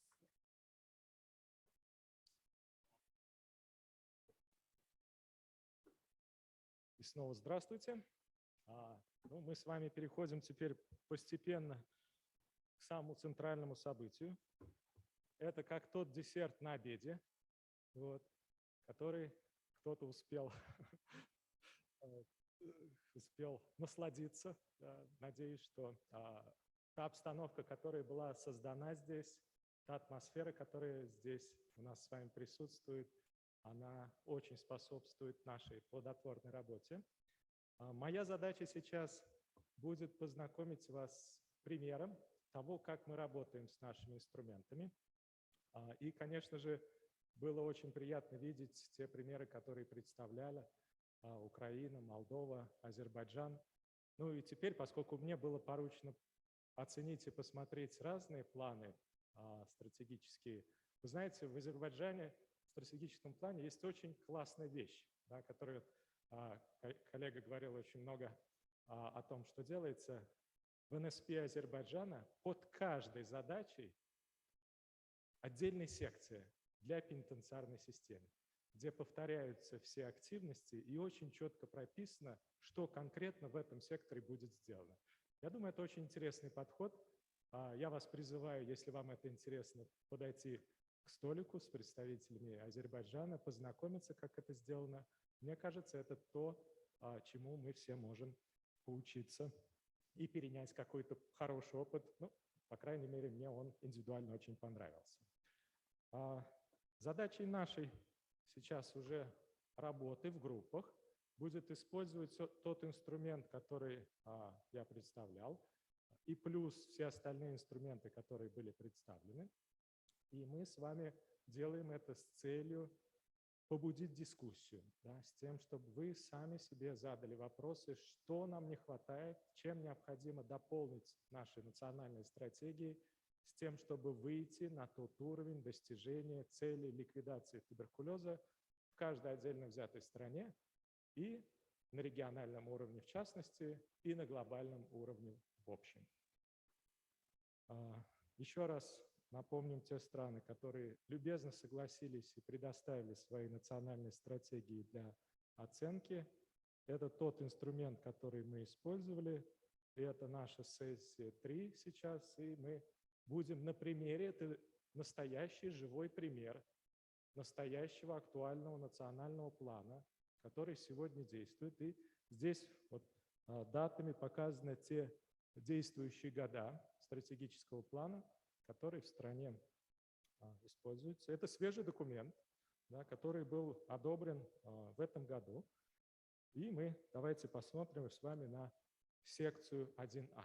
Ну, несмотря на то, что у меня нету перевода на русский отдельно на слайды, мы будем с вами комментировать. И здесь такой микс идет, потому что сам план, он доступен на русском языке, и поэтому мы частично берем английский, частично русский. Сам план, он доступен сегодня, он переведен, он у вас лежит на столах. Вот этот документ на русском языке. Да, на английском языке он тоже доступен, он еще на региональном комитете был принят, и он тоже есть. Сам инструмент у вас уже должны быть на столах ноутбуки, да, и вы уже к этому моменту, как минимум один человек уже должен был попробовать загрузить этот инструмент, он называется NSP Alignment Tool. Для 6 стран он имеется уже с такой субъективной долей оценки с нашей стороны сделан. И вот то, что мы смотрим на пример из одной из наших стран. Ну, неудивительно, да, из той презентации, что Валентина уже сделала, нам становится понятно, и это очень четко видно в национальном стратегическом плане, что внедрение определений понятий, модели, ориентированные на нужды людей, а также осуществление перехода на модели, ориентированные на нужды людей при оказании противотуберкулезной помощи населению в Республике Молдове уже в целом можно считать свершившимся, это задокументировано, но это не единомоментный какой-то процесс. Кстати, очень интересно, да, вот факт я вам скажу, что когда я только смотрел эти документы, я на самом деле оценил, что одно из этих мероприятий вообще не запланировано. Почему? Потому что его в текущем плане уже нет, но это не означает, что оно не было сделано, потому что страна это сделала уже за предыдущий период. И поэтому, конечно же, нам было это достаточно хорошо видно. И вот мы видим, да, здесь вот есть даже указание на определенные задачи и подзадачи, стратегические вмешательства, активность 6.2, укрепление систем здравоохранения путем внедрения и оказания модели помощи, ориентированной на человека, и хорошо согласованных механизмов финансирования борьбы с туберкулезом. Вообще прекрасно сформулированные задачи, прекрасно сформулированная активность, которую, в принципе, может быть, кому-то другим странам, кто еще только находится на пути планирования и реализации, можно воспользоваться этой прекрасной возможностью и аккуратно адаптировать это определение в свои планы, если это еще не было сделано. И надо отметить, что использован был для внедрения этой модели документ, разработанный Европейским региональным бюро ВОЗ еще в 2017 году при поддержке большого проекта TBRAP, который мы тоже очень хорошо знаем и, надеемся, вы им очень активно пользуетесь. Что касается активности 2, да, та же самая у нас подзадача, и мы видим, что в 2017-2022 году были изданы приказы по внедрению услуг ориентированных на нужды людей. Следующая у нас активность, да, приоритетная номер 3. Это обеспечить значимое участие гражданского общества.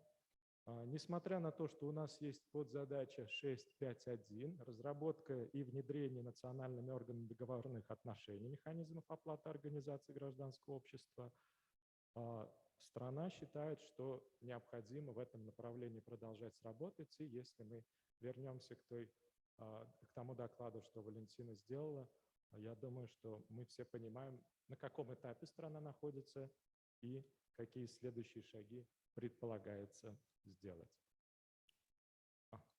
Перескочила. Следующий момент – адаптация, да, вот этого как раз пакета стандартизированных услуг, предоставляемых на уровне местных сообществ для улучшения результатов лечения. Ну, это достаточно свежий документ.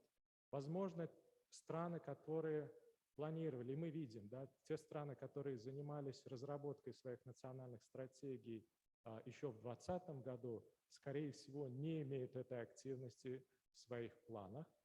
Это никогда не поздно исправить. Мы призываем к тому, чтобы этот вопрос был учтен.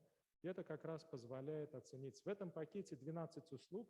Я не думаю, что выдам большой секрет, но сейчас организации, представители которой здесь есть, Европейская коалиция по борьбе с туберкулезом, у нас есть руководитель этой организации здесь, Юлия Каланча, сейчас разрабатывают онлайн-курс при поддержке и на платформе Всемирной организации здравоохранения с тем, чтобы помочь понимать этот пакет и помогать внедрять его в странах. Поэтому очень скоро, я надеюсь, что это будет доступно и тем самым будет оказано содействие для того, чтобы это было сделано и могло внедряться на уровне стран.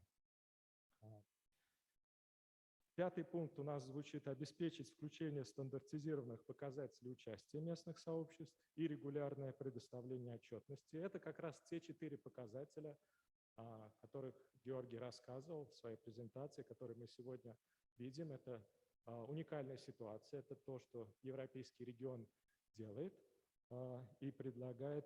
И вот здесь, вот, несмотря на то, что работа над включением этих индикаторов в планы по мониторингу и оценке в Молдове ведется, вот есть задача разработать дополнительно и уточнить операционные процедуры по тому, как эти индикаторы будут учитываться и как по ним будет вестись отчетность.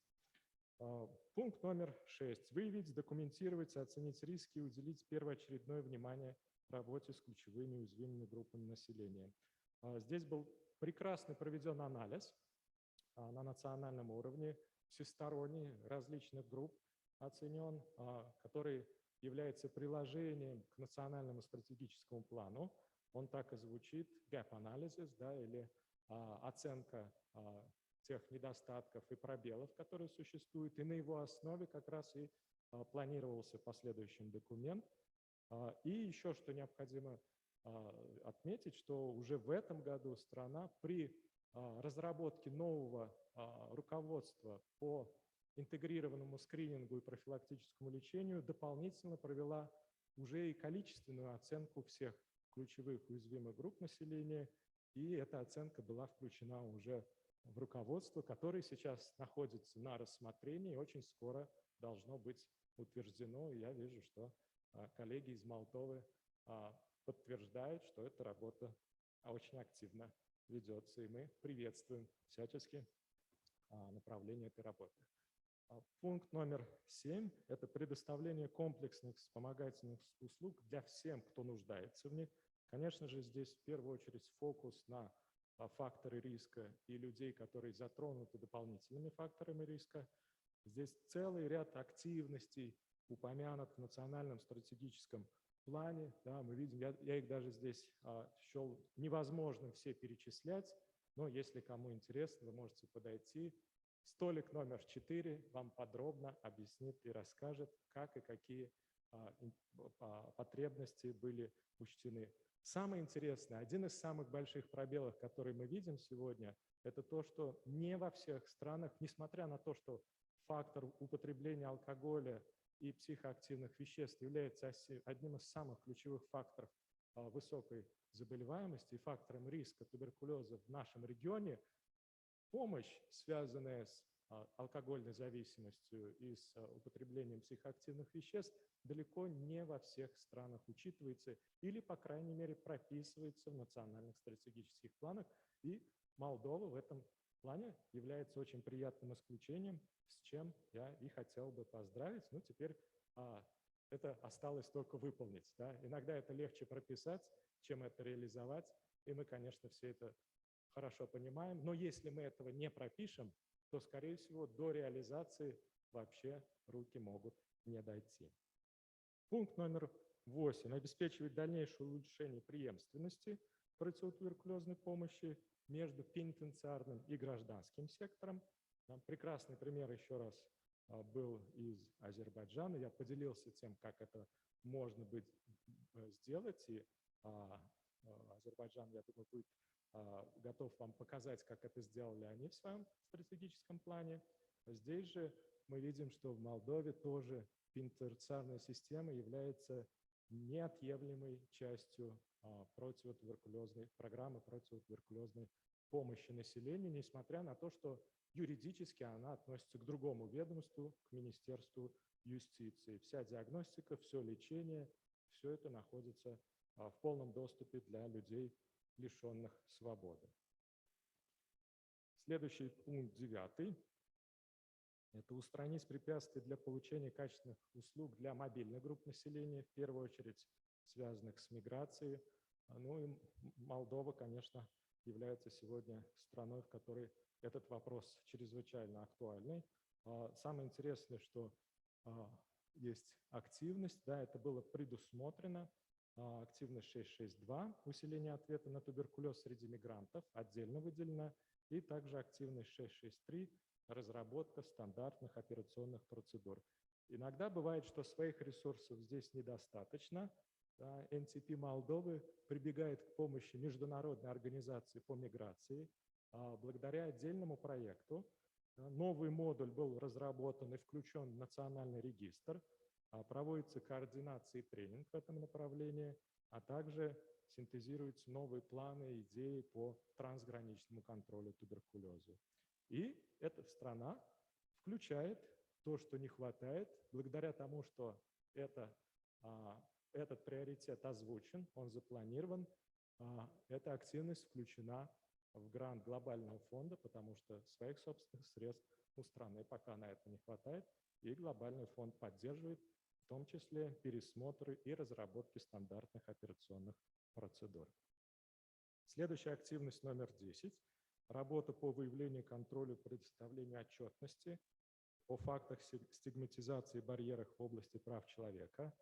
Здесь мы видим статус, эта деятельность идет в прогрессе. И есть отдельная активность 6.7.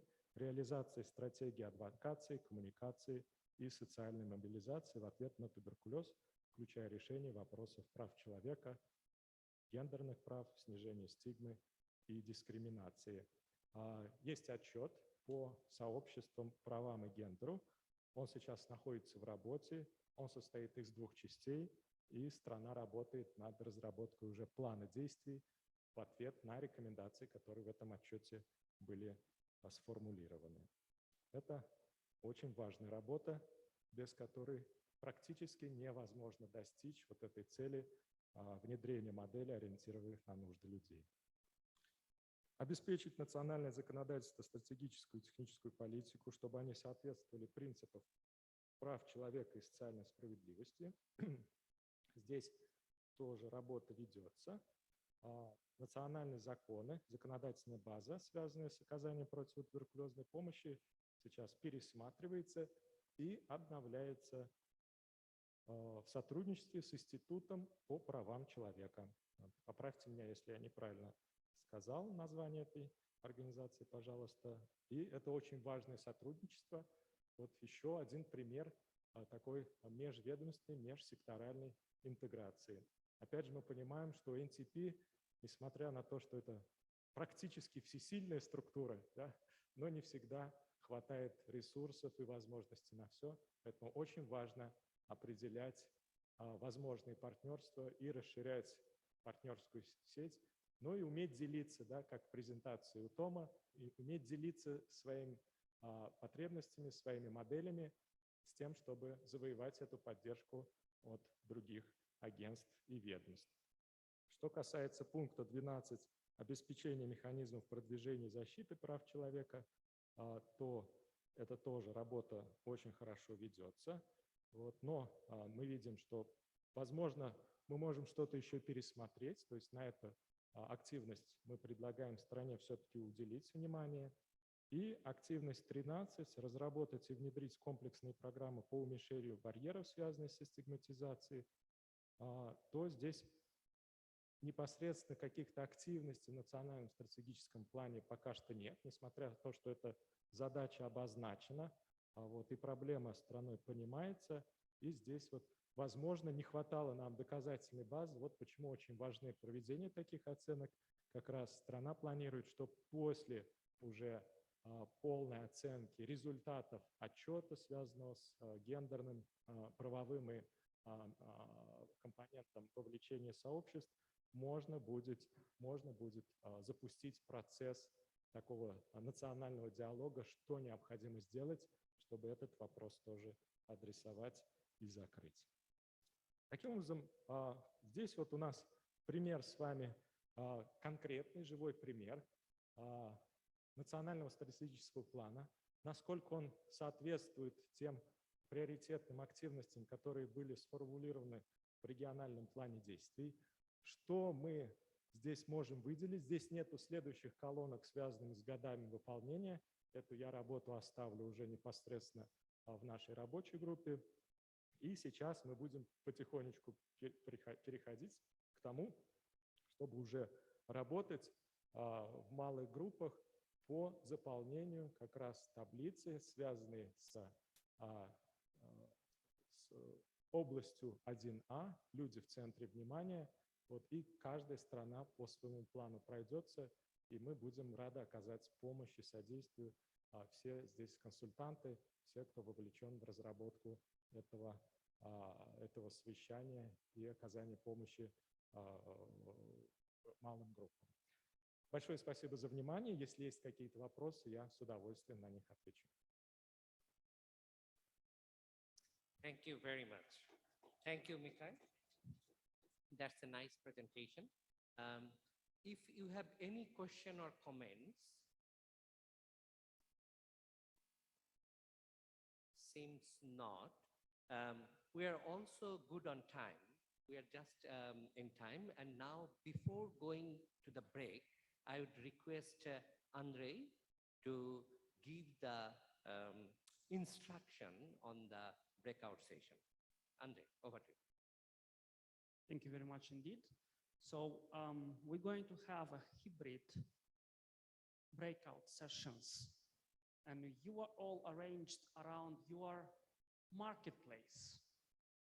So you will see here also the experts which provided to you the presentations running between your marketplaces and helping you to plan your activities according to the tools that these two gentlemen developed.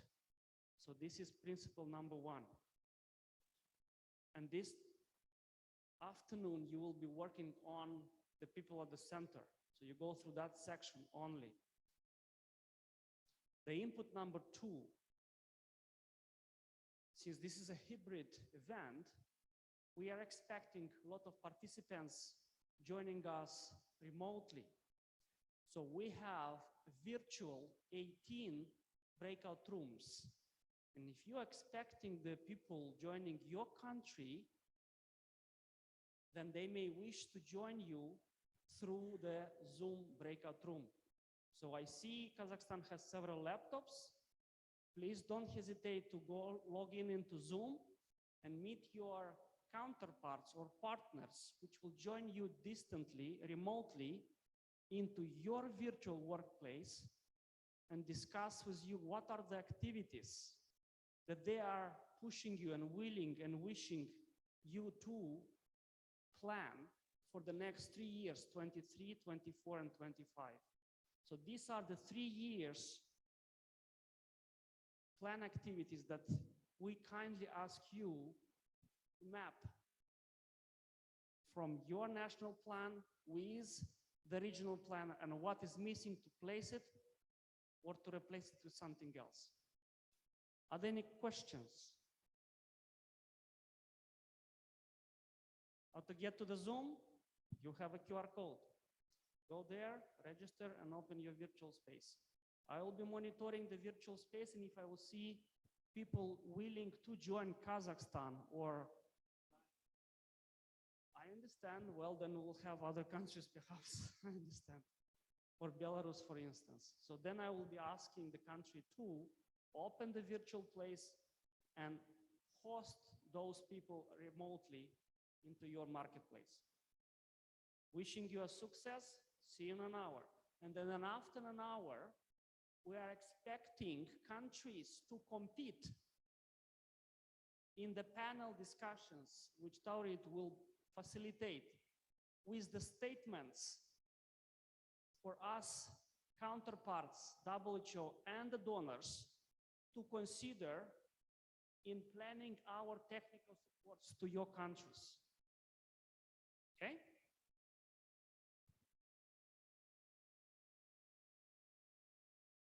Good. Thank you, Andre. So now we can go for the coffee break. And I request you to come back and start your breakout session by 4 o'clock. Thank you.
So the participants that are on Zoom, I will open the breakout rooms and you will be able to choose the country that you would like to participate in the marketplace.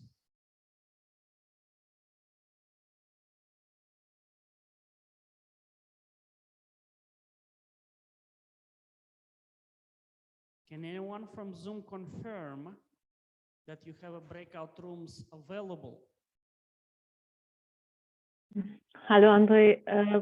It just popped up a breakout, choose breakout room, but it disappeared again. Just a second. Actually, I found it again. If you cross on the 3 dots under more join Just a breakout, second, Sudey. Could you it's go there. once again? So please repeat. I just said it is there. We have the option. Fantastic. Under Good. 3 dots more join breakout room. Yes. Okay, good. So yeah, I will be listening to the Zoom to hear which rooms you would like to meet, to attend, which team, and then I will call those teams to jump into the virtual room as well.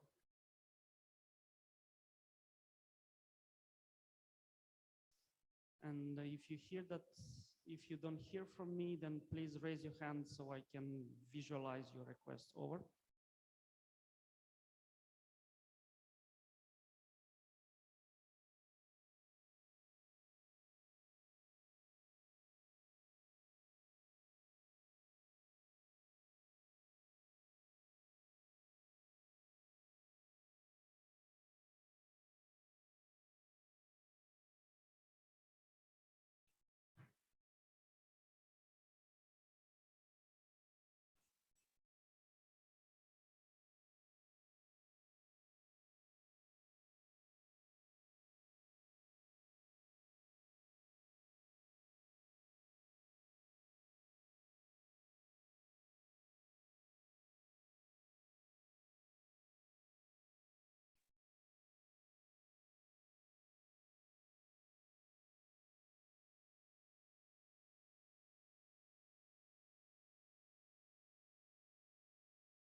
Okay, colleagues, friends, let's start the most exciting session, which is the breakout session. So I hope that just before we went to the coffee break, Andre explained that this session is for you. You will start or you will open that tool which from the morning our colleagues presented, and you will start working on your tool on that topics 1. The tool you can find, if you scan the QR code, you will be able to access the tool, and then you will be starting working on that tool. Now, in this breakout session, you will be working as a team in your own table. You can be connected with the online participation, which Andre is monitoring, and then Andre will guide you or will assist you to be connected.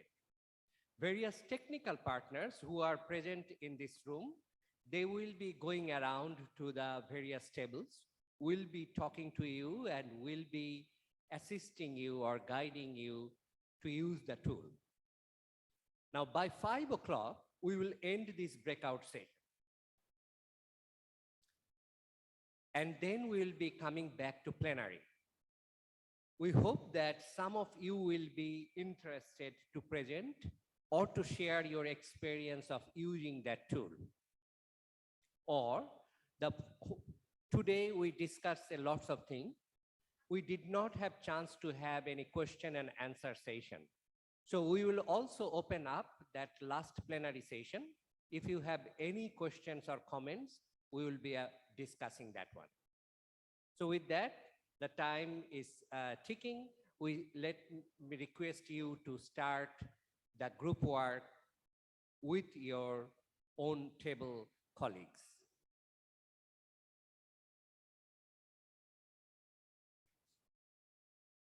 Is there anyone that needs assistance on how to reach up and see the tools? Can you open the tools? The Excel tools.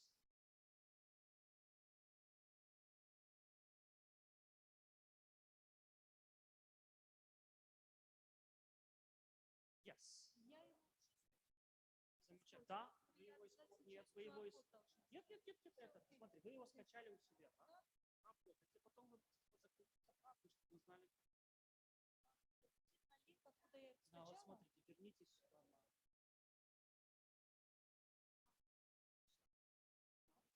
То есть у вас он будет на рабочем столе, просто берите, перетаскивайте обратно. Откройте, может быть, он... Нет, вы кроме. Нет. Хорошо.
This is Andrei. Check, check, check. How do you pronounce this?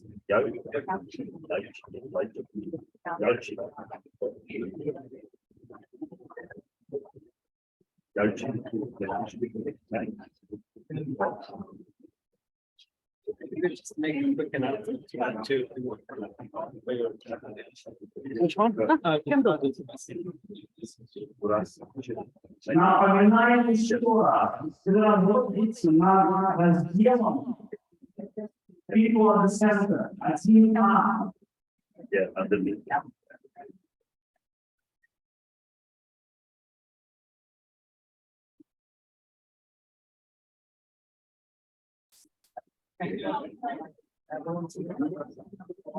Yeah, it's what? No, what you want to say in the group. In the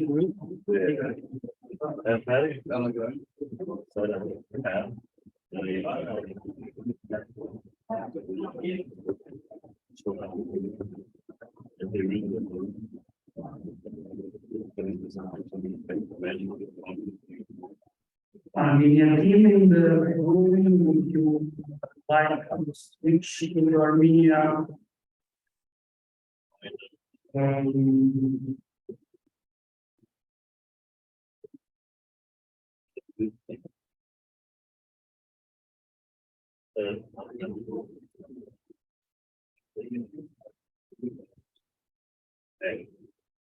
Yes, Edward, you have been asking whether you would need to work on the Armenian breakout room. Yes, please go ahead and move to the Armenian breakout room. Yeah.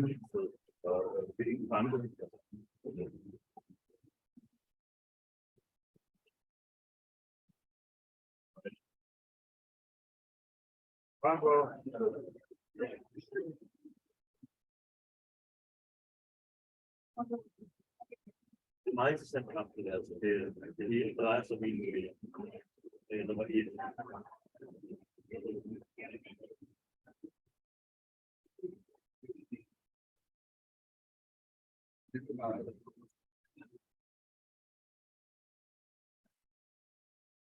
Way back, yeah.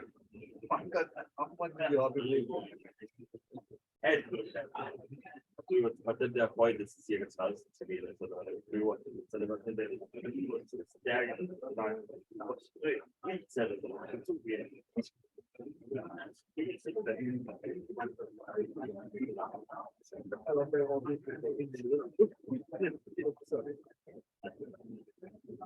oh yeah, one.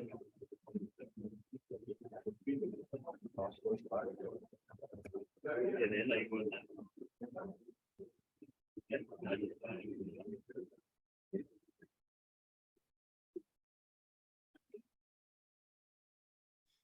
So everyone, I going to work on the tool already now, and work on the section one A only for now.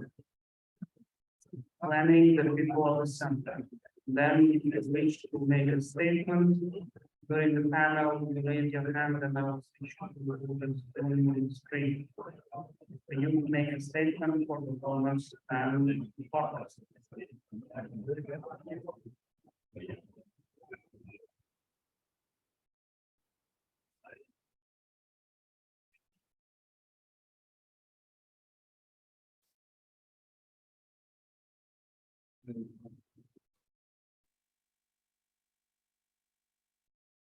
No, it's like usually from you.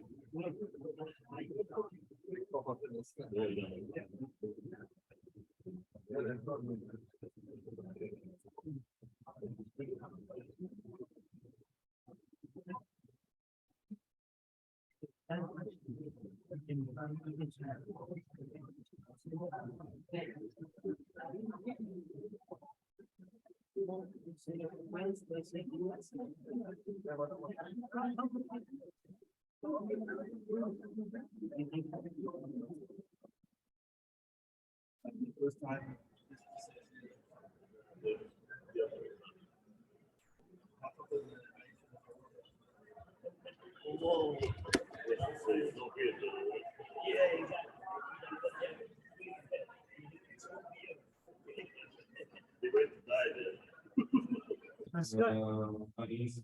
потребность людей. Значит, наш инструмент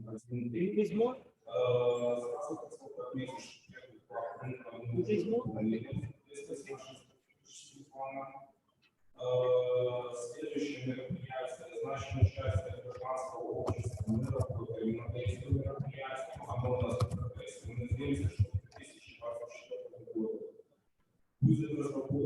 будет внедрено участие гражданского общества в полной мере, и они примут участие. Также я хотел бы остановиться отдельно на пункте внедрения стандартизированного протокола. Хотел бы отметить, что у нас это мероприятие выполнено средством в 2025 года. Мы получили от нашего министерства здравоохранения приверженность данному документу. Внедрено на полном объеме и доступны на сегодняшний день полный перечень услуг, используемых на территории Республики Беларусь. Что касается работы с регулируемыми группами и мигрантами, на сегодняшний день это активно ведется. Хотел бы отметить, что у нас доступно в соответствии с национальным планом действия положены. И хотел бы отметить, что для мигрантов, в том числе, у нас доступно в полной мере статус международной помощи. В том числе как партии и нравственные средства. Короткие системы, короткие системы лечения. Это правда, все, что я хотел доложить по данному разделу. Если у вас есть вопросы, то могу на них ответить.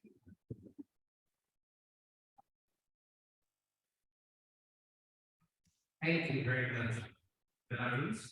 That was wonderful. And now we would like to request one more time. One. Sorry. Okay. For those things that the Commission present as the decision models of care, we have completed these. We have included the model of ambulatory care in the adopted sensitivity guideline.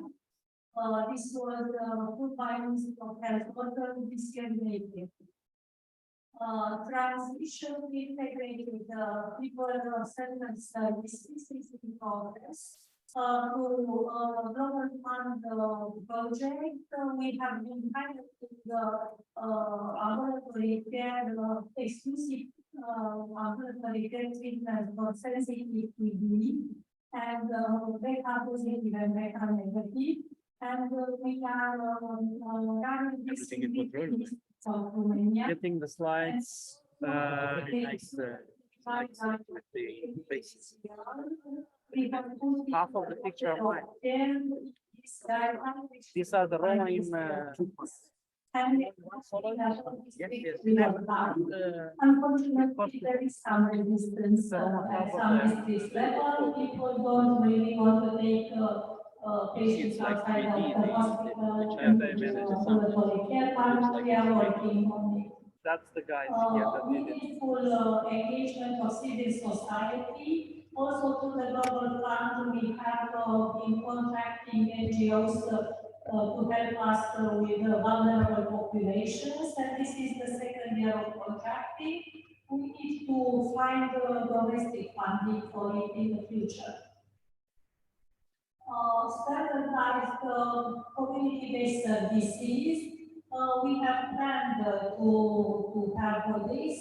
We need to develop this together with community care stakeholders. We have projects regarding community care centers, which include more than just TB care.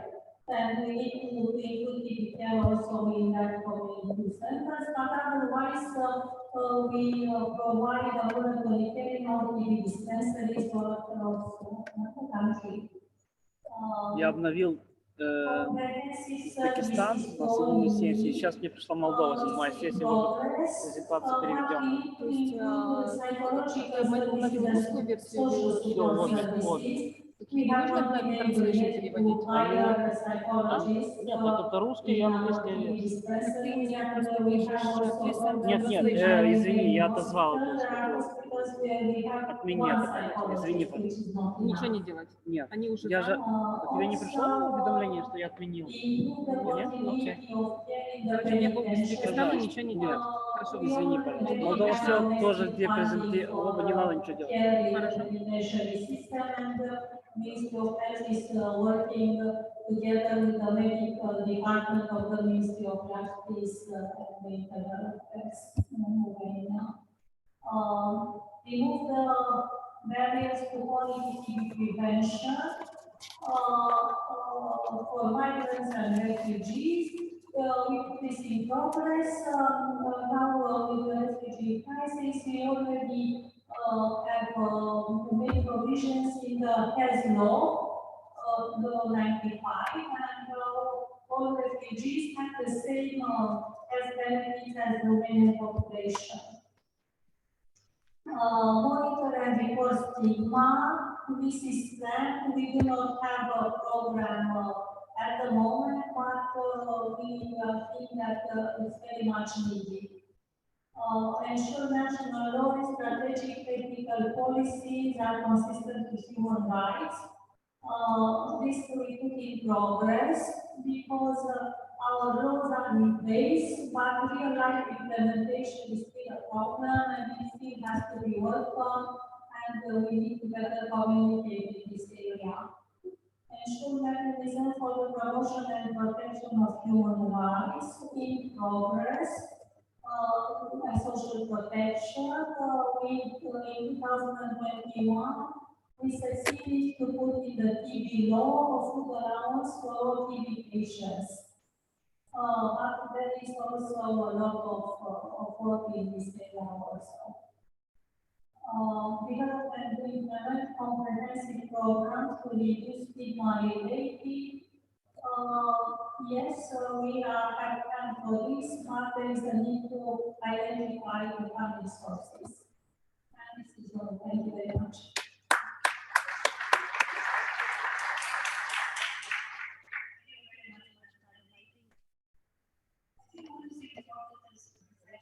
That you do agree whatever is missing from your definitely the Tuberculosis Action Plan. They are important, they need to be aligned, and if you really pointed out what's in progress, what the gaps are,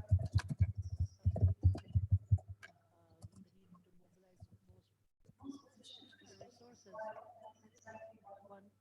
We want to get out of this exercise, and that's with the discussion. My co-chair for the last section. Any other countries or colleagues?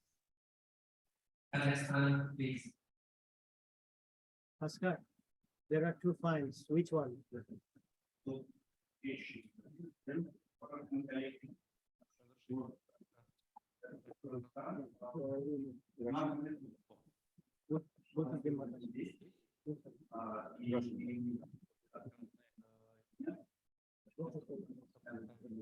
Кто это?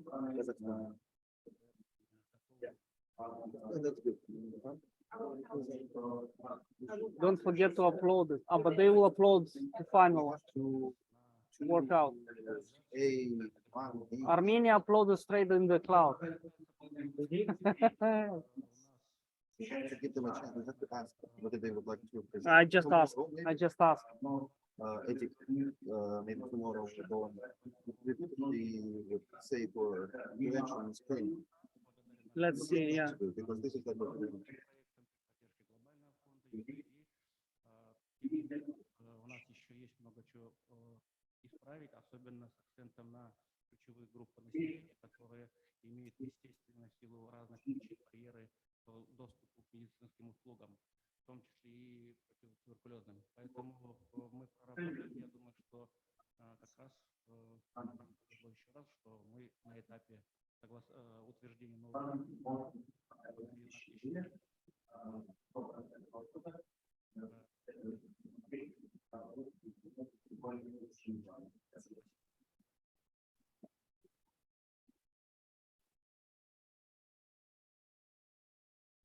Thank you for that. Needs to be one of the negative on the slides, the next. This indeed a lot of ambitious and a lot of this. Unfortunately, the meantime now where we really have to mind the regional national plan.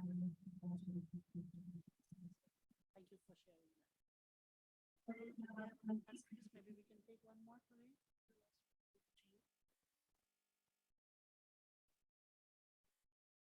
Any other colleagues like to share?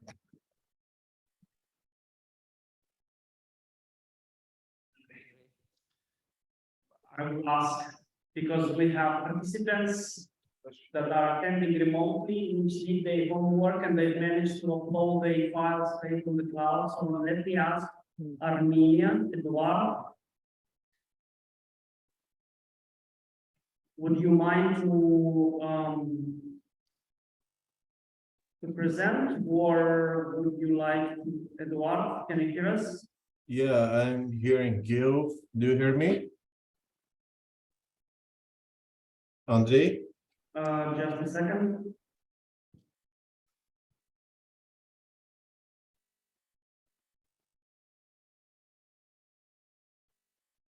Андрей, do you hear me? Да, я вас слышу. Да, отлично. Andrei, I think it's better to represent this module by the manager, Naira Khachatram, but right now she is absent in the online session by the technical reasons. Okay. So I think it would be better to represent by yourself because she knows this part better. Yes, indeed. Sorry.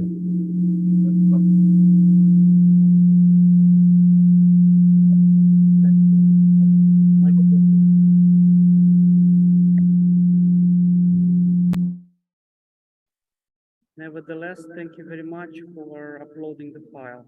Thank you. Thank you. Okay. Maybe we do have another 15 minutes. And I mean, today we had a. Сегодня у нас уже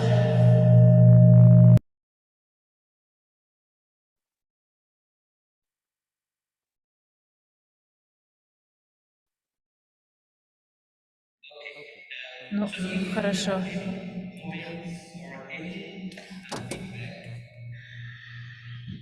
Если у вас есть, простите.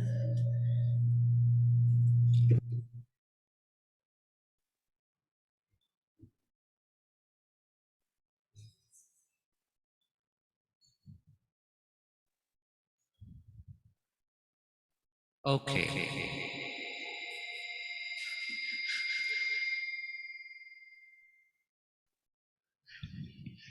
So that may be an indication that we need to. Это как раз показывает нам, что нам необходимо завершить наше сегодняшнее заседание. Благодарю вас за сегодняшний день. Завтра мы встречаемся в то же самое время. В 9 у нас будет обзор первого дня. Желаю вам хорошо отдохнуть и увидимся завтра со всеми вами.